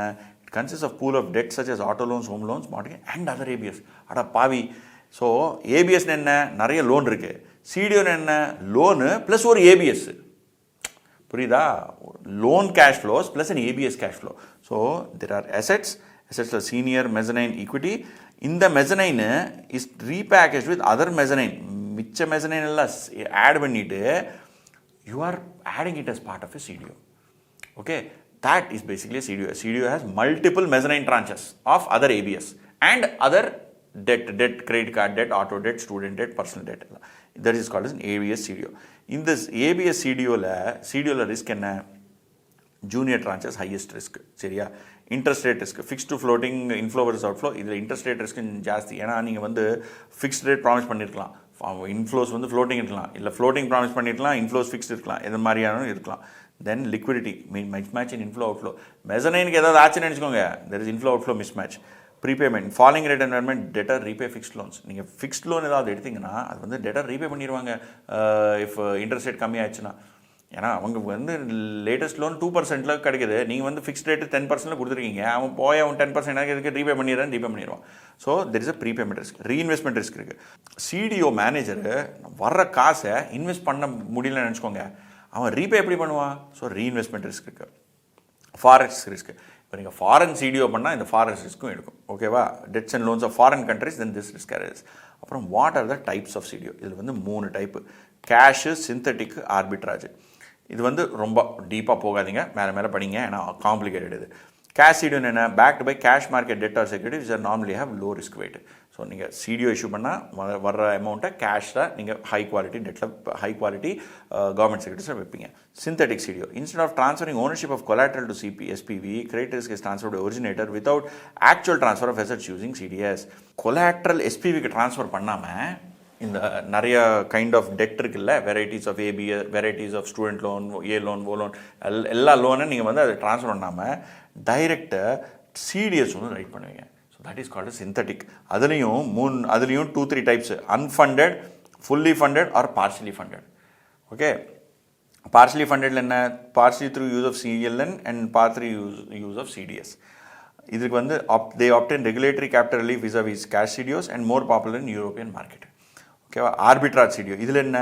issuer captures spread between underlying collateral and cost of borrowing to purchase collateral. Issuer collects the fee for management of CDOs and arbitrage arises due to acquisition of high yielding securities with large spread. என்ன பண்ணுவான்? I promise you one return, ஆனால் உன்னோட காசு எடுத்து நான் வேற எங்கேயோ high yielding security, high yielding securityனா லோ ரேட்டட், அப்படின்னா ஜங்க் டாப் மாதிரி. So I will invest in high yielding securities and pay you lower amount and I make the arbitrage gain. சரியா? அப்புறம் இது முடிஞ்சது. அப்புறம் there are 2 more types of derivatives: weather derivatives and electricity derivatives. Weather derivatives என்ன? These are used to hedge volumetric risk arising out of unfavorable weather pattern and not price risk. price பற்றி இல்லை, volume பற்றி. Underlying asset or weather measure like rainfall, temperature, humidity, wind speed influences the trading volume of goods. இந்த மாதிரி items தான் influence பண்ணும், அதுதான் hedge பண்ணும், அதுதான் இந்த டெரிவேட்டிவ் ஹேண்டில் பண்ணும். Weather derivative versus insurance, ரெண்டுக்கு வித்தியாசம் என்ன? Insurance provides protection for extreme low probability weather events such as earthquakes, hurricanes. Weather derivative is used to protect the holder from all types of risk including uncertainty, normal condition, more likely to occur where less dramatic events can lead to huge losses. அப்படின்னா rainfall கொஞ்சம் கம்மியாச்சுன்னா huge லாஸாக இருக்கும், because volume கம்மியாகும். It is more about volume, this is more about risk of unnatural event. Seller receives premium and will provide monetary amount if buyer suffers financial loss due to adverse weather condition. Same அதே மாதிரி தான், அது நம்ம insurance contract மாதிரி தான், ஆனால் It is more about volume rather than price. இதில் pricing issues என்ன? ரிலையபிள் டேட்டா கிடைக்கிறது ரொம்ப கஷ்டம்ப்பா. வெதர் என்ன வேணால் நினச்சிக்கோ, reliable data is very difficult. Forecasting weather, too many dynamic factors, temperature modelling is very difficult. Okay, temperature modelling is very difficult. இது வந்து நம்ம வெதர் டெரிவேட்டிவ். அப்புறம் ஃபைனல், இது நம்ம சாப்டர்லேயே ஃபைனல் டாபிக் என்னது? Electricity derivatives. வெதர் பார்த்துட்டோம், இப்போ எலக்ட்ரிசிட்டியில் என்னது? Electricity also traded in exchange. அது நம்ம என்டிபிசி இவங்க எல்லா பவர் பிளான்ட் இருக்குல்ல, அதானி இவங்க எல்லா பவர் பிளான்ட்ஸும் they trade if they have some small capacity which is left, அவங்க வந்து அதை ட்ரேட் பண்ணுவாங்க மார்க்கெட்டில். ஸோ இது ரொம்ப small size market. There lot of dynamic factors like fuel supply position, weather condition, transmission. இப்போ நீங்கள் ப்ரொடியூஸ் பண்ணால் பத்தாது. Electricity production is not the thing. அது டிரான்ஸ்மிட் பண்ணுறதுக்கு உங்களுக்கு லைன்ஸ் இருக்கணும், லைன்ஸில் கெப்பாசிட்டி இருக்கணும். Okay, variation in renewable energy. இப்போ என்ஹெச்பிசி இருக்குன்னு வச்சுக்கோங்க, நேஷனல் ஹைட்ரோ பவர் கார்பரேஷன். இப்போ அவங்களுக்கு நிறைய பவர் பிளான்ட் இருக்குது எங்கள் நார்த்தில், ஹிமாச்சலில், அப்புறம் ஜம்முவில், அங்கெல்லாம். அதில் வந்து மழை இருந்தால் ப்ரொடக்ஷன் இருக்கும், electricity production be there, electricity generation be there, இல்லைனா இருக்காது. So it is very volatile. Then physical attributes of production and distribution, variation in renewable energy and physical attributes of production and distribution. அது எங்கேயோ produce ஆகுது, எங்கேயோ transmit பண்ணும், எப்படி முடியாது. So அதனால் ஸ்பாட் மார்க்கெட்ஸில் நிறைய பிரச்சனை இருக்குது. So derivatives can help producers, consumers and distributors to enable price discovery. Types of electricity derivative மூணு type: future, forward, swap. Forward என்ன? Obligation to buy or sell a fixed amount of electricity at a pre-specified contract price at a certain time in the future called maturity or expiration date. நான் ஒரு நாளைக்கு வாங்க போகிறேன் at a certain price.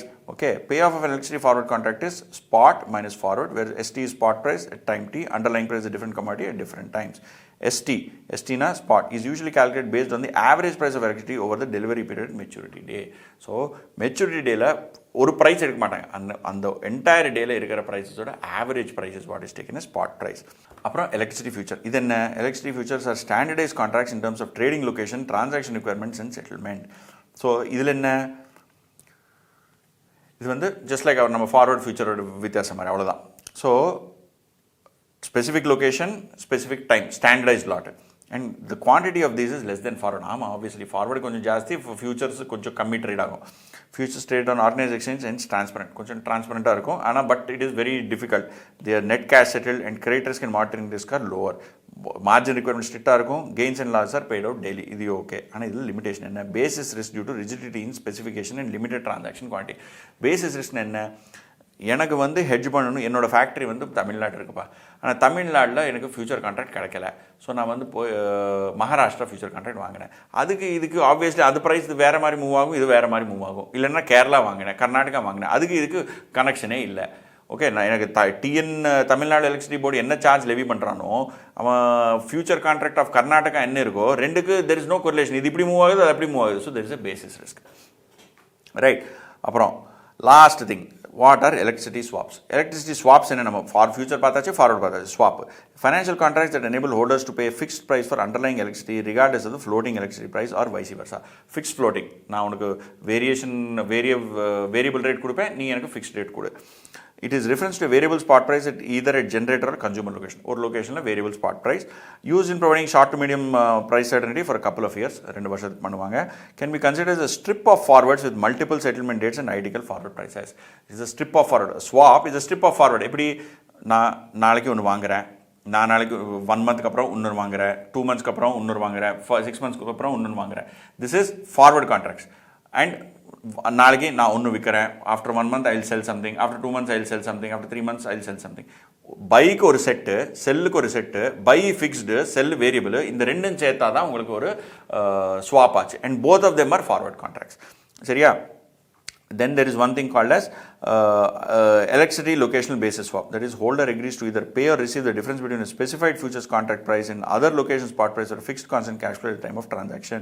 Used to lock in a fixed price at a geographic location that is different from delivery point or a futures contract. Then last, there is a small thing about lessons from derivative mishap. Then don't buy any derivative that you don't understand. Please do all due diligence, specify risk limits, separate front, middle and back offices, and ensure that a hedger should not become speculator. Hedging tani, speculator tani. Treasury is not a profit center, it is a cost center. Carry out stress test, scenario analysis and everything to ensure that you don't lose on derivatives.